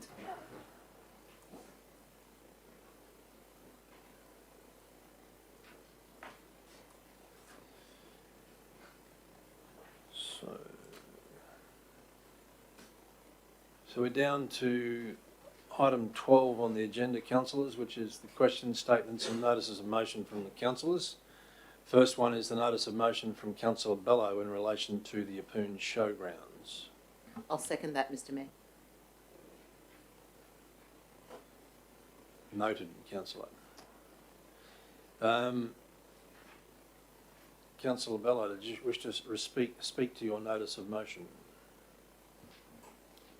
Yes, Mr Chair, and I'm mindful it's been some time since this first came to the table, so quite a lot has passed since then. My understanding is that the showgrounds are progressing with the development application with the assistance of a professional town planner, which obviously that will follow its process, and I recognise that councillors will make their individual judgments when they're in the position to do that based on their professional judgment. I brought this initially to try and demonstrate my in-principle support for the Show Society's attempts to try and advance their goals to progress out to the nominated site, which has been zoned suitable for this type of activity. I think it's very suitable for this activity, but I don't want to go too far down that path of preempting what will be the decision that we will make into the future, other than to reiterate those 3 points there. I'm comfortable with the biodiversity corridor that has been, or in principle, I believe it can be satisfied there, and I think there's strong evidence to suggest that.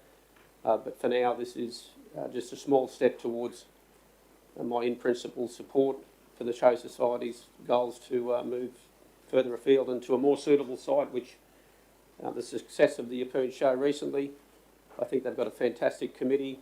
They're passionate. They're here for the long haul, and it's my abilities to try and get behind them as best I can at the appropriate stage that I can. Thank you. Thank you, Councillor Bello. Any questions of Councillor Bello? All right. So Councillor Bello, you're moving this, I assume? Can I get a seconder, please? Councillor Mather?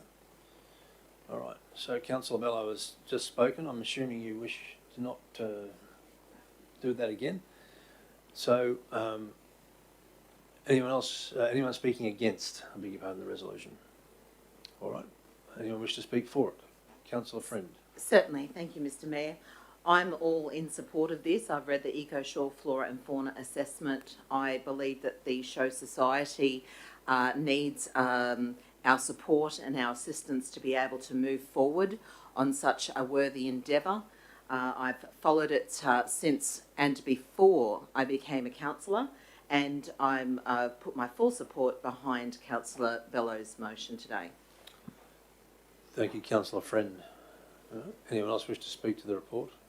Just Just to say, Mr Mayor, I endorse the recommendation and the comments by both members because I've been through the trauma and the toils of the previous organisations, of the previous organisers of the Show Society, and they've been through some pretty tough times, and they've really come up against some hurdles, including an MCU which was successful, but they failed to be able to comply with the conditions.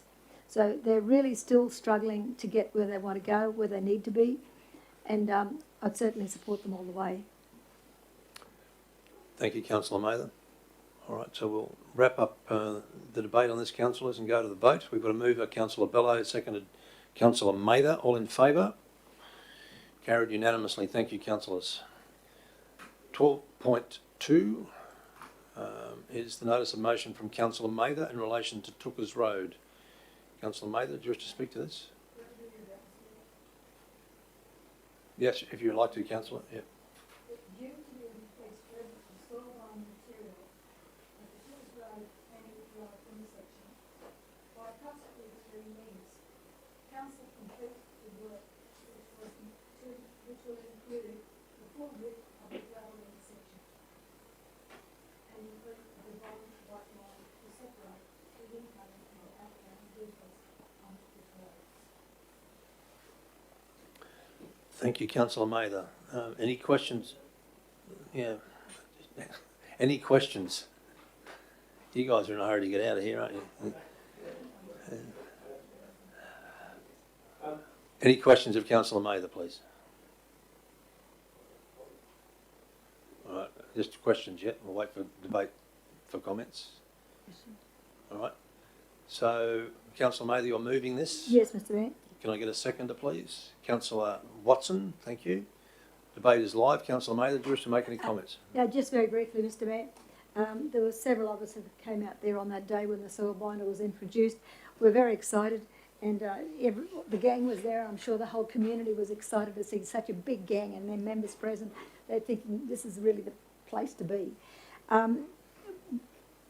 Several of us checked on it a couple of days later to find that the dust was still, we didn't expect it to settle down straight away, but what we did find, within a week, the dust was just as bad as ever, and we wanted to know why this happened. And I kept hearing in the background somebody from the engineering department saying, it's not going to work, it's not working, it's not working, stop it, let's go and see what's going on. What the good councillor did here, he spoke to the person who organises the soil binding and got the recipe going, and to find that there was about 3 metres of the road that wasn't done at all. It ran short. 5, was it? So it was right at the intersection, and instead of an intersection coming to a T, it goes out like that. And of course the cars come in on the wrong side on both sides, and of course the dust is just horrific as ever. And if you saw the video on the laptop that good old councillor friend here took, or was it yours, sorry? Very, very good, very good. Yep, look at that. And that's what these people are breathing all the time. Yes. Well, Councillor Mather has the floor first. Yeah. Yes, you can do that. So that's really what this motion's about, Mr Mayor, to come back and finish the job. All And put a line down the middle to separate the cars moving in and out of Tookers Road. All right. Because Thank you, that's a Councillor. safety issue. All right. Anyone speaking against? Councillor Watson, floor is yours. Thank you. Just what's actually happening there is as the vehicles come off the bitumen onto the dirt, they're picking up the dirt area that wasn't sealed properly, and it's taking it up the road, and that's what's making the whole road dusty. So it's defeating the whole purpose of it. Same time though, at the other end of the road where it comes from the surf lakes, that's dust, that's dirt onto bitumen, which is the perfect thing to explain how it works. But we need this end to be sealed properly because it goes from bitumen to soil binder to bitumen again, and it's pointless if we don't have this area sealed correctly. And I do know from the owner of the company who put it down, said he did notice that they hadn't put the stuff on for about the first 5 metres. It wasn't saying it was intentional, but he said he had noticed it. All right. Thank you, Councillor Watson. Thank you. Any other comments, councillors, before we go to the debate on this one? All right, Councillor Mather, would you like to wrap up? No, Mr Mayor, I think it's self-explanatory. I think the picture is worth 1,000 words. All right. Does everyone understand the issues here? All right. So we've got a mover in Councillor Mather, a seconder in Councillor Watson. All in favour? Okay, carried unanimously. Thank you, councillors. Question, Tony's in the room. I don't know what sort of time limit. We can take that offline, councillor, if that's all right. Right. Yep. 12.3 is a notice of motion from myself in relation to road maintenance equipment. Councillors, hopefully you got or able to play the video that was sent to you. It was brought to my attention by a contact I have who is a civil contractor himself, but he doesn't operate this type of equipment. But it was an interesting piece of information because there were a couple of videos there that were worth having a look at, and they were essentially a skid steer or a bobcat undertaking repair work to a gravel road using a rake as shown in the video itself. Now, why this was particularly interesting for me and why I'm asking your support is because in my layman's mind, one, it costs significantly less to take a skid steer on site than it does potentially for a grader or other heavier equipment. And two, this piece of equipment or this type of equipment could ostensibly be used on those 100-metre stretches we were talking about when we were talking about intervention levels. So you've got a whole road, and let's say it's 1 kilometre long, and 100 metres of that might be essentially wrecked. This type of equipment could be applied to that 100-metre section potentially to repair that bit, whereas the rest of it doesn't necessarily need attention by this piece of equipment.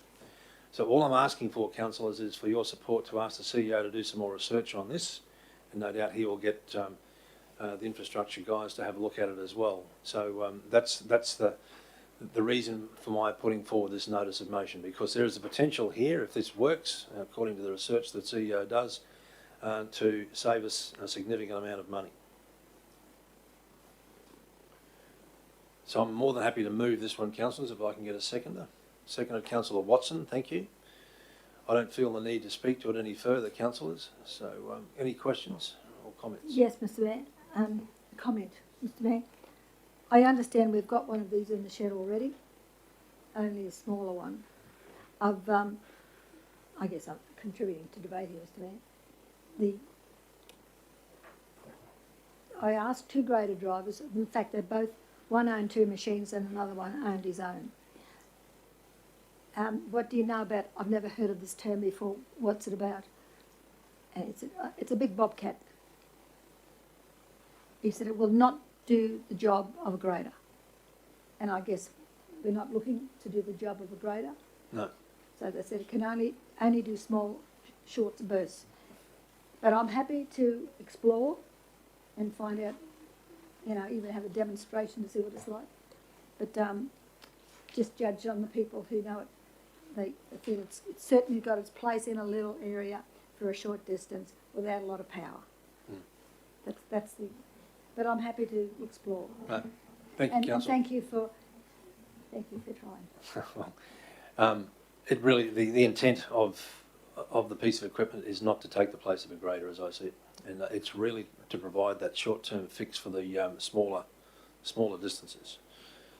Councillor Watson. Mr Mayor, are we planning on buying our own equipment to put on the bobcat that we might? No, what I was going to suggest, councillors, is that if the research comes back in favour of this, or potentially says it can work, then that might be the flag for some of our local civil contractors to invest in this type of product for us. I mean, it's not something I'm necessarily advocating council goes out and purchases, but there might be an opportunity for some of our civil contractors to do that. And that might be something that the CEO's research looks into as well. All right, so I've got a mover and myself, seconder and Councillor Watson. Can I get all those in favour, please, Councillor? Carried unanimously. Thank you, councillors. 12.4 takes us to another notice of motion from yours truly in relation to show cause notices, councillors. And I've put this one forward following some recent events that have occurred where notices of motion have been issued by our staff in good faith, and I'm not criticising any of our staff, and I'm not trying to subjugate any of their duties or their legal rights as officers of this council. But I've always maintained, as you are well aware, councillors, that there are capital matters, there are operational matters, but everything is political because the community is always watching and the community is always commenting. And so this is one of those situations where I'm just asking for your support, councillors, in that we be advised when notices of motions are issued. Show cause notices, thank you, issued, so that we can be in a position to respond to the community when they inevitably contact us. So I'm okay, thank you. So I've got a mover myself, seconded Councillor Friend, thank you. Any questions or comments, councillors? Only question would be, Mr Chair, just through the CEO, any risks attached or any major flags that we should be aware of based on something like this before I make my decision? Thank you. As I've discussed with the Mayor, my preference would be that we have the ability to sense when councillors should be notified in a no surprises sense about issues that might be of interest. I accept on recent experiences that our antennae might not be calibrated in the way that councillors might prefer, so this will prevent that from occurring. And we've discussed at officer level, it won't necessarily create any undue administrative burden. All right, councillor, so I'll just read the recommendation that prior to show cause notices being issued to ratepayers or members of the Livingstone community, councillors be provided details of the circumstances relating to the notices and the reasons for their issue. Said details may be provided to councillors without the need for formal report to council. Okay, so I've got a mover and a seconder. Can I have a vote in favour? Thank you. Carried unanimously. Thank you, councillors. 12.5 is a notice of motion from Councillor Mather in relation to Brett's Road. Councillor Mather. So I'd like to formally move that remedial work be carried out as soon as possible on the first hill on Brett Road as an interim safety measure to safely transport cattle. Any questions on Councillor Mather? Councillors? Yeah, I have a question, Mr Chair. I guess just to help with understanding perhaps even the definitions there of some of the phrases in there. Is Councillor Mather, you suggesting that it's not safe currently for that activity to occur? I've been asked for some work to occur on the road by the person, one of the property owners on that road. Yep. Because they consider it's dangerous taking cattle over that hill in the condition that it's in. It's not a big hill, it's just that the wheel tracks have been washed out and they can't get grip. And if I could just follow up, is there been any customer requests, or has it been considered by the council staff, or is this something that you've observed? I raised it 2 months ago. I raised it as a pathway. I raised it at a portfolio meeting, I think 2 or 3 times, and in the end I was told it wasn't going to happen. Third and final question, would it be appropriate for the director to provide a response to the councillors just to assist us with our decision making? Yeah, Mr Executive Director.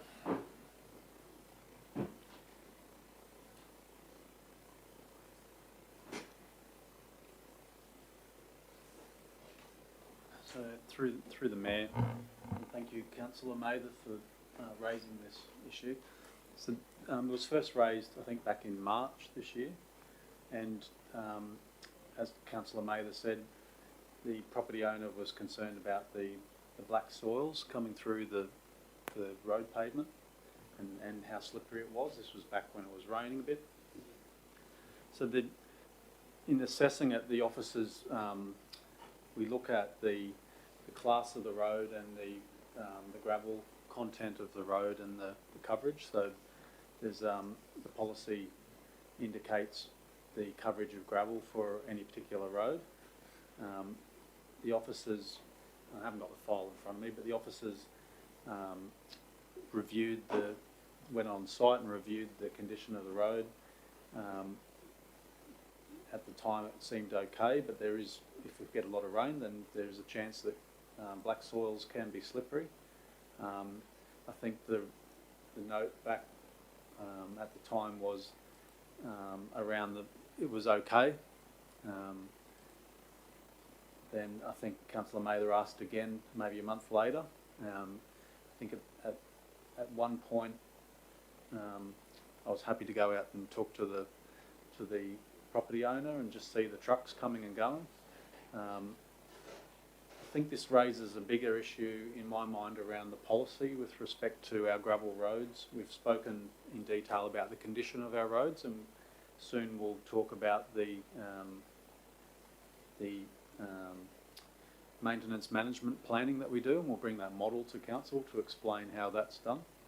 But I think within our policy, I think it might be worth exploring, and this is an example of it, where we have a rule, I guess you'd call it, around the gravel extent within our road corridor, and a percent, say 25% gravel coverage on a particular road class, or 40% or 50%. It might be wise to have some additional commentary in there for officers to be able to make a decision around maybe the grade of a road as well. So in this case here, we've got some black soils which can be slippery when it's wet. I guess the officers at the time have said, well, as an overall length of the road, the percentage of gravel coverage is fine. But I think it might be good to actually strengthen our policy so that we give some direction on if the grade of the road is greater than, I'm picking a number here, 10%, then it's expected to have gravel on it. Or if it's in a certain type of country, that might require a little bit more funding investment initially. It might satisfy some of the community's expectations around our level of service, because we do have a level of service which is being met at the moment. I think everyone saw that our condition of our gravel roads at the moment is about 4.5 on average, and our index suggests 7 is our intervention level. So we're doing, I think, a reasonable job, but there are these little pockets of pinch points or pain points, I guess you'd call them, where we could improve. So I'd be happy to review the policy, because if we do things in isolation, we might find we jump from one squeaky wheel to the next. But if we do it as a systematic approach and we look at it on balance, we might be able to get to a position which satisfies the larger network issues. Thank you very much. Councillor Hutton. So a question to the Executive Director. Are you recommending approval of this motion? Yes, I think we should allow this to be put to the officers to undertake the work, and I actually think we should look at a review of our policies and in the context of the network analysis that I said we could bring back to a workshop as well, just to further unpack and strengthen our position. So we've got a lot of good work and goodwill over the years, but everything can be reviewed and refined, and the community's expectations change and council's desires change. So I think it's worthwhile doing that in this case, hopefully to set a direction that will help us work to a better plan, I guess. All right. Thank you, Mr. Executive Director. So, Councillor Mather, you're moving this, I take it? Yes, seconded, yes, Councillor Friend. All right. So, do you wish to speak to the recommendation again, Councillor? Yes, thank you. And firstly, I'd like to thank Michael for his comments. They're always level-headed, they're always thought through, and they are appreciated. And I like to see somebody, anybody, even myself, get to a point where you can review your own thoughts if there's more information or better information that would cause you to change your mind on any subject. I'm the first one to change my mind and support somebody else if I think their idea is better than mine. Not a problem. So thank you, Michael. And I'd have to say too that I regret having to bring this to the table, but I was forced to do so because you can only have so many knockbacks. And you get into a corner and you've got nowhere to go. You've got to do things differently. And I think it's time to be honest with each other here, as we always are. It's just the wording we use when we say it.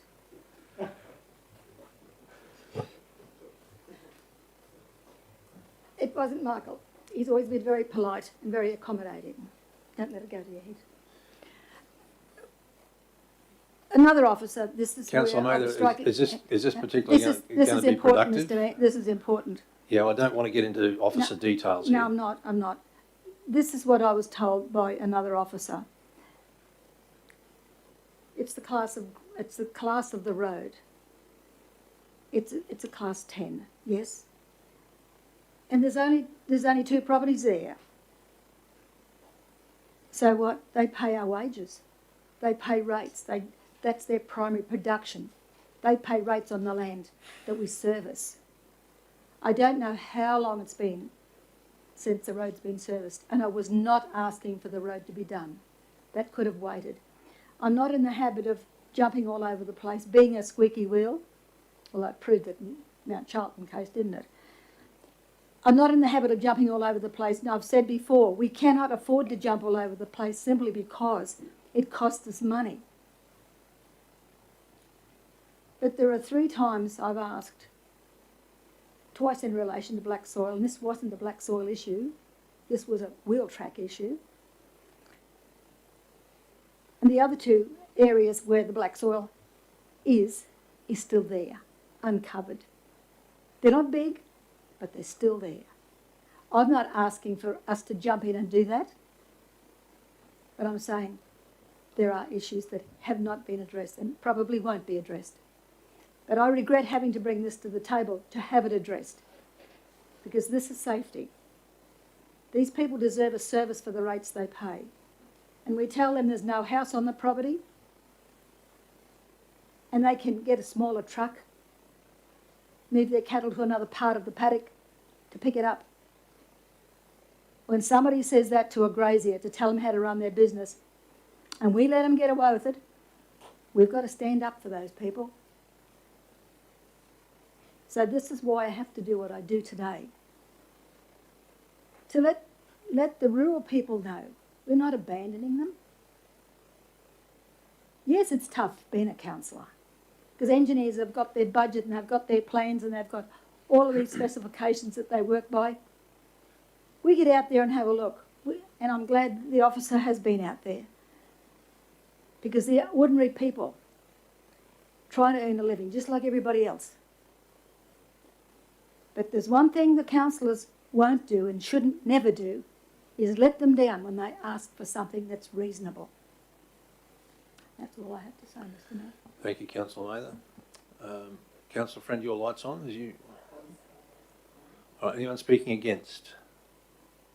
Okay, Councillor Friend, what was yours? Thank you, Mr. Mayor. I'd just firstly like to thank Mr. Creedman as the Director of Infrastructure, your collaborative approach here at the table with the councillors, but also for the officers under your leadership is refreshing to see. I know that we can all appreciate this very, very much. I'd also like to say that these notices of motions are councillors' prerogatives. It's something that's afforded to us after we're declared councillors. And this is what we need to do. We need to bring them to the table if we feel that we need to be heard over these very important issues. So I'm very pleased to second Councillor Mather in this particular notice of motion, and once again thank the officers for their work and their ideas. All right. Councillors, any other comments? Councillor Bello? Yeah, I would like to speak to this and probably seek clarity at the same time whether there's the scope to include into the motion that I guess from a strategic perspective, that it's not just about this, it's exactly what the Director has described, that in order to assess our roads, it's not just the bump meter, maybe it's the traction meter, for example. So, you know, should that be captured in here so that it's actually documented and it becomes in train, or is that something that can be handled operationally? Because I certainly like, from a strategic perspective, that this virtually could achieve a lot more than just the one-off project, but it could be the start of something much broader on our road. So I'm either happy to support this here and now, or if there was input to extend it to capture what Michael has said, I would support that also. Happy to go either way. That's all I have to say. You are seeking a comment from the Executive Director? Probably a comment from Michael, whether he feels it's appropriate to include something in this here and now, or will there be something that you require us in future to support to allow you to carry out that review as you've described? Thank you, Councillor Bello. I don't think it'd be necessary to put anything in writing here with the resolution. I've offered to bring back and review and showcase the model. I'm happy to, in doing that, talk about the policies. So we have from memory, we have 3 general policies around our gravel road maintenance, planning and delivery. So I'm happy to look everyone in the eye and say we'll bring that back and review that without having it as part of the resolution. I'd be comfortable to do that either in July or August and get under the bonnet before the financial year gets underway. Thank you. And just if I could make a comment at this point too, councillors. When I was first read this, I have to admit, Councillor Mather, I was a little bit perplexed, because I'm obviously prepared to support it, but I was concerned that you were proposing that we adopt a somewhat scattergun approach, where if something fails here, we go out there and fix it straight away, and then if something fails over here, we go and fix that straight away, and there's no process around it, and but I understand where you're coming from now, so obviously apologies for my misconception there, but certainly I would, on behalf of the table, welcome the Executive Director's proposal to bring not only the process, but the policy to the table. And Mr. CEO, I think that's something that the officers can probably work on before it actually arrives at the table, with a view to embracing some of the comments made here today. Councillor Hutton, I beg your pardon. Following on from the train of thought of Councillor Bello, I am greatly surprised to hear from the Executive Director that policies, procedures, prioritisation, service levels are out of whack, and that there's a need to. So I would wonder if perhaps we do need to include a second dot point there, saying that a comprehensive review be undertaken of all of these things, be undertaken as a priority, because it concerns me greatly that today I too originally had thought that we were looking at a scattergun approach to something, and now we're hearing from the officer that no, this is not a scattergun approach, this is a sign of a system failure. And if that's the case, then we need to deal with this, and I don't think at a strategic level it can't be just left to, well, I think we should have it in writing saying that this is what we're doing and these are the reasons why, because in isolation it does look like, and would be interpreted both by the community but also by our staff, that we're taking a scattergun approach to dealing with an issue. All right, so Councillor Mather, you are happy for your motion to be, or resolution to be amended? I would, I'm happy with that, yes, and I'm also conscious of the Director's plan to come back to review the model. They were your words? Okay. So how would that... So Councillor Hutton had some proposed wording. So can I suggest that number 2 would be that undertake a comprehensive review of the model. For carrying out maintenance in the rural areas. Yep, the model for asset maintenance and associated policy and procedures, along with the prioritisation of, and I think is it general works, or is it, there's a... Well, road maintenance? Yeah. Road and prioritisation of road maintenance requests. Yep. The model for the maintenance and And can we just change the top, Jussie, to that council? Right, councillors, we all understand the amendment?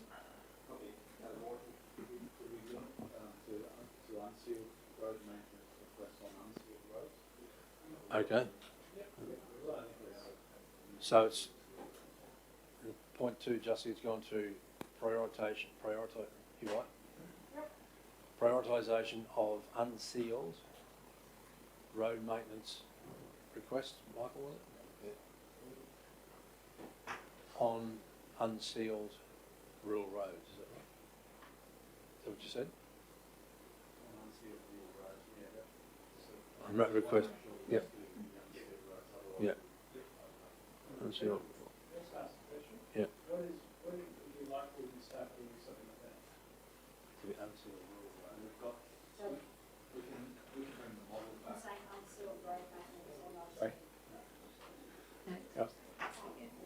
Yeah, sorry, Michael, when would you look at being able to look at doing that? The reason I ask that question is we've got soil binder on the table at the moment. We don't know what the outcome of that will be, and that could be included in that.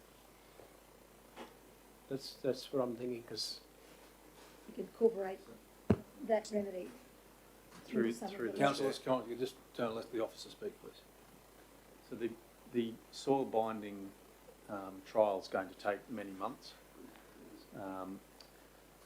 I think from memory, the cost of upgrading a gravel road is about $5,000 a kilometre, and the cost of using the soil binder was about $20,000 a kilometre. So in simple terms, per kilometre, yes, that's what we've spent. So in simple terms, we need the product to last 4 times longer than a traditional grading method. So we won't see the results in the first 6 months even. We'll need to let it roll out through at least a year, I would suspect, to see how it's going to perform. But in the meantime, I'd be happy, as I said before, to bring back a workshop to talk about the current model and how we do our condition assessments on site and how we bring it into the model and how we set our grading program on a 2-month rolling program in July. And then we can either talk about our policies at that stage and see where the gaps are, or we can let that be absorbed and then follow it up in August. But all of the data's there, all of our policy and procedures are written and understood by staff, so it wouldn't be difficult to develop up a presentation to unpack some of the nuances and some of the gaps to see where we can change our methods if we need to and what the costs might be. Councillor Hutton, a question? Okay. All right, councillors, so you've got an amended resolution there. Does everyone understand it? All right. So Councillor Mather, you wish to speak to that? Just very briefly, Mr Mayor, and I thank all members for their comments, and including our director. I don't want to take a scattergun to anything. I don't work that way. I'm a methodical person. What the councillor in the far end mentioned, it's about how we're doing it. And this is what I asked for before. The plan is how we do it. We know what the levels are. We know what the bump meter's supposed to do. But the plan is to when. And it's not just about bump meters. How are we going? What's the plan as to how we do all these areas with so many gangs? What is the roster, so to speak? And I know they're all in different parts of the Shire doing different jobs, but they'll always be doing different jobs. They'll always have projects going. What is the plan? How do we manage all of this? People need to know, not just us. But where the end stop, we have to try and put the requests in and get answers for people.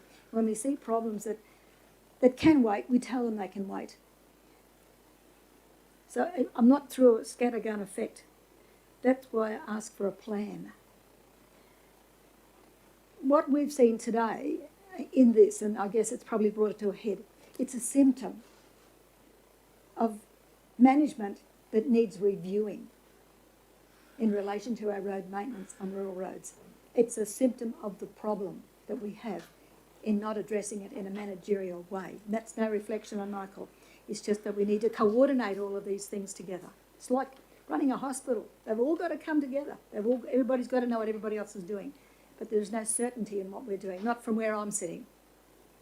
That's why we've got to have a plan. And that's really what it is. It's a symptom of the plans not being identified and pulled together. And that's what we have to work on, and we can do it. Thank you, Councillor Mather. All right, so we'll wrap up debate, councillors. We'll go to the vote on this. We've got a mover in Councillor Mather, a seconder in Councillor Friend. All in favour? Carried unanimously. Thank you, councillors. All right, councillors, can I get a procedural motion to move into confidential? Thank you.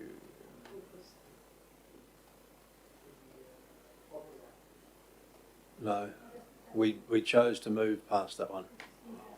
Yeah, right. Right. Yeah, no, sorry, I realised that when I said it. All right, so we'll thank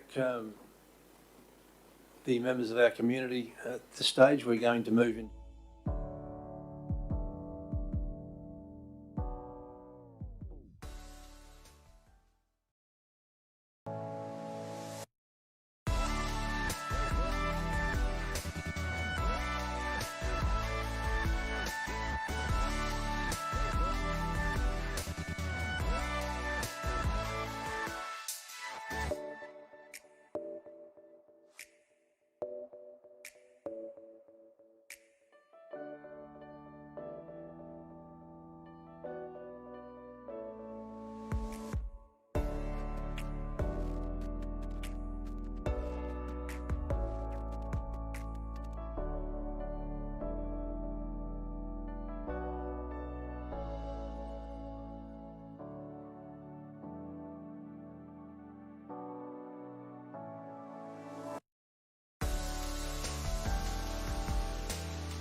Welcome back to members of the community on live stream, coming back out of confidential. And we're dealing with 15.1 as soon as we find Councillor Hutton.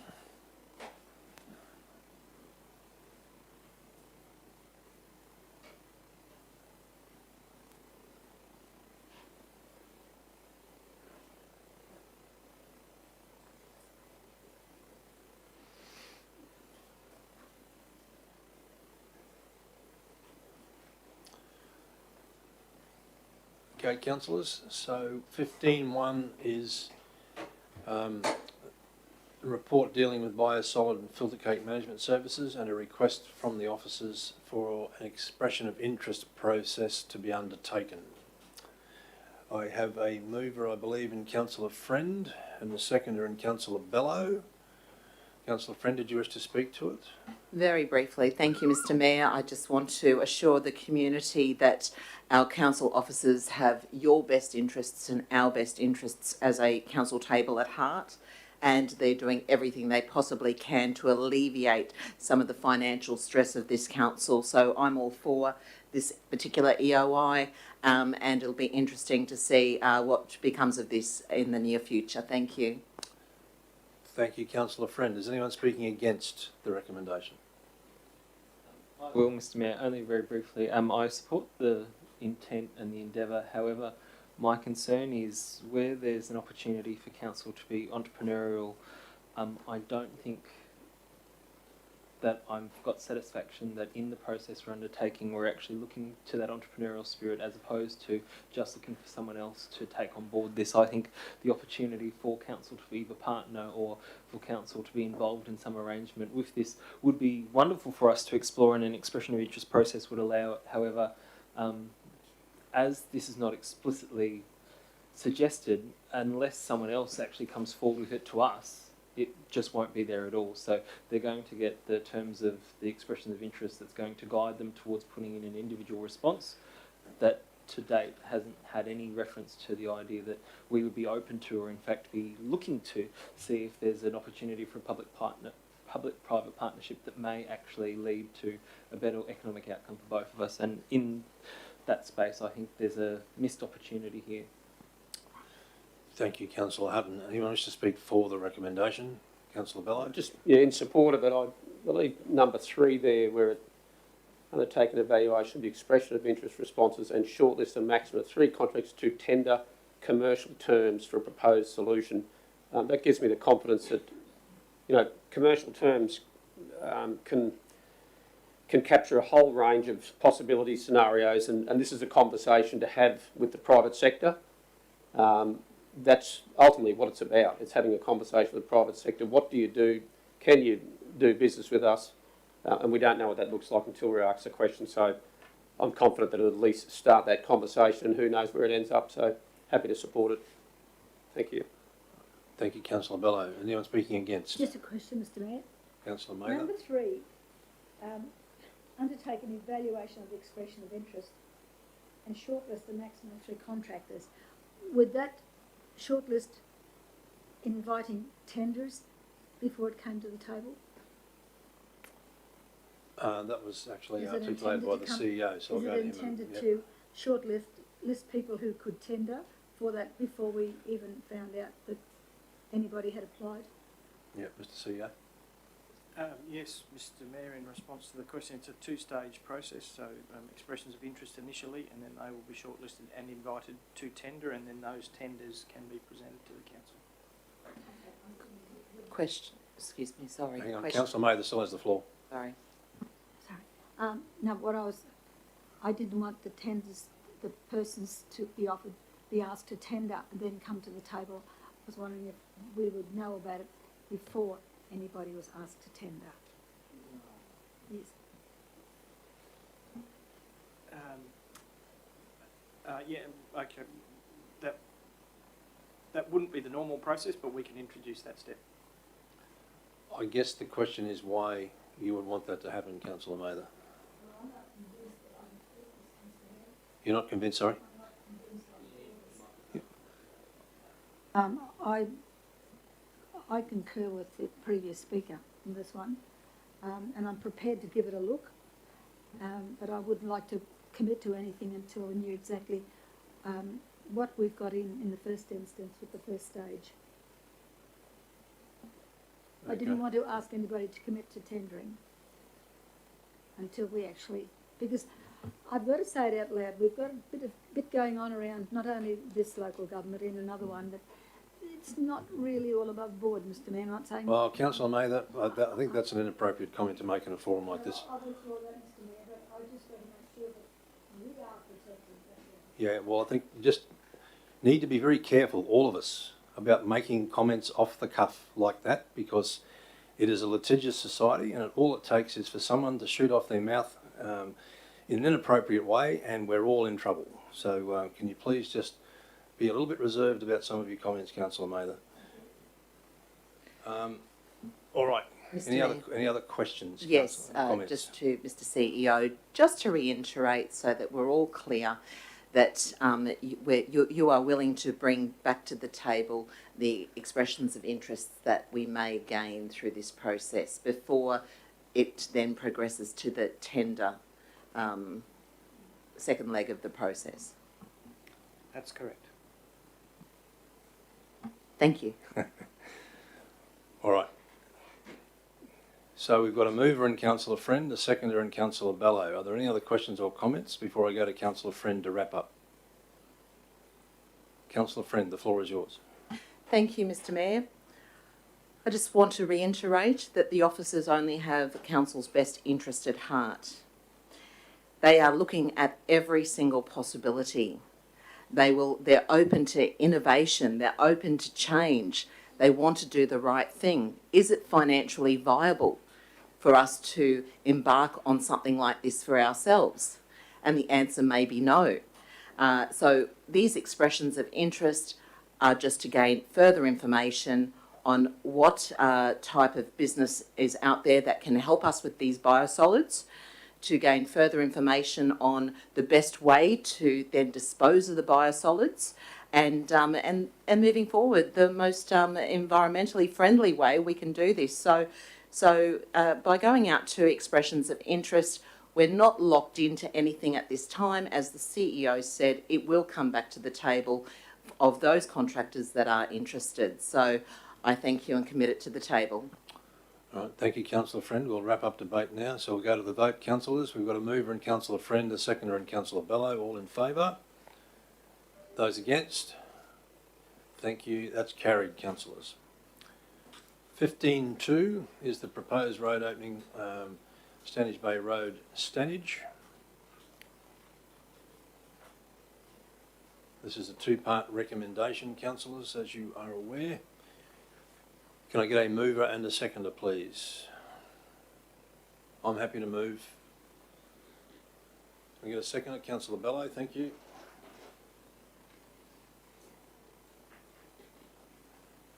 Councillor Mather? Mr Mayor, we've had this one before, and I think, from memory, correct me if I'm wrong, that when the landowner rejected any thought of us taking a land for road purposes, that we'd come back to the table, at least the officers came back to the table with the advice that we can get away without it. Okay, it'll bring us close to the fence line, but we can get away without it. Is that still the case?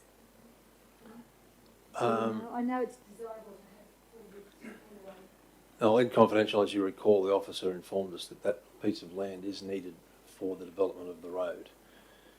So that's generally the litmus test that I use in terms of making these sorts of decisions. Have I answered your question? No, by the look of it. Sorry, Mr Mayor. Yep. One is required for the purpose of the road for which it's to be taken. So you couldn't go to the minister applying for it unless it was required. They're generic words. Yep. But the generic words are being applied to this particular spot, and according to this particular map as provided, saying that we need this bit. Yep. Thank you, Councillor Hutton. All right, councillors. Any discussion or debate around this one? We'll go straight to the vote then. Mover and myself, second to Councillor Bello, all in favour. Those against? Did you wish your vote recorded, Councillor Mather? Right, carried. Thank you, councillors. 15.3 is potential sale of Lot 6 at the Gateway Business and Industry Park.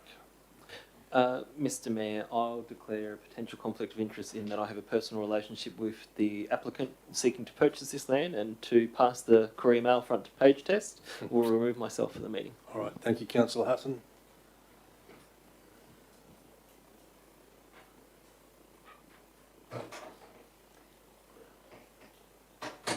All right, councillors, I think the recommendation is very clear. Moving Councillor Mather, seconded Councillor Friend.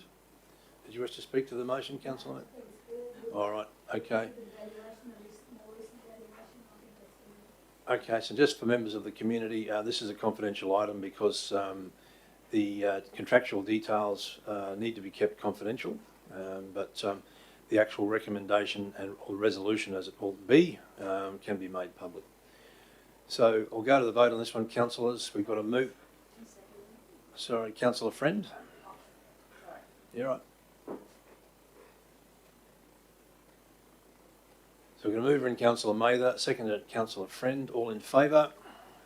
Carried unanimously. Thank you, councillors. All right, can we find Councillor Hutton again very quickly? Thanks. Thanks to the officers.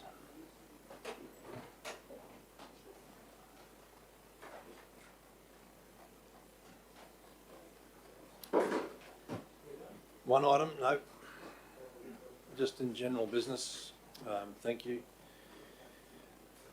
Councillors, a motion from Councillor Hutton in previous days sought support for having everyone's vote recorded in meetings, and at that stage that motion was defeated. But subsequent to that, Councillor Hutton has asked for his votes to be recorded. Councillor Friend has done the same, and Councillor Eastwood today has asked for the same as well. I just want to revisit that now, if we can, to make sure that there hasn't been a change of attitude amongst the councillors in terms of whether you wish your votes to be recorded or not. At the moment, we have a situation with the officers. It provides them a deal of extra work as far as manipulating the system goes, because what they've got to do then is to record your three individual votes. They then have got to go into what, Jussie? You've got to put them all in and then basically take those out that aren't or don't want their votes recorded. Okay, so it's a bit of extra work for the officers, and I'm just wondering whether there's an attitude to actually change that. I don't quite get what you're saying. Okay. Yeah, Councillor Hutton raised before in a motion to the table that he wanted all of our votes on motions to be recorded. That was defeated, and subsequent to that, Councillor Hutton asked for his votes to be recorded, irrespective of the view of the table. And Councillor Friend subsequently followed, and now today Councillor Eastwood has asked for the same thing. So 3 of 7 councillors are now asking for their votes to be recorded against each of the resolutions. That's within the rights, I guess. That's their rights. That's their rights. Yep. I'm just giving everyone the opportunity again now, given the amount of work it takes for the officers to sort of catch up with all of that, whether there's a change of view around the table. Because we can formulate a resolution to change it now, if you want to, or alternatively we can just leave it as the status quo. Mr. Mayor, I'm just trying to see what the difference is, because if we have a vote, and let's just say 4 people put their hand up yes, and there are 3 people that say no, we vote against it. If they wanted, they can record their vote against it if they want to. Yes, they can. So what's wrong with that? Nothing. Nothing. It's so just why are we asking to be changed? We're not asking. I'm just saying if 3 councillors have asked for their votes to be recorded, irrespective. So I'm just sort of asking the rest of the councillors now, do they want to change? Either in the affirmative or Correct. negative? Correct. Oh, okay. Yeah, we didn't say the affirmative before. Can I ask a question? Why do you want them voted accordingly? Why do the 3 of you? I don't understand. That's why I'm asking the question. Sorry, Councillor. Transparency. Are we in accounts? We're still in the open meeting now. Okay, so we haven't got an item, we're just having general We're having discussion. a general business discussion, that's right. Is that being dealt with under urgent business? Under urgent business. Okay. Well, could I, in the absence of suspending standing orders to discuss it, I'm happy to propose a motion that if we had the capacity to do so, or would we need to bring back Councillor Hutton's original motion and test that again against the will of the table, because that was, I guess, the determiner of previously to judge the attitude of the table, and it would seem as if one of those that voted against it last time has now got a different viewpoint, so I think there would be a majority to support it. That's based on what we've seen today. Well, I'd suggest we could handle that either way. We could bring back Councillor Hutton's motion, which would probably take a little while for the officers to find, or alternatively we could just put up a motion that's akin to Councillor Hutton's previous one. Yep. Yep.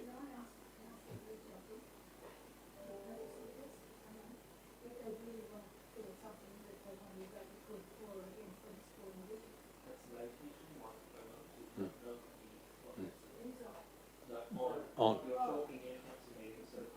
Okay. Oh, I thought we were finished. Okay. We're still in under urgent business / questions. Well, I'll just repeat the question. I'd just like to know from the members who request that change, the purpose of it, because I don't understand what the purpose would be, because if they really wanted to record their vote for or against, they just call it a division when they felt that was necessary. So I'd like to hear. Well, I can just answer as far as I'm concerned. I just think it's in greater transparency, rather than calling a division on everything or every single thing we think is important. This way, every single time I vote, the public can see which way I voted. And as far as transparency goes, I just think that's a good thing. Does that mean, sorry, Michael, does that mean that if you wanted your, let's just say, there was a debate and you wanted yours recorded for, okay, for the motion, and you wanted yours recorded, and the other members wanted to vote against it, but didn't want to particularly state where they were going to vote, does that make them appear that they were voting for it as well? It doesn't say what the others are doing if it's not recorded. That's what I'm saying. That's correct. So at the moment, the public has no idea how you voted unless they watch the video or unless you record your vote. Individually, I've chosen that I would like the public to know how I vote for or against on every matter. It provides accountability for the people who can see the choices that I'm making on their behalf. It also provides transparency to the community. If it makes it's of really no consequence whether they can see what anyone else voted. All this is the fact that I've chosen to, and in fact one of the criticisms levelled at me was the fact that I've not recorded my vote in the past, so I can guarantee that on every matter my vote's been recorded now, so whether affirmative or against, whether in majority or minority, that's been provided to the community, because I feel that there's nothing to be hidden, especially in an age when at any time they can go onto YouTube and watch the video of the council meeting and see how we vote. I don't see why we wouldn't provide this level of access to them as to who was making decisions and how they voted. Because it takes all of a second if we do it together and it's done using the division button. It does take momentarily longer when the administration officer has to record individually for a couple of councillors to the exclusion of others.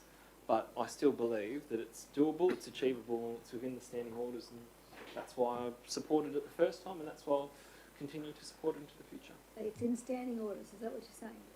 Correct. To record how you vote is in the standing orders, and I've given a request saying that on every vote that I'd like how I vote recorded. Councillor Friend. Yes, I've also decided to take that road, and I did vote against Councillor Hutton at the time, and the criticism that was said at the time against the said councillor, I believe may have come from myself, but I certainly have to go back and have a look. On reflection, I'm a person of integrity. My word is gold. I pride myself on honesty and I pride myself on being upstanding within the community and my family and here at the table. And I believe that, that having looked and watched Councillor Hutton in his transparency, that I had no choice and my conscience would not allow me not to do the same thing.